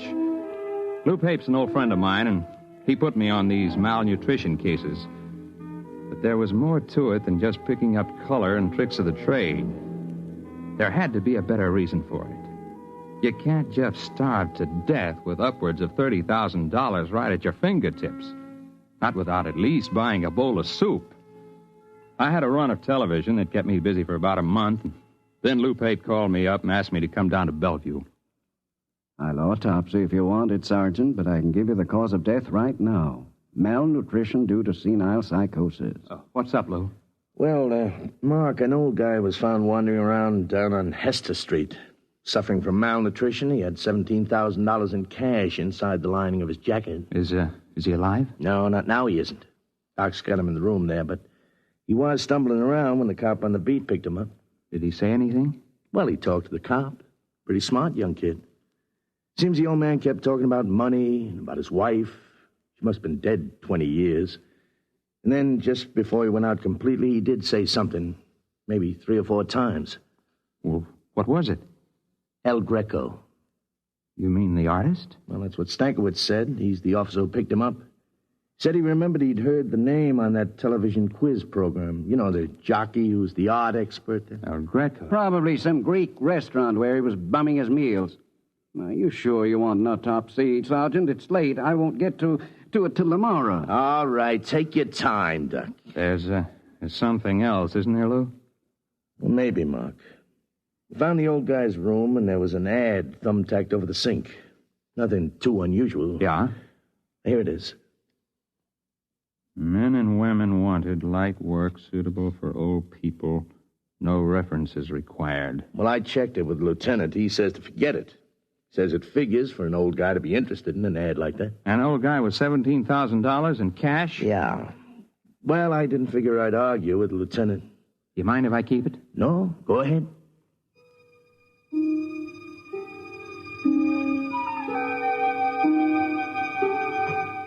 It was an old brownstone house in the East 80s. I got in line with the rest of the applicants. My face was lined with collodion wrinkles, and I wore an antique shiny suit and run-down shoes. It was a good makeup job. I looked more authentic than the rest of the old-timers who were waiting for the interview. I finally came up to where a woman was asking the questions. Name? Kernet. Louis Kernet. Kernet. Mm-hmm. Address? Well, I don't exactly have a place. I've been staying with a fella down on 12th Street, a friend of mine. I met him in a cafeteria. Previous occupation? Well, I worked at a lot of things. Used to be a printer way back. I could handset. Do you have type. any references? Well... Family? No, ma'am. I haven't got any family. I had a cousin in Salt Lake City, but I haven't seen him in 30 years or more. The ad said you didn't need no references. Yeah, well, that's right. Now, will you wait in the other room? Yes, ma'am. Do I get the job, ma'am? Just wait in the other room.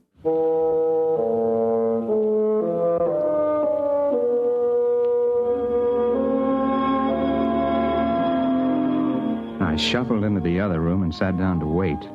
I concentrated on building a character for Louis Kernet.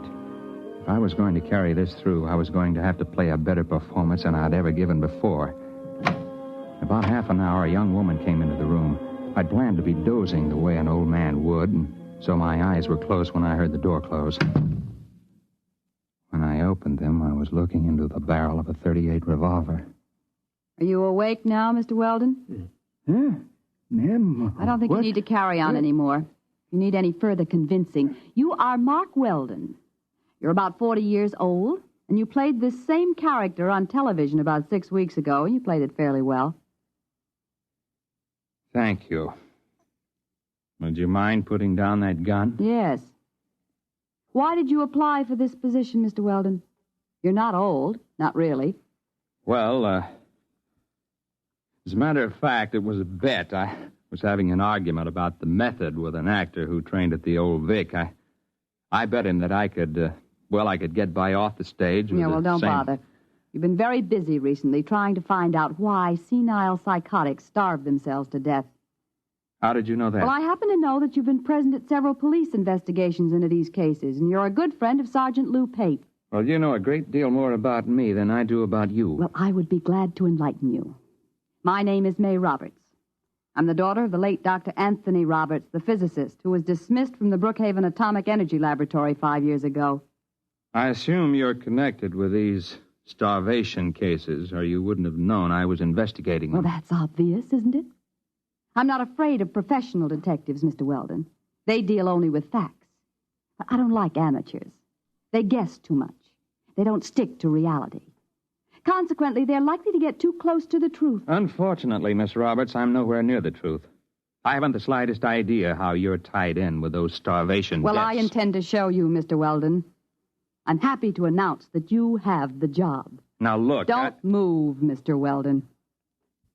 Oh, incidentally, about 15 minutes ago, I called Sergeant Pape and told him I was your sister just in from Pittsburgh.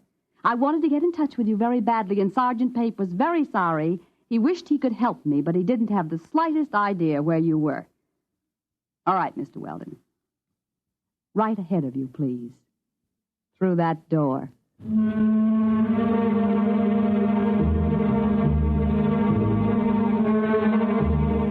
She didn't look like the kind of girl who would forget to hold the gun on me as I went down the hall. So that's all I did, just go down the hall. I climbed up to the 4th floor to a large room.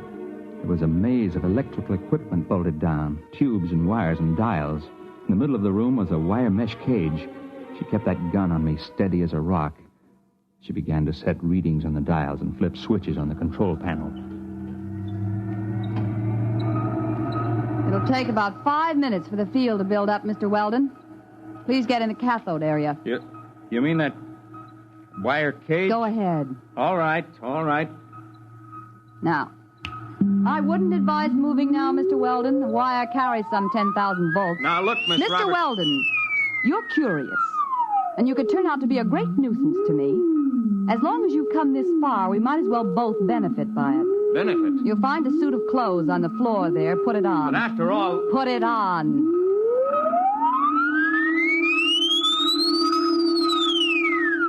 I didn't know whether she was bluffing about the electric charge, but the revolver looked real enough, so I stripped and changed into the other clothes. The shoes were a little too tight and pointed. The collar of the shirt was too stiffly starched and too high under my chin. The suit was too narrow at the shoulders and at the ankles. I remember my father had a suit like that. The same shiny blue serge. All right. In your pocket, you'll find a set of envelopes. You'll find a set of instructions on each. Follow them carefully. I don't get it. You will.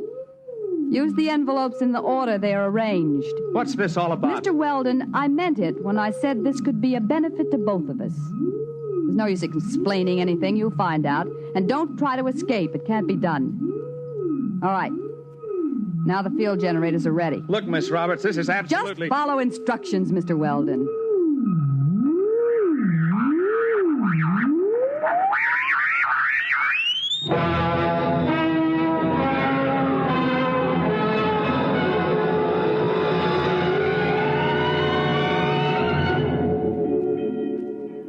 I blinked.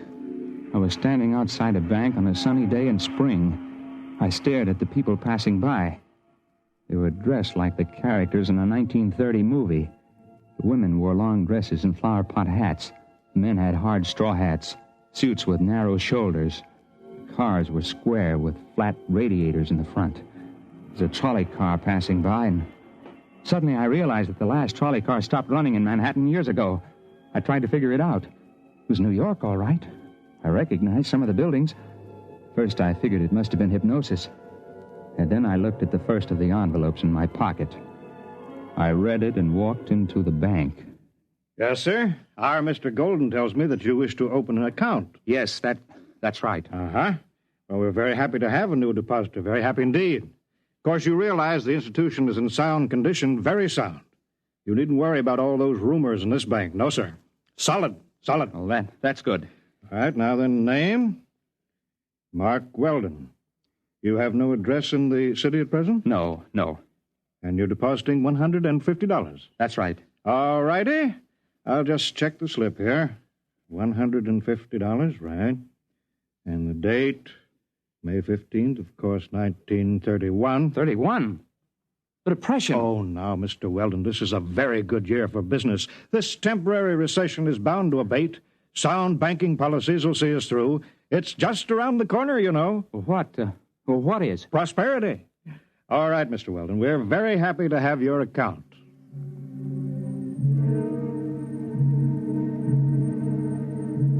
I went outside the bank, and I stood there in the spring sunlight and let the terror soak into me. Possibility of the entire situation was gnawing at the edges of my mind. And then suddenly I wasn't there. It was as fast as blinking. I was outside another bank in the same city. The date on the next envelope was May 29th, and it was still 1931. I made a $75 deposit there, and then $100 at another place a few days later, spending a few minutes each time and going ahead anywhere from a couple of days to almost a month. In 1934, I found myself inside a broker's office. Very well, Mr. Weldon. As I understand it, you are buying this stock for a Dr. Anthony Roberts. That's right. I assume the stock will be in his name? That's right. I'm just acting as agent.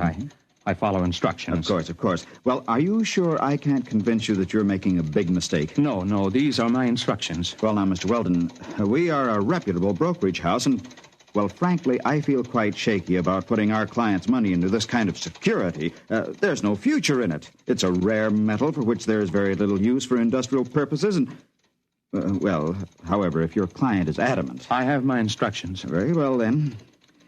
In the name of Dr. Anthony Roberts, 100 shares of Montana uranium. Most unwise, most unwise. It went that way about 50-50. I'd deposit money in my own name in various banks at other times. Then I'd buy a stock or make a bet for May Roberts. On June 21st, 1932... I bet Jack Sharkey to take the heavyweight title away from Max Schmeling. There was Singing Wood in 1933 at Belmont Park and Max Bayer over Primo Carnera. I went on skipping through the years, touching here and there for a few minutes to an hour at a time. It was in early October 1938, about 5 hours after I'd left May Roberts' house, before I realized what she had me doing. It was making deposits and winning sure bets, just as those senile psychotics had done. The ink on their bank books seemed fresh because it was fresh. It wasn't given a chance to oxidize. At the rate I was going, I'd be back at my own time in a few hours with $15,000 compound interest in cash. But those old people had died of starvation somehow with all that cash in banks. I didn't know how it happened or why. But suddenly it occurred to me that I didn't want to be found dead in my hotel room. So rather than make the deposit in 1938, I grabbed a cab and told the driver to step on it. We got a mile away from the bank, and then the cab suddenly disappeared. Found myself in front of a counter at a lunchroom. The envelope instructed me to make a bet on the World Series. There wasn't any way to get out of the range of the machine. It picked me up at least 5 miles away from where I was supposed to be. Came back a week later to get my winnings. Was hungry, so I got myself a hamburger and went out the door. When I hit the sidewalk, it happened again.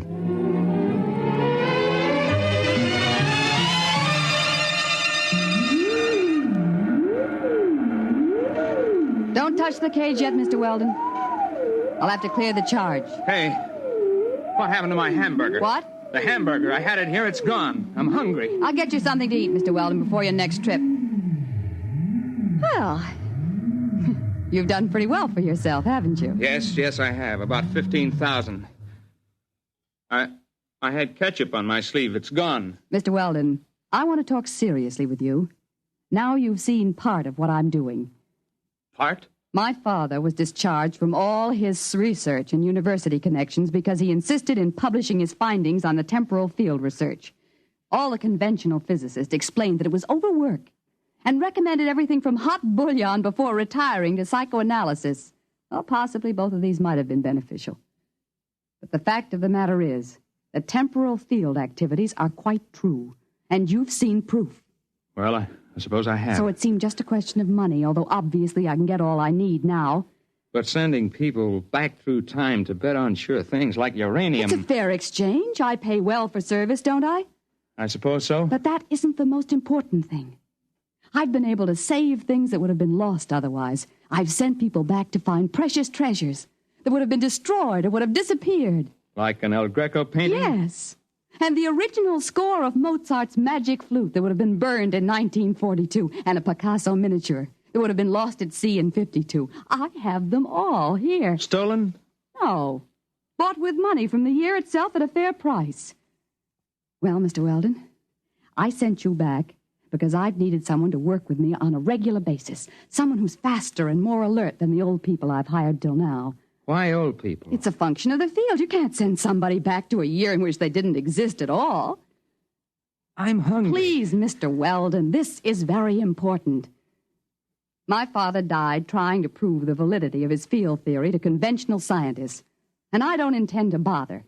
We can become the most powerful people in the world. I don't feel very powerful now. You haven't got a sandwich hanging around. I want to make you an offer, Mr. Weldon. I need someone to help me expand the operation, plan the projects and research.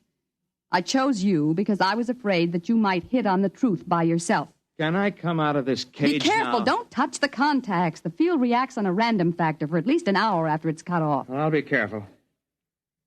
Tell me, Miss Roberts, why haven't you been able to go back to the time that your father was alive and bring him back before he died? Dead tissue can't be transported. We've tried it with mice and rabbits from a laboratory in 1941, and they just disappear. Like my hamburger. Mr. Weldon, I assume that you're interested and that we can make our plans without using this revolver. I hope so. $15,000 is a lot of money. Of course, you were able to send those old people back a lot further. Some of them as far back as 1880. How long would they be gone? I mean, in subjective time. Several weeks. Perhaps a month or more. There's only one problem, Miss Roberts. Well, I'm sure we can work out any details. Well, this one is a little hard to work out. You see, I'm hungry. I haven't been this hungry since I got lost on a hunting trip and went without food for 3 days.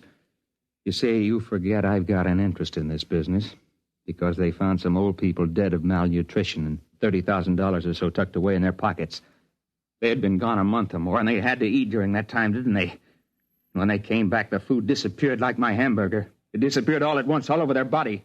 In one fast jolt, they starved to death. No, you don't understand. They just couldn't take the field transition. They were too old, some of them, and they lied to me about their age to get the job. Oh, no, you can't tell me that because I know how hungry I am. And I was only gone about 12 hours. They were murdered. Get back. You know, they say a hungry man gets mighty desperate. He'll do almost anything. Let go. Let go. Let go of it. Oh! My arm. Look out. Look out. The cage. The contact.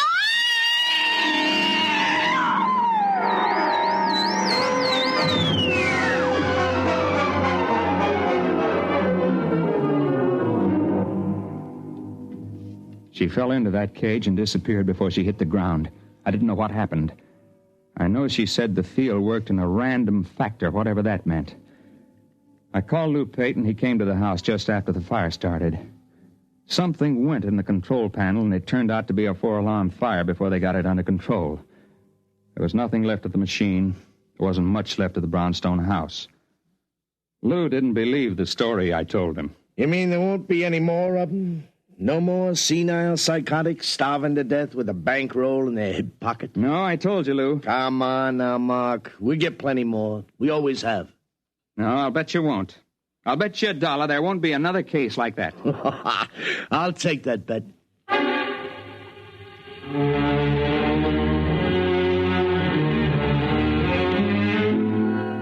I lost the bet. There was one more case, and perhaps it was the strangest one. A woman was found wandering in Bryant Park just before she died of acute starvation. One strange thing was she was young, not more than 30.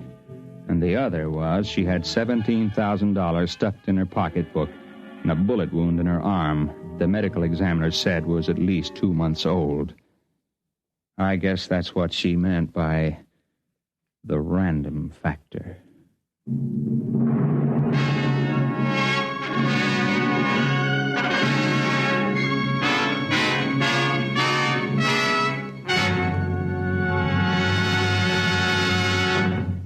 You have just heard X-1, presented by the National Broadcasting Company in cooperation with Galaxy Science Fiction Magazine, which this month features This Way to the Regress by Damon Knight, the story of a man named Sullivan who, strangely enough, did not have a great future behind him, but rather a great past ahead.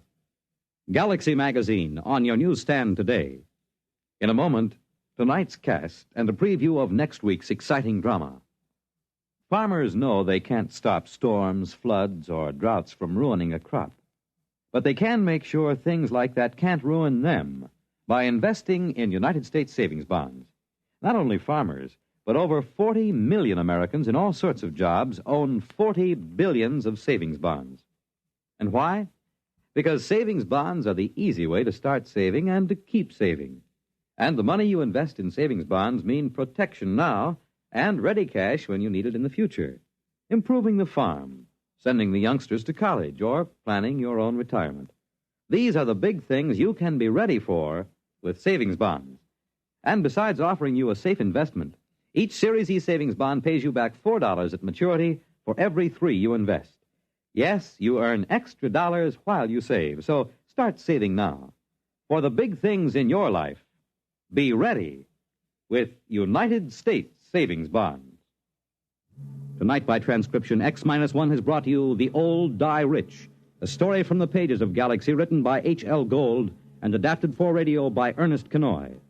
Featured in the cast were Jim Bowles, Jan Miner, Bill Zuckert, Guy Repp, Wendell Holmes, Ralph Camargo, and Ivor Francis. Your announcer, Fred Collins. X-1 was directed by Bob Maurer and is an NBC Radio Network production.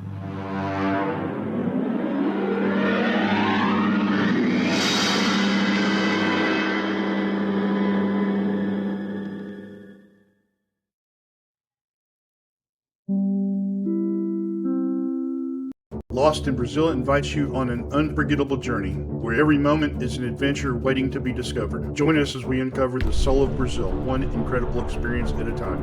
Click on the link in the description and embark on the ultimate Brazilian odyssey.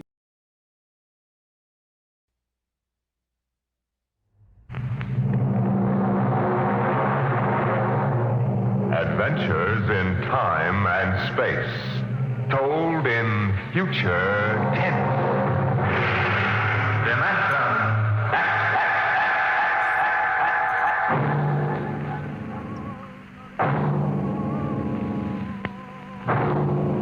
The National Broadcasting Company, in cooperation with Street and Smith, publishers of astounding science fiction, bring you Dimension X.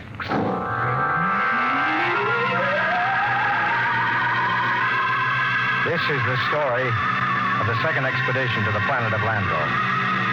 I am recording it for any future expeditions which might land on this God-forsaken sphere, in the hope that they may learn from our tragic example.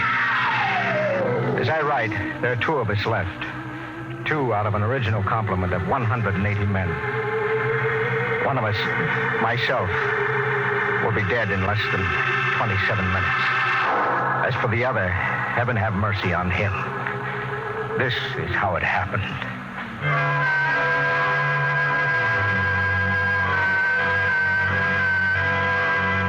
On June 3rd, 1997, less than 2 months ago, the last of our supply ships blasted off Landro, headed for Earth. Well, there she goes.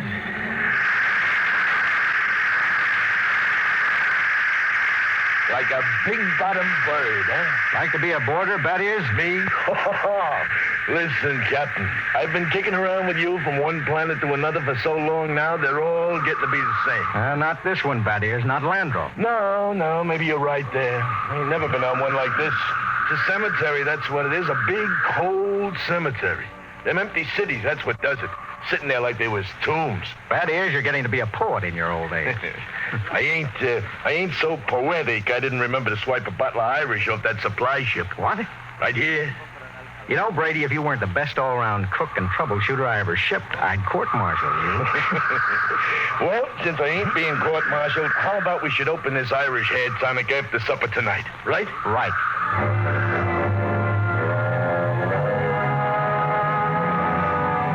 We walked back to the cluster of plastic huts we call the base. It was beginning to freeze up, and that purplish glow had settled across the planet. Yes, it was like a cemetery, all right. A cemetery of dead cities. We walked past one of them, a huge plastic dome with tall, graceful buildings, atomic power systems, vacuum conveyors. All perfect, all deserted, all ominous. How had it happened? Nobody knew for sure. But the best guess was that the plague had frightened the original inhabitants of the planet so that they had piled into rocket ships and headed for some distant planet. I often wondered why a civilization so advanced as Landro could not find a serum to beat the plague. Well, maybe the Aborigines back in the hills knew the answer. Those strange, ugly little people who had taken to the caves the day we landed. All we knew of them was what we found in the anthropological report of the expedition, which preceded ours, and an occasional glimpse by someone on a hunting patrol. When I reached my shack, Morgan, the expedition surgeon, was waiting for me. He was sweating like a pig, and it wasn't the heat because my shack was as cold as a grave. Good evening, Captain Morgan. Well, what brings you here? It's Doctor? a matter of the serum, sir. What about the serum? It's just that, well, it's no good. No good? It's too cold. 10 years too cold. Didn't you examine it? Yes, I did, but, well, my eyesight has been failing lately. Well, are you aware, Doctor, that the last supply ship has returned to Earth? Do you know we'll have no more contact for 2 years? Well, I must have misread the label, sir. Dr. Morgan, just how long do you give us? Well, the present immunity will last a week or so, and then it's just a question of time until someone picks up the plague.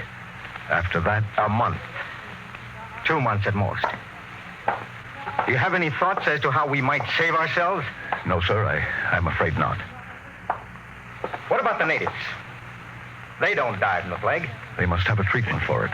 If they didn't, there would be no natives.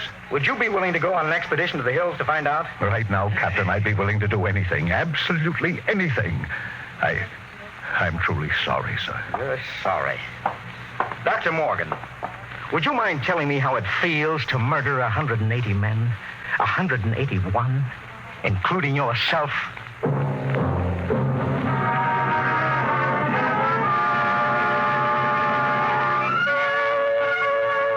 I did a lot of thinking after Dr. Morgan left my hut. It was still unreal for me. After all, the planning of an expedition was no simple thing. You put into it the results of years of training and experience. Every man on my crew was handpicked for his skill. And yet a simple thing like a myopic surgeon misreading a label could blast the whole thing. Yes, it was a shame. I did the only thing I could think of. I yelled for Batty Ears Brady. Brady, get your carcass in here and hurry it up. Okay.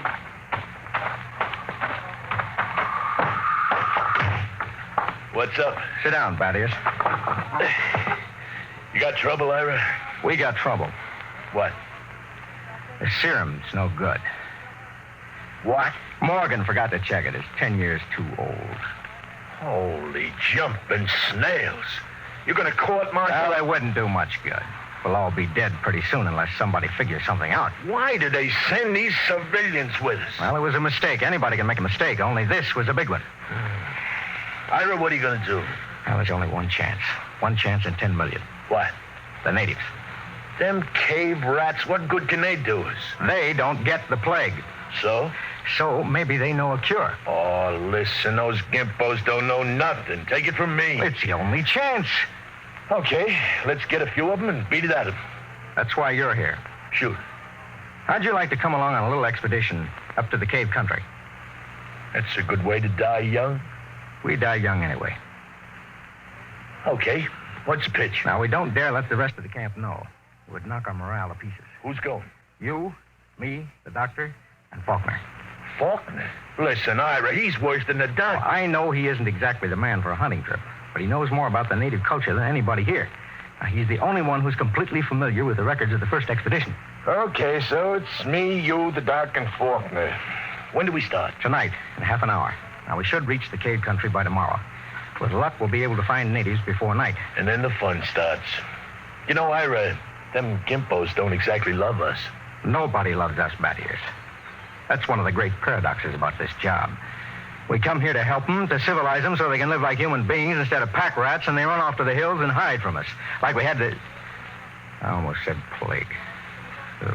Okay, Batty Ears, get the doc and Faulkner.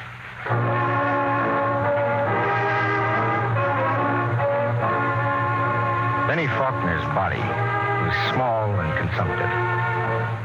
But he had a good brain. He was the best anthropologist the Interplanet Institute could recommend. He and Dr. Morgan were the only two civilians on the expedition. The rest of us were all Army or Space Patrol. And we hadn't been marching very long before Benny's frail constitution began to show signs of wear and tear. What's the matter, Benny? It's nothing. Just the dust. I'm allergic to dust. You hear that, Ira? He's allergic to dust. We better call off the expedition, huh? Easy, Batty Ears. Yes, sir. You want to rest a while, Faulkner? It's okay. I can make it. Well, we should be in the cave country in an hour or so. It'll be daybreak then, and the going will be easier. How about you, Doctor? I'll make it. Okay. Let's go. Ira. What is it? Don't look now, but very slowly turn your eyes to the right and look behind that big yellow rock. Okay. You see anything? No. Keep looking. Don't stop walking or let on. Okay. There. Look like a shadow or something. It's one of them gimpos. He's been following us now for almost an hour, dodging in and out behind rocks. I think there's more of them, too, but I couldn't swear. Well, anyway, they know we're coming. That's for sure. What do you think? Should we bring one in? Not yet. We don't know how many of them there are. Just pretend you don't see them. And above all, tell the others to show no signs of fear. As nothing will start these simple-minded cavemen like fear.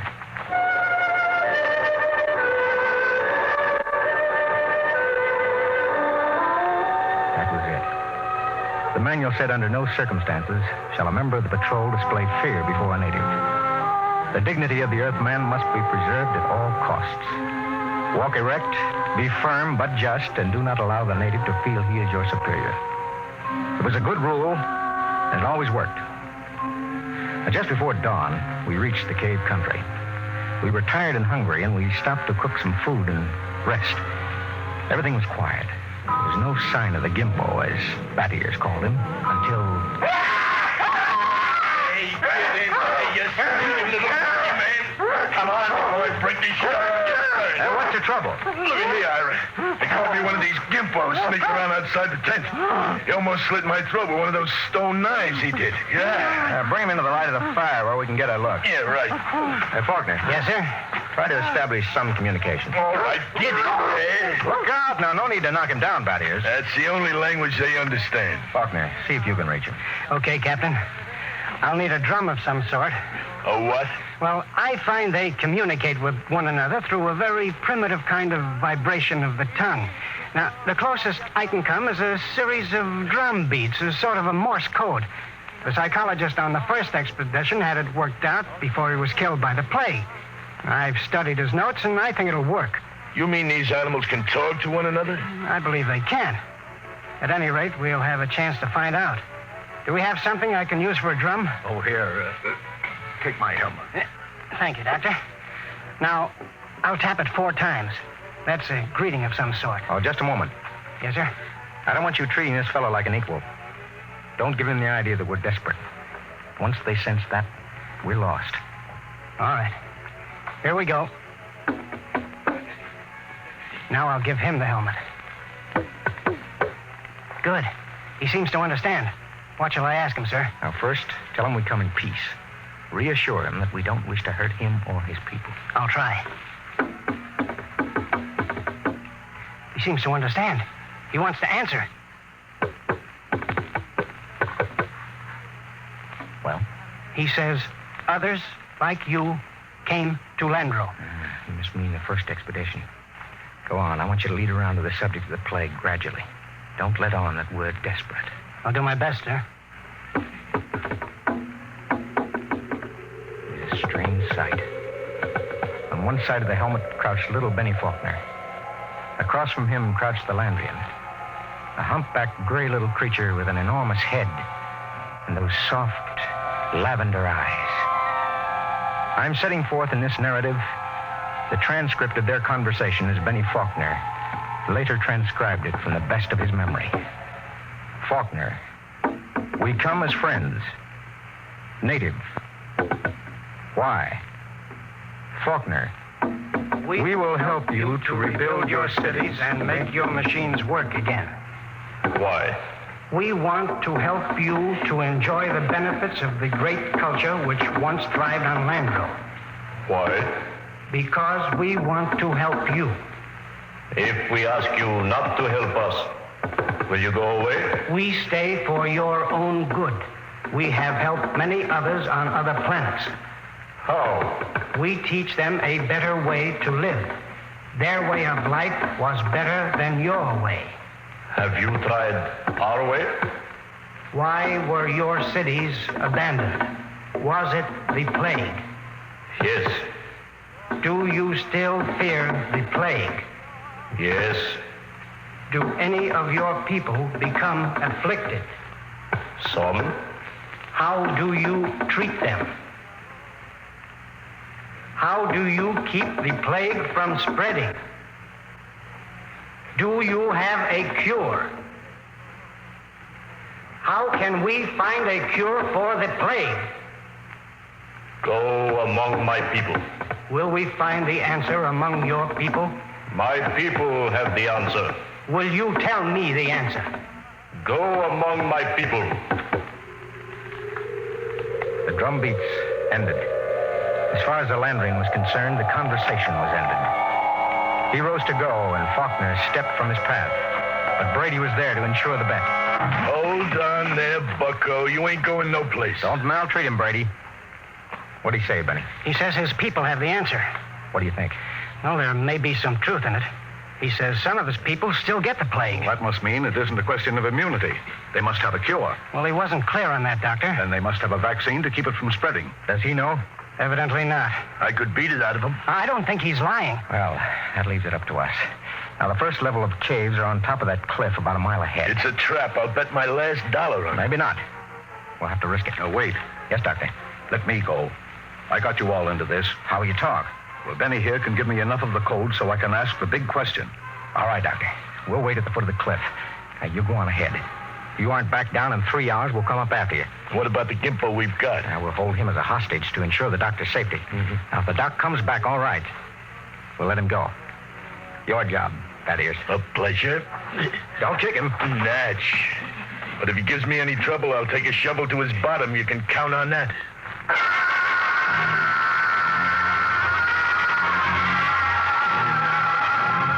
It took Dr. Morgan about an hour to pick his way up the side of the cliff to the first of the openings where the Landrians lived. He waved to us before he entered the mouth of the cave. And we waved back. Then we settled down to wait. It was a long, long wait. 8 o'clock. He's been up there more than 3 hours, Ira. We'll give him a little more time. It's getting colder. I'll keep the fire going. You think we'd have heard something by now? If that was going to knock him off, I mean. Oh, not necessarily. Wait. Look. Up on the cliff. That's the doctor. What's he running for? I don't know. He looks scared. Crazy fool. If he don't look out... Doctor! Dr. Morgan, look out! Look out!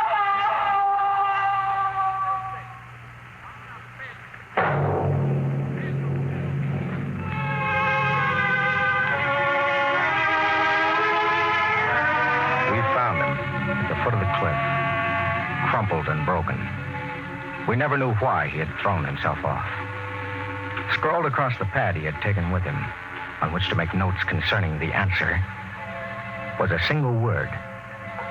The word was courtesy. The expedition was a failure. Okay, that's it. I have to head back for camp and just wait and pray.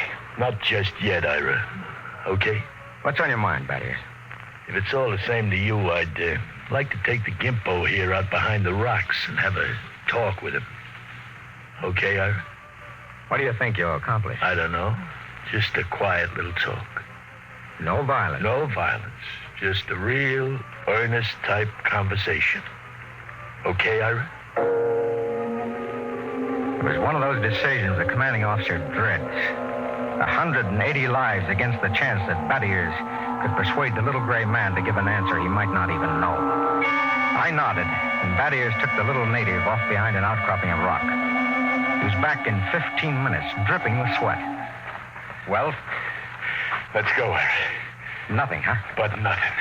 Is he, Yeah, they ain't made very good, those little gray people. They come apart too easy.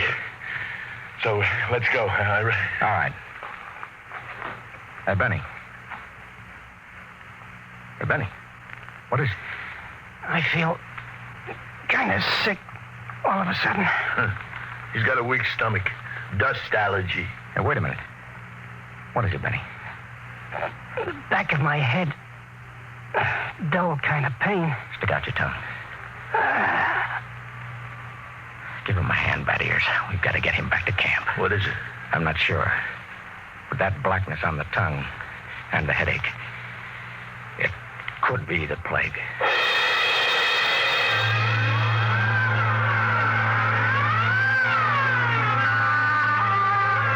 By the time we got Benny Faulkner back to camp, he had the red spots on his body. And then the fever began to rage.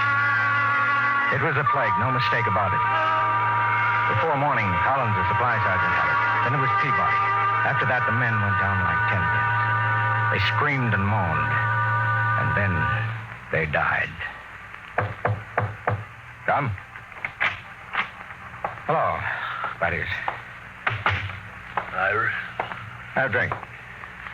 It's the last of the cough medicine. Yeah. Oh. Tired. Oh, man, I never been so tired. What's the count? We lost 6 more today. 6. That makes 29 dead. 29 in less than a week. Some stinking natives, they put the whammy on it. I'd take it easy. Easy?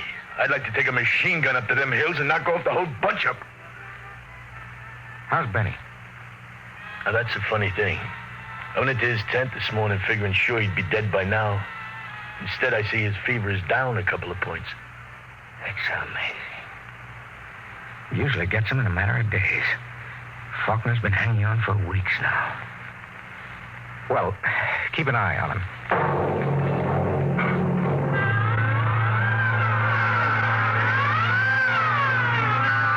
It was a nightmare of eternity after that.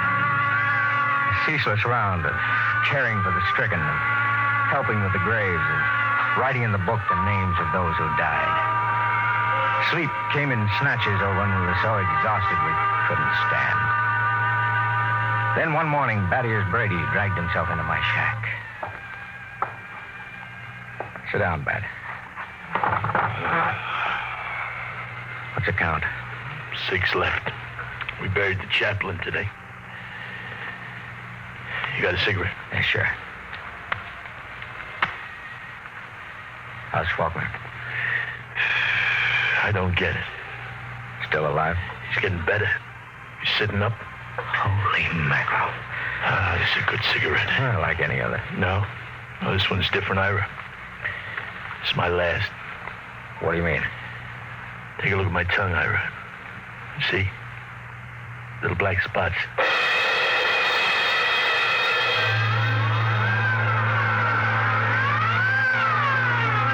Somehow, I managed to get him into bed. He was already raving when I gave him the last of the morphine. It was incredible. Big, brawling Batty-Ears Brady, a tower of strength, lying sick and whimpering on a cot. I went out on the moors to think. The sun was a dull red glow. Cold breeze whipped up. The planet of Landro was an emptiness. I thought about Batty-Ears and Dr. Morgan and Benny Faulkner. Why should Faulkner, of all of us, recover from the plague from which no man recovered? I turned and went back to see Benny Faulkner. Hello, Captain. Hello, Benny. How are you? Good. Got up and walked a couple of steps today. How goes it? Brady's down. Oh. Listen, Benny. There must be some reason why you survived the virus. Well, how about you? Why didn't you ever even get it? I give it time. What can I do? I want you to tell me everything you know about yourself, everything you can remember. But why? Because somewhere in your makeup is some little thing that makes the difference. At least I can leave a record for any future expedition that comes to Landro. Okay? Okay, Captain Warren. Where do you want me to start? At the beginning. Now, I'm going to take notes. Well, I was born on the 2nd of July in 1971. My parents were ordinary people. My father was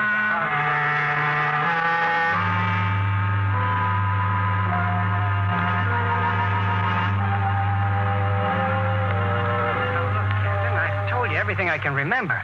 For 3 days now, you've questioned me. All right. Now take it from where the natives started to walk away. You stepped out of his path and Brady grabbed him. Okay, so I stepped out of his path. Why? What do you mean, why? Why did you step out of his path? Well, why not? Courtesy, that's why. What's the matter? Courtesy. Funny. That's the word that Dr. Morgan had written in his notebook. Well, I don't see... I don't either. Hey, tell me, why should you want to be courteous to a native? Why not? What about maintaining your own dignity? Are you talking about dignity or arrogance? Look, I don't get this at all, Captain. You're familiar with the records left by the first expedition, Benny. What happened with the natives? Well, the natives were friendly enough at first, but after a while, they went back to the caves. And when we got here, they wouldn't come near us, right? Right. Yet we came to help them. So what? So maybe this, Benny. Maybe we were all wet in our deductions. Maybe those cities weren't deserted centuries ago after all. Maybe these little people up in the caves are the same people who used to live in those cities. Well, why should they leave? Well, maybe they found out the big cities weren't the answer. Maybe they found out that civilization doesn't necessarily bring happiness. So they just packed up and left. Returned to the simple life. That doesn't make sense. You're forgetting the plague. Benny, what is the plague? Well, I don't know. I think the plague was nothing more than what we know as greed and arrogance.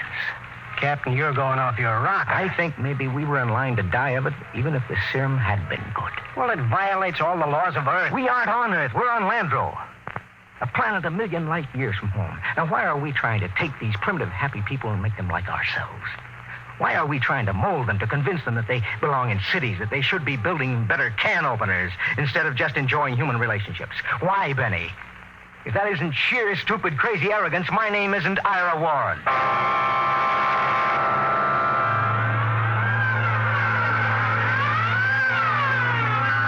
other 4 went that night.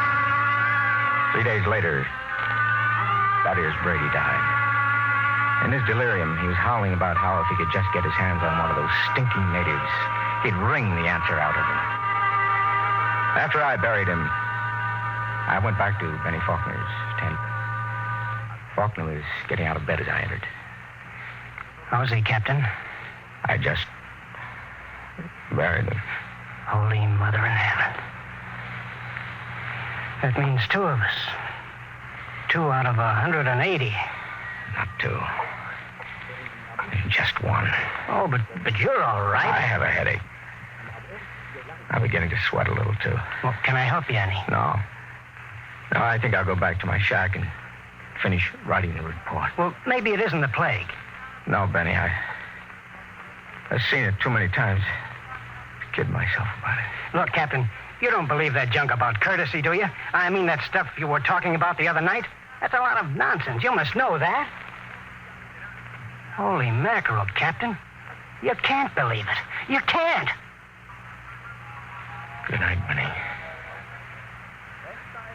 I think I'd like to be alone for a while. Okay. Good night, Captain Warren.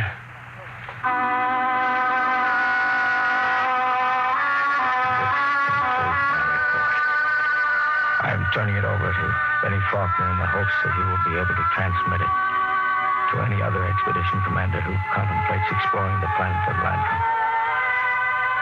The fever is beginning to mount now. My hands tremble as I write. The end should not be far off. You see, I didn't have a chance. I stepped out of no paths.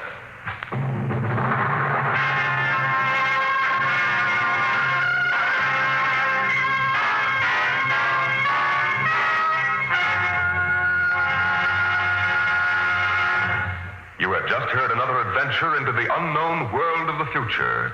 The world of Dimension.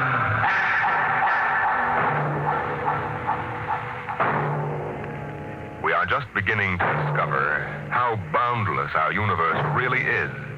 And yet, what would it be like to live in a world no larger, say, than a single gigantic rocket ship? You'll find out more about it on Dimension X next week when we present Robert Heinlein's Universe. Dimension X is presented each week by the National Broadcasting Company in cooperation with Street & Smith, publishers of the magazine Astounding Science Fiction. Today, Dimension X has presented Courtesy from the current issue of Astounding Science Fiction. It was written for radio by George Lefferts from the story by Clifford Simak. Featured in the cast were Lawson Zerbe as Captain Warren, Bill Zuckert as Battiers Brady, and Bill Gray as Benny Faulkner. Your host was Norman Rose. Music by Albert Berman. Dimension X is produced by William Welch and directed by Fred Way.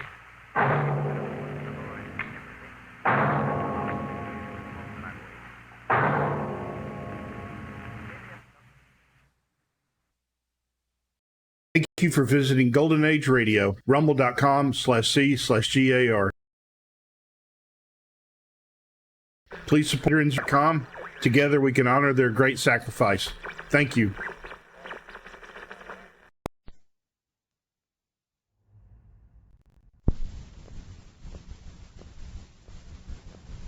Ladies and gentlemen, the Granite Furniture Company with stores in Sugar House, Murray, and Provo presents... The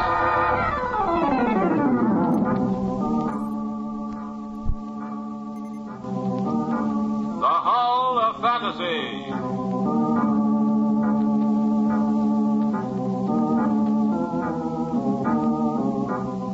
Welcome to the Hall of Fantasy. Welcome to the series of radio dramas dedicated to the supernatural, the unusual, and the unknown. Come with me, my friends. We shall descend to the world of the unknown and forbidden, down to the depths where the veil of time is lifted, and the supernatural reigns as king. Come with me and listen to the tale of The Mark of Shame.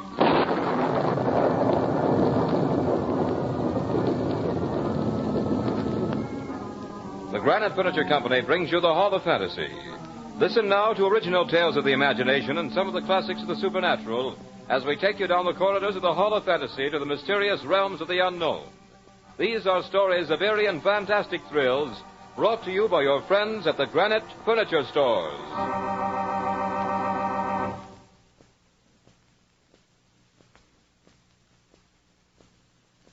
And now for tonight's story, an adaptation by Robert Olson entitled The Mark of Shame.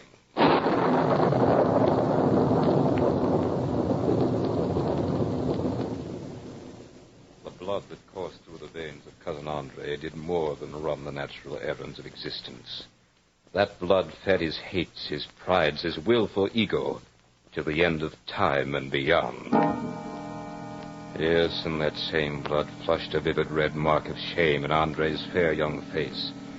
It was phenomenal, nothing like I'd ever seen before, nothing certainly like the welts on a child's tender back.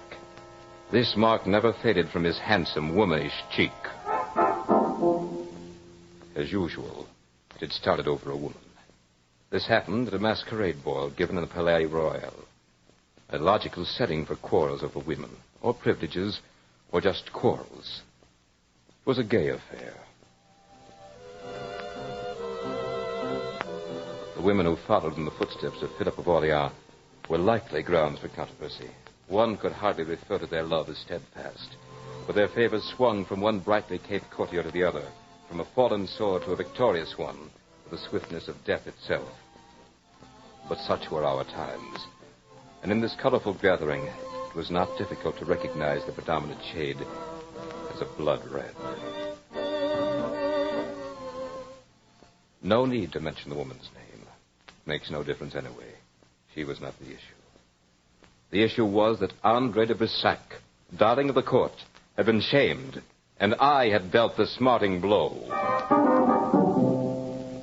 I remember that moment with amazing detail.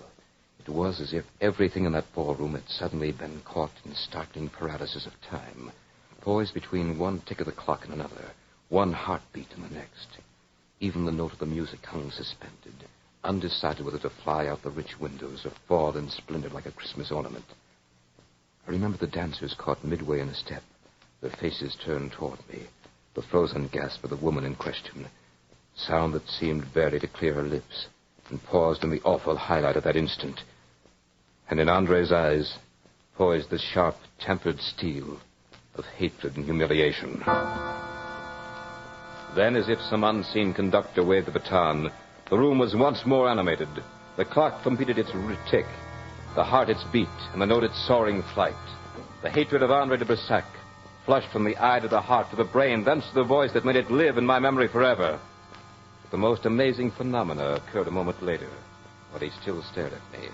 For to Andre, there came a crimson blush of shame, clearly outlined by the very form of my hand, in the exact spot where it had landed a flashing, stinging slap.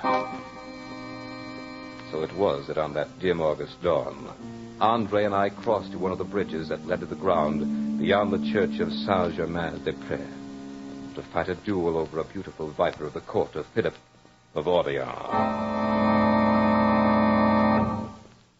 Andre stood there opposite me with his two young friends at his side. They were all scoundrels, including my cousin, sorry to say. They seemed eager for this sport. We must have made a strange sight in that golden sunrise hour.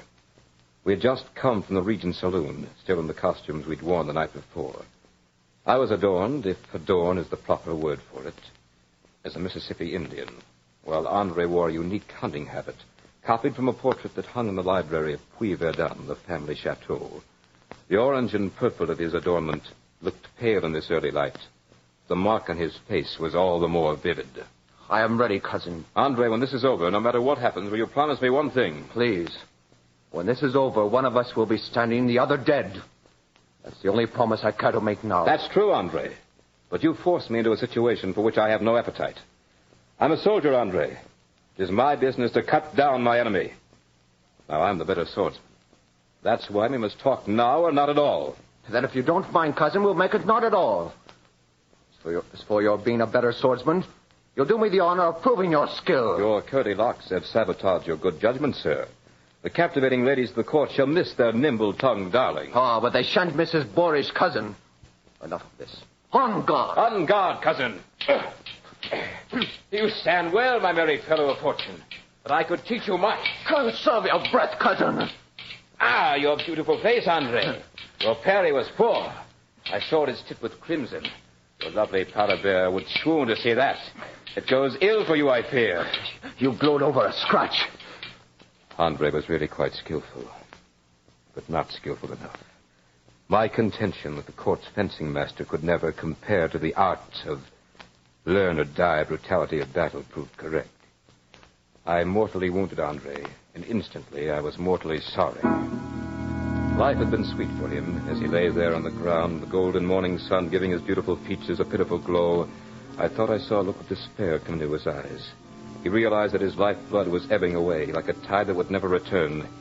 He beckoned to me, and I walked over to him and knelt at his side. Andre, forgive me. Listen to me, Hector de Berzac. This is not the end of us.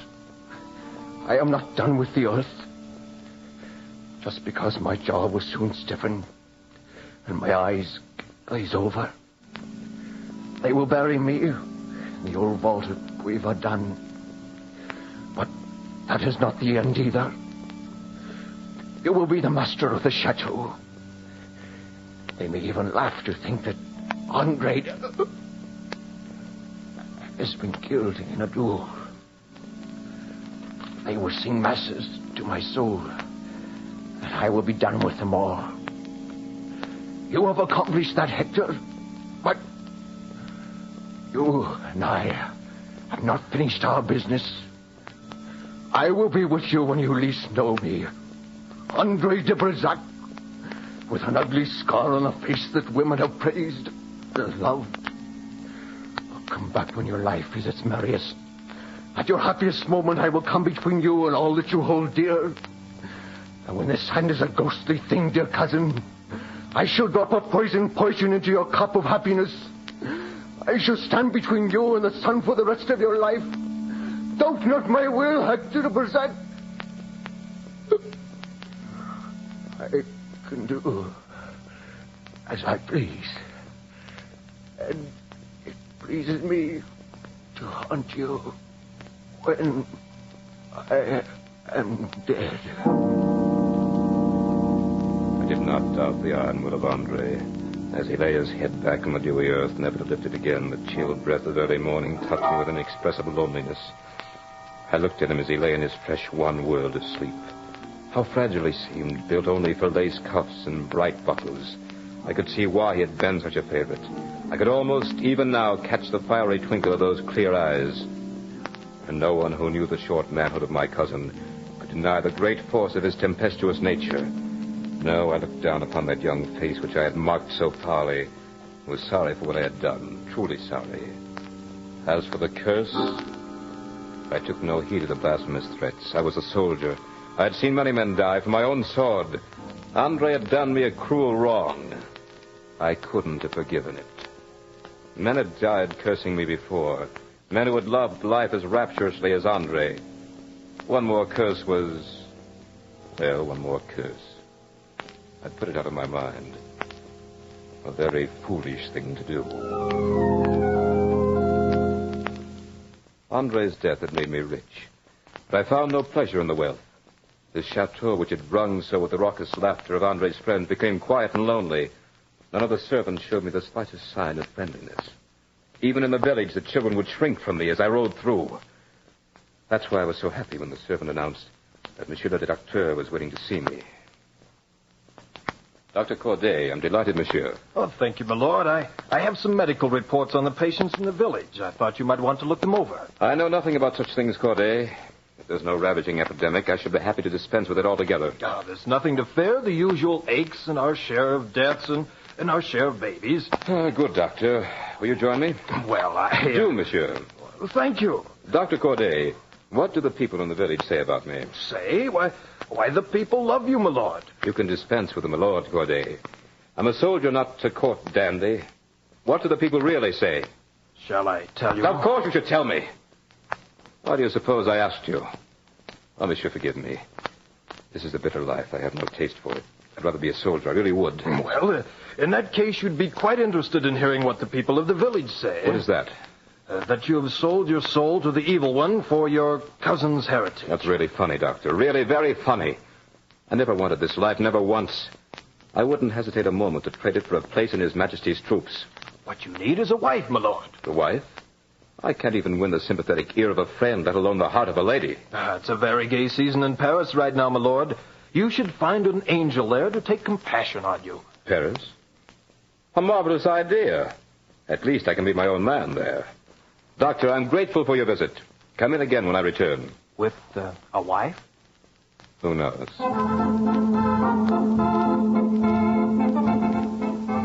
In Paris, I ran into an old comrade, a sulky, sour old captain of dragoons. Many times he'd aired his displeasures to me. He told me a great many things about himself. But one thing he should have talked about, he never even mentioned. That was that he had a perfect sunbeam for a daughter. That her name was... Can you hear the music as I say it? Eveline. Eveline Bacalais. Eveline, I've been a fool. Is it wise to tell me, monsieur? Wise or not, I must. Eveline, I've been a soldier all my life. I know little about what pleases a lady. When I take your hand, I'm filled with the fear that you will not feel as I do, that there's someone else. There is no one, monsieur. Thank heaven. Eveline, I've wasted the best years of my youth worshipping a wicked woman who cheated me and finally made a fool of me. She was the fool, monsieur. Bless you for saying that, Eveline. Well, you must know what I'm trying to say. I'm told women do know. I love you, Eveline. I want you to go back to Puy-Verdun with me. Oh, monsieur. As my wife. Will you? You will have to speak to my father. Forgive me, but I already have. Oh, you are a soldier, monsieur. But what is your answer, Eveline? I will marry you. Oh, Eveline, my adorable one. This is... Yes, go on. Is anything the matter? No. No, of course not. This is the happiest moment of my life.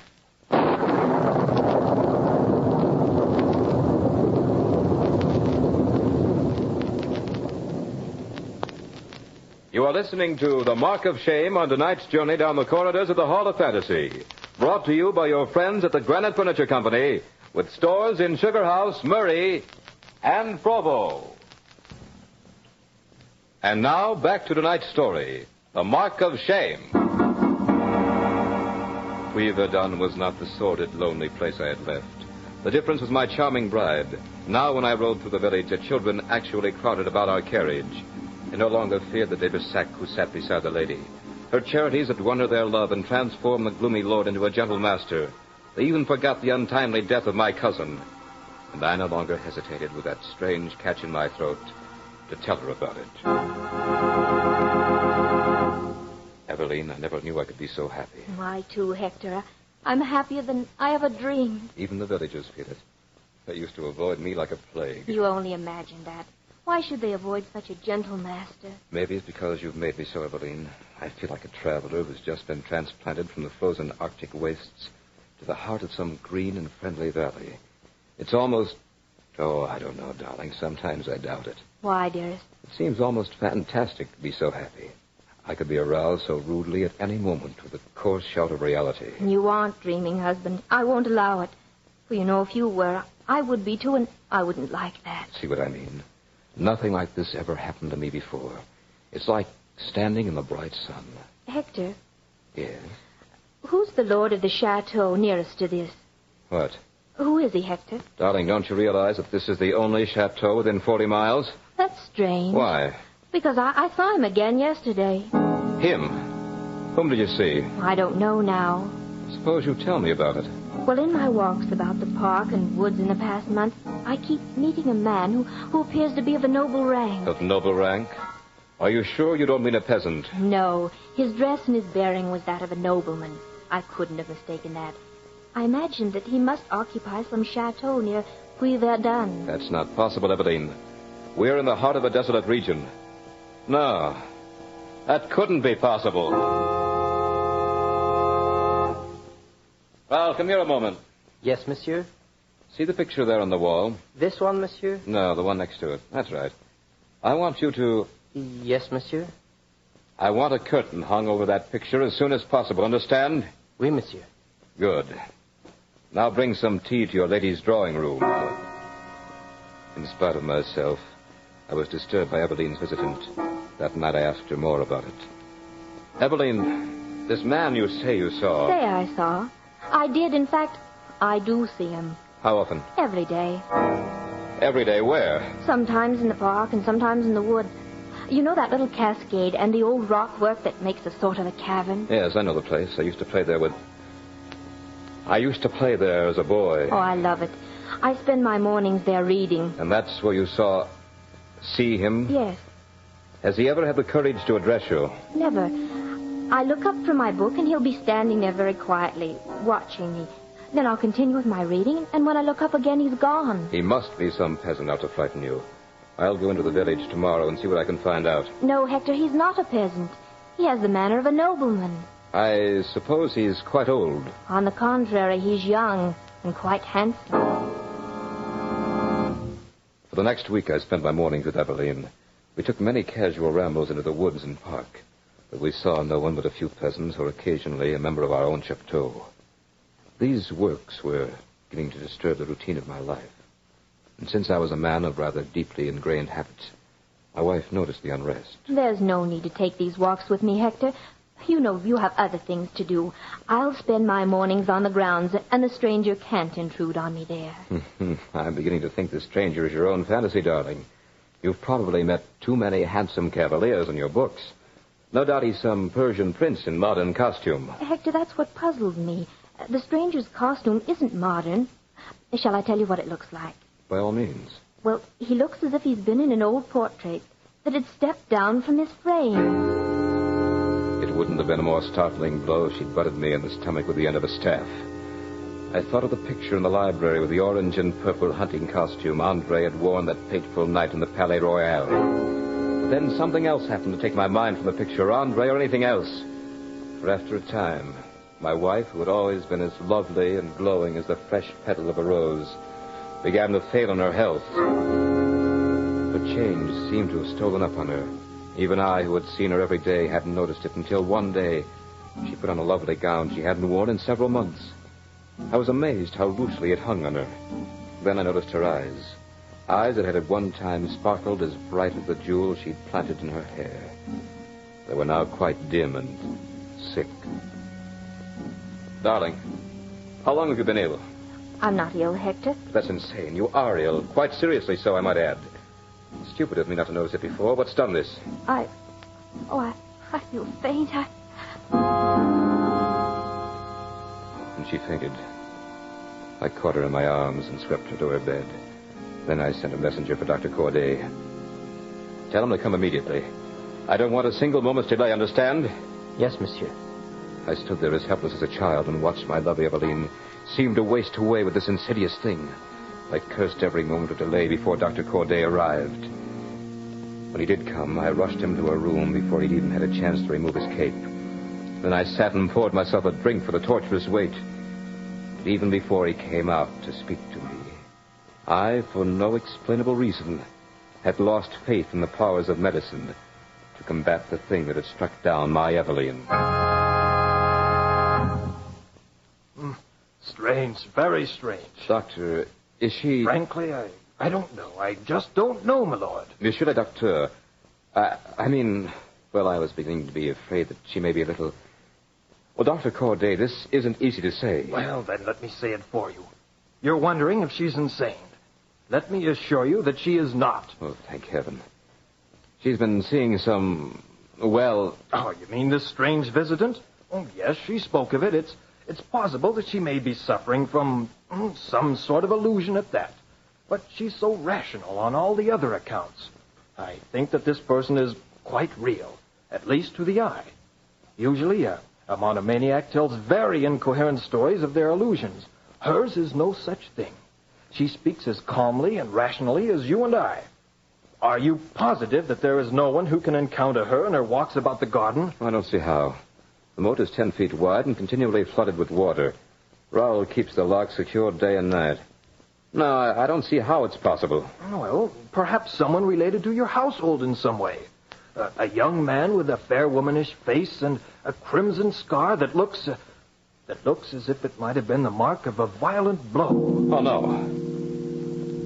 The dress, Doctor. How is he dressed? In a hunting costume. A purple and orange hunting costume. Doctor, this... Oh, no. What can I do? Right now, my lord, you'd better go in and see Lady de Bersac. She's asked for you. Darling, how are you? Oh, Hector. Evelyn, why haven't you told me? The doctor says you've seen the stranger again. I see him every day. That's what's killing me. I rushed down to the library, took down the portrait, and showed it to my wife. She looked at it and trembled like a leaf. She clung to me as if she were about to fall into some nameless chasm. It's witchcraft. The costume is the very same. Then she described his face to me, line for line, even to the cruel mark my hand had left. I knew that Andre de Bersac had come back to keep his promise. I took Evelyn away. We traveled through the southern provinces and on into the heart of Switzerland. I wanted to outdistance the Phantom. It was no good. He followed us everywhere we went. Never did I see him. Always Evelyn. That type of vengeance had Andre's touch. He used my wife's innocent heart as his cruel weapon. His constant, unholy intrusion was destroying her. Nor could I shield her or drive Andre from her. He's here even now, Hector. As you stand there and I here, he stands between us.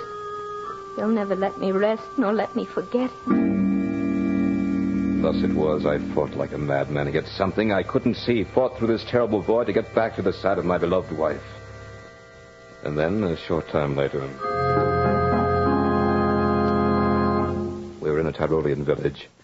It was a brilliant moonlit night. I was about to speak a word of encouragement to Evelyn when she spoke. Hector, I'm going to tell you something so strange and terrible that you'll probably hate me forever. Hate you? Why, my poor darling. Oh, no, please don't sympathize with me. I won't be able to tell you, and I must tell you I must. Darling, you're just tired. What you need is some rest. Hector, I'm dying. No. No, Evelyn, you're not. Yes, I know it. That's why I must say what I have to say. I won't listen. You must listen. At first, when I began to see the stranger in the park, I shrank from him. He seemed terrible to me. Day after day he came. Then one day I wasn't afraid anymore. I found that I was thinking about him, watching for him. Then for a while I didn't see him. Was that when I was with you? Yes. Even then, when I was with you, I found that I was desolate without him. Evelyn, you don't know what you're saying. Oh, believe me, Hector, I do. I wouldn't blame you if you killed me. But I began to count the hours to the time when I'd see him next. He took all the old joys from my heart and left me nothing but the unholy pleasure of his presence. Now, Hector, curse me, kill me, anything. Only know this. Whatever it was, witchcraft, the imperfections of my heart, I don't know. I only know I fought against it and couldn't win. Now I'm dying, and oh, forgive me if you can. Forgive you? What is there to forgive, my darling? This is no work of yours. Oh, Evelyn, my wife, forget everything but that you're in my arms. Forget everything except that we love each other. I'm dying, Hector. I'm dying. No. Fight it, Evelyn. Please try to fight it. I need you. I can't live without you. Forgive me, Hector. I want to die. I want to be with him. Thank you for visiting Golden Age Radio, rumble.com/C/GAR. Please support our veterans by visiting veteransradioministry.com. Together we can honor their great sacrifice. Thank you.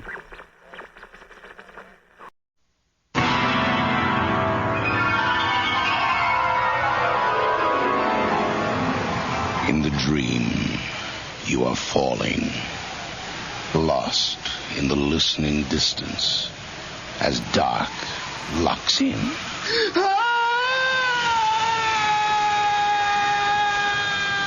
Nightfall.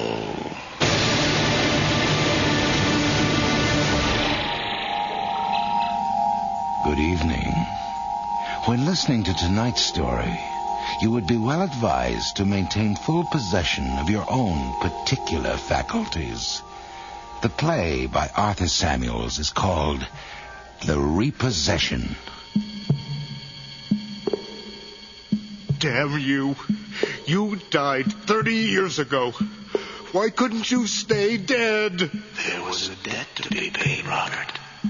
Something you owed me. I owe you nothing. Oh, yes, you do. And it's past due. I'm not afraid of you anymore. Why should I be?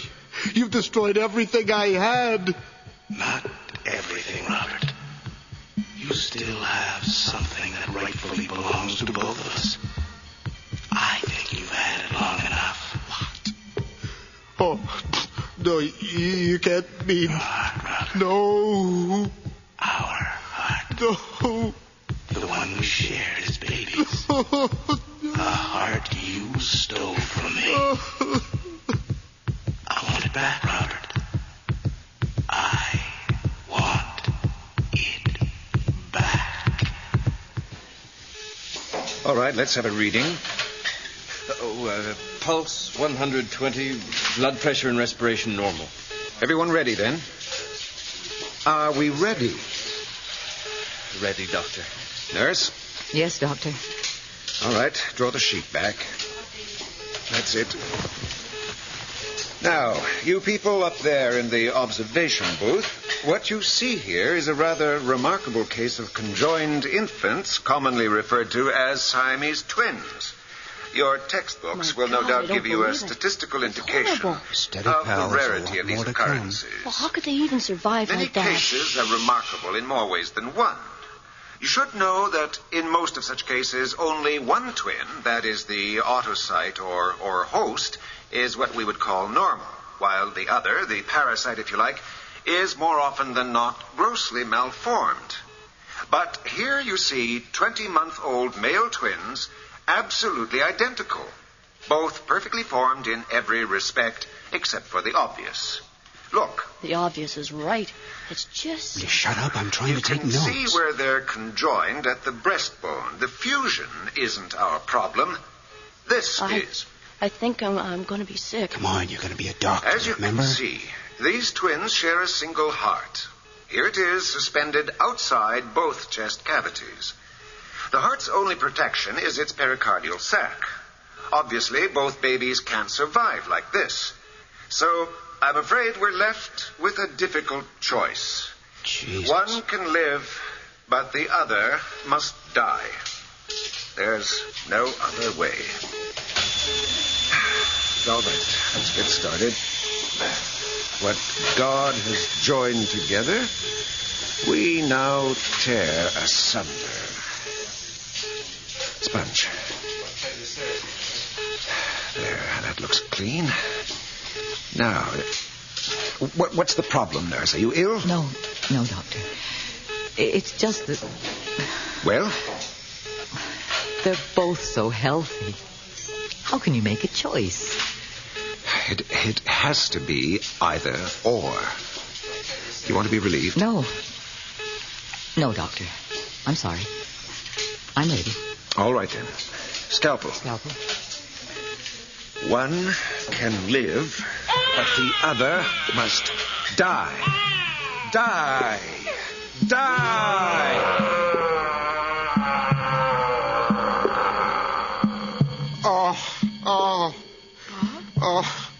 Honey, it's all right. Come on, wake up.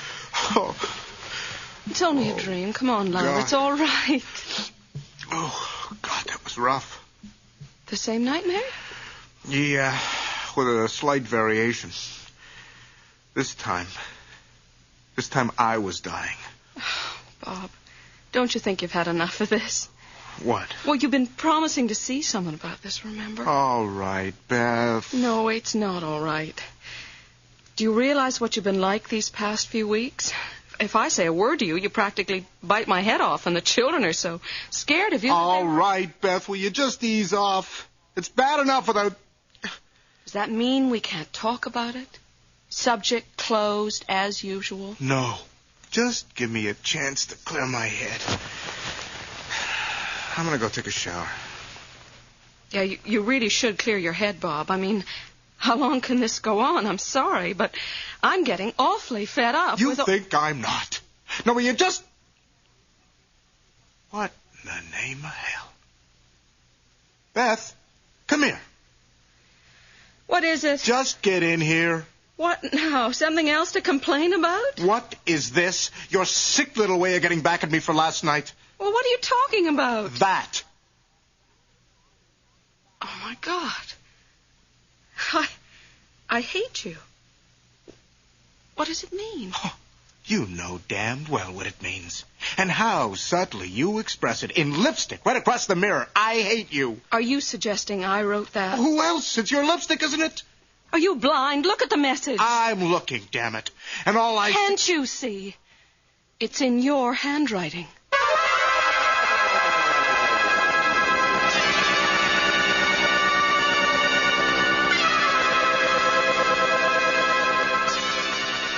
All right, Mr. Stroud, I think I have the picture.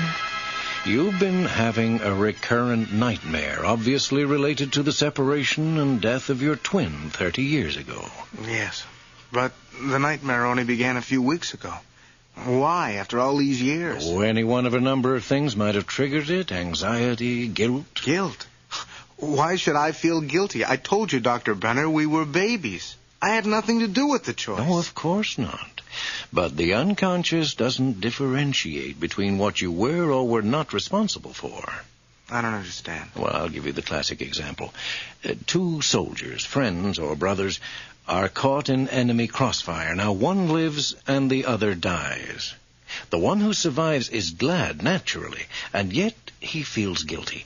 Misinterprets his feeling to mean he's glad his companion died. Do you see? I think so, but... What about that message on the mirror this morning? Can you explain that? Well, I can try. Are you a somnambulist, Mr. Stroud? A what? Do you walk in your sleep? No.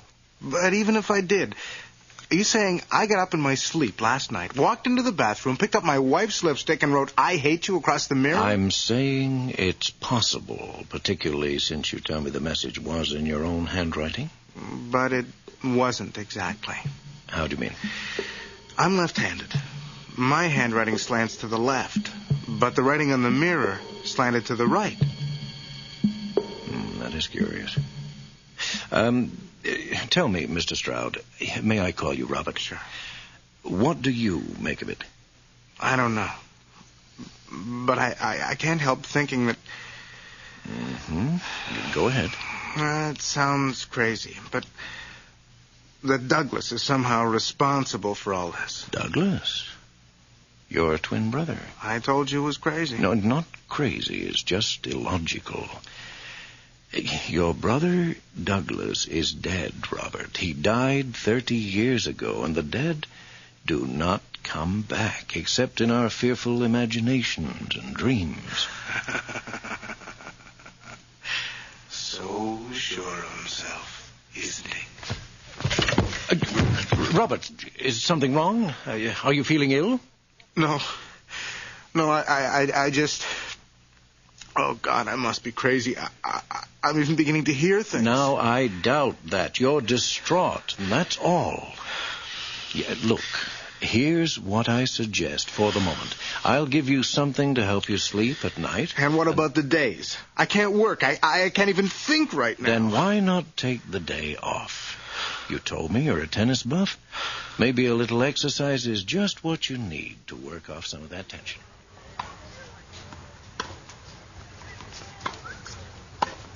Oh, Bob, I don't believe it. You beat me. And about time, isn't it? You've been clobbering me for years. Yeah, but I've never seen you play like this. And that last cross-court smash, whew, it was weird. Weird? Yeah, you played a double grip, right-handed. No, you must be mistaken, Ted. I tell you, you played your best shots right-handed. You've always been left, haven't you? Bob? Bob, what's the matter? You just turned white as a sheet. Are you okay? Yeah. You sure? I said I'm all right. Come on, let's head for the showers, huh? Yeah, okay.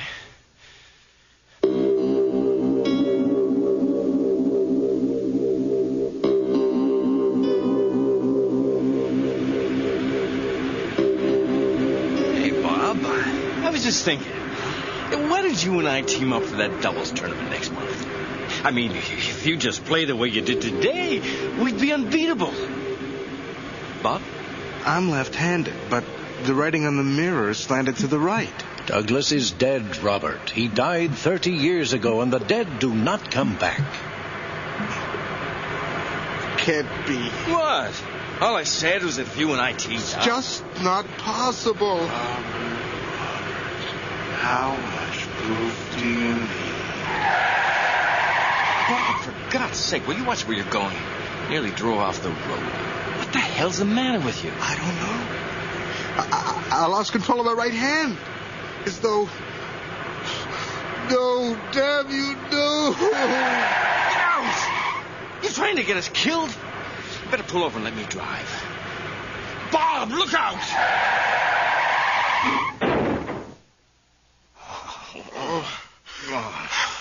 Oh, Ted, my God, what have I done?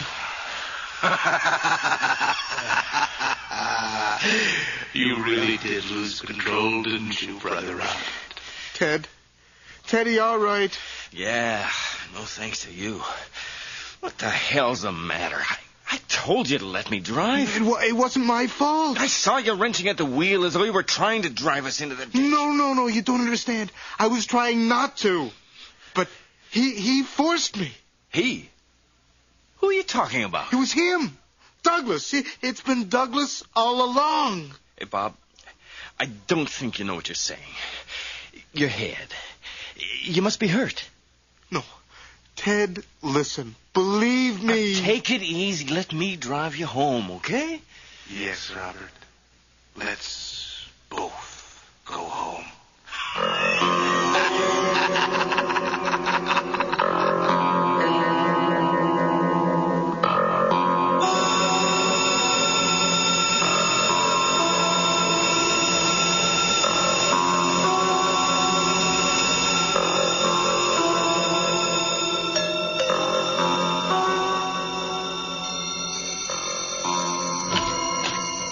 Oh, Ted. Come in. Only for a moment. I can't stay, Beth. Got to pick up Laurie at school. But I was worried about Bob. Is he okay? I don't know.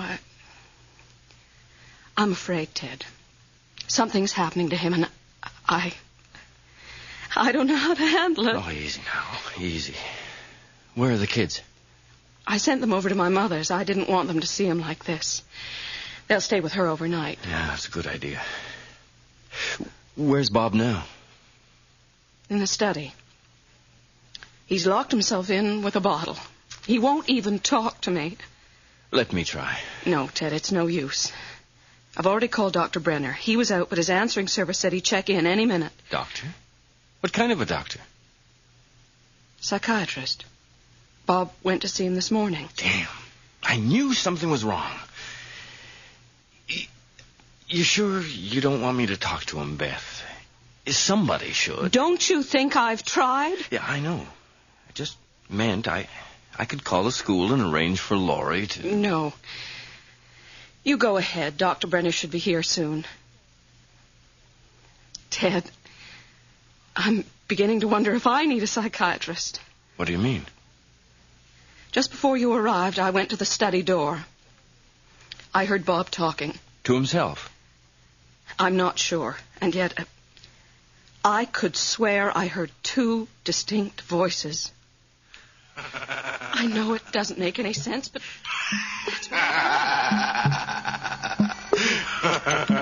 Come now, Robert.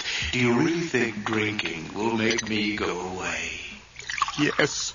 You're dead, damn you. And you're alive. And you'd like to keep it that way, wouldn't you? Why have you come back? I never left you, Robert. After all, we are twins. Inseparable. We were separated by surgery. You died. Yes, I died. Do you think that was fair, Robert? I had every bit as much right to live as you. We were babies. It wasn't my decision. How can you blame me? Oh, I don't blame you, Robert. I hate you. Why? What have I done? You've lived. I've watched you grow to be happy, successful. Well, you've had it all. With nothing but that scar on your chest to remind you that I ever existed. That you owe it all to me. I owe you nothing. I'm glad they chose me to live and you to die, Brother Douglas. And I'm going to make sure you stay dead, damn you. And how do you plan to manage that? My will's as strong as yours. I'll fight you. and I'll defeat you. I don't think so, Robert. I've had plenty of time to observe you all these years. I know your weaknesses. I can destroy you whenever I choose. But there's a happier alternative. What do you mean? You had a demonstration of that today. On the tennis court, remember? You're a mediocre player. On your own. Together, well, you saw the result. I don't want to win that way. With you. The point is, we won, didn't we? Think of the possibilities, Robert. 2 minds, 2 wills combined. We could do anything. I don't want it. I'll shut you out. You managed that for 30 years. But no more. Now I'm part of you, Robert. Leave me alone, damn you. Oh, you're upset. Why don't you pour yourself another drink? Yes, that's it. But let's use your right hand, Robert. I said your right hand. No. There. That's better. What do you want? Half, Robert. Half of everything you are, everything you have, everything you do. Share and share alike. Isn't that the way it should be between twin brothers? You're dead. Stay dead. No way. I shall live through you, my dear brother. Breathe, move, share your pain, your joy. And when you make love to Beth... No way. I'll kill myself first. Kill us both. I couldn't let you do that, Robert. Besides, from now on, our life together will be much more interesting. We'll have that certain edge.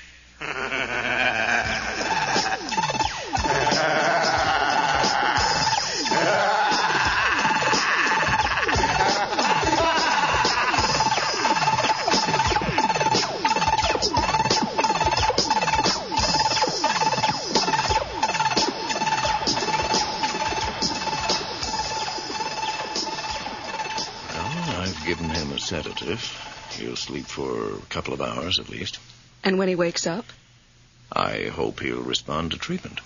Treatment for what? Acute paranoid schizophrenia. You mean he's insane? I don't use that word, Mrs. Stroud, and neither should you. Robert is displaying the classic signs of a very disturbed, even psychotic personality. Are you sure? What about Douglas? Well, what about Douglas? If you're talking about Robert being possessed by the spirit of his dead twin, forget it. We're going to rid him of that delusion once and for all. How? I'd like you to go out for a few hours. Leave me alone with him. I'm going to try hypnosis. It may work. God, I hope so. Mrs. Stroud, Beth, I do know what I'm doing.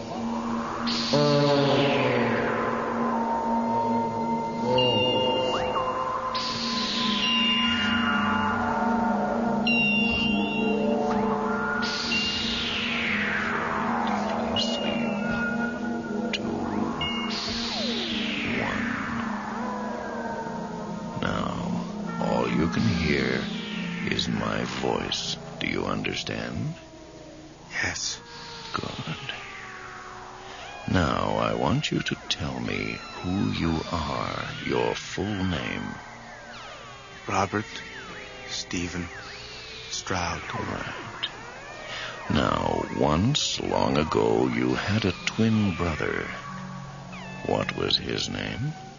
Douglas. Douglas Dwayne Stroud. Mm-hmm. What happened to Douglas? Mm-hmm. He died, didn't he? No. Yes. Yes. Douglas died 30 years ago. Douglas does not exist. I want you to say it, Robert. Douglas does not exist. Douglas does not. Douglas does not exist. Say it. But how can he say it, Herr Doctor? Obviously, I do exist. No, don't do that, Robert. You're disguising your voice and playing a role, and I want you to stop it. I'm trying. Can't you see how hard he's trying, Herr Doctor? Will you stop it, do you hear? You don't exist. Oh, really? Then why are you speaking to me? I wasn't. Robert, now please, listen to me. Yes, listen to him, Robert. He's confused, you see. His tiny little medical mind can't accept that my words are coming out of your mouth, that I exist in you. Well, why don't we give him some proof, Robert? No. Do it, Robert. You hit me. Who hit you, Herr Doctor? He, Robert, or I, Douglas? Or both? Not sure. Well, why don't we try it once more? No, Robert, for God's sake. I order you to listen to me. He orders us, Robert. Well, I think it's time for lesson number 2. Let's call it 1 and 1 equals 2. Robert. A simple exercise in physics. So simple that even you will understand, Herr Doctor. Robert, don't let him 1 take... plus 1. My will plus Robert's will gives his right hand the strength of 2. Oh, get your hand away from my throat. Will you let go. No. Together now, Robert. Tighter.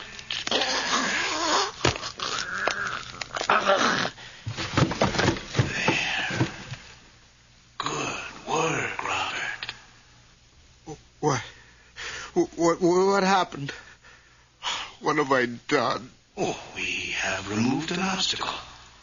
Now, let's get rid of it completely. What? Get rid of the body.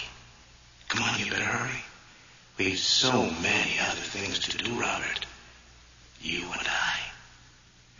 Yes, Douglas.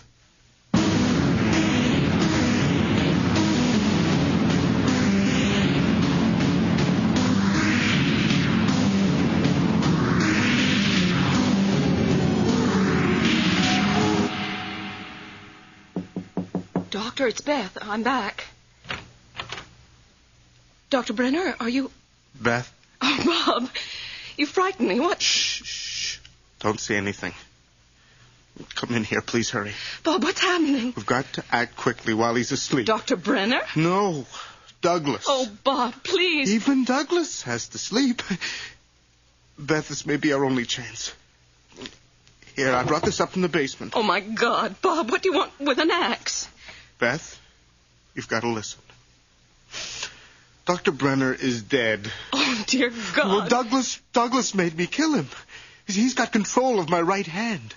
Douglas is taking me over, Beth. We've got to stop him. Bob, you don't know what you're saying. You're ill. You've got to help But me. I don't understand. What do you want me to do? I want you to take this axe and chop off my right hand. It's the only way. What? Bob, you're insane. No, Beth. Beth, this may be the last sane thing I ever do. Now take the axe, Beth. Do it. I can't. Of course. course she can't, Robert. You bastard! How could she? A sensitive girl like Beth. No. We have another use for that axe. Pick it up, Robert. No. Beth, run, for God's sakes, run! Pick it up. That's it. Your right hand. Our right hand. Now, Robert. Bob, what are you doing? Get away from me, Dono. Please, don't. I can't hold back.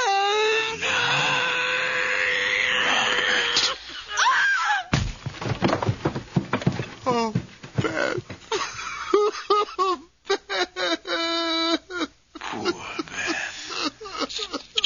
Such a lovely girl. Too bad, Robert. If you hadn't been so stubborn, it could have been rather nice. Just the three of us. Damn you. Damn you, I'll chop off his head myself. But yes, Robert. You know I'm stronger than you. Drop it. There. That's better. Well, Robert, all I wanted was to share what you had. To live again through you. But you denied me. Why couldn't you stay dead? There was a debt to be paid, Robert. And now it's past due. I'm not afraid of you anymore. Why should I be? You've destroyed everything I had. Not everything, Robert. You still have something that rightfully belongs to both of us. I think you've had it long enough. What? Oh, you can't mean... Your no. heart, Robert. No. Our heart. The one we shared as babies. The heart you stole from me. I wanted back. And what would you do with it without me? Where would you put it? Your body turned to dust 30 years ago. Do you think I'm going to let you take over mine? I'd kill myself first, and you with me. Oh, I suppose you would. So it comes down to a dog in the manger impasse. What do you mean? If I can't have our heart, neither can you, brother. Oh. So why don't we settle up once and for all? No, you can't. We can, Robert. Let's take our right hand. Oh, no. Direct it toward your chest. No. Like so.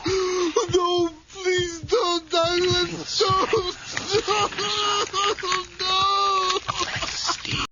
Exciting news for adventure seekers. Join us on a thrilling journey through the vibrant landscapes and diverse culture of Brazil.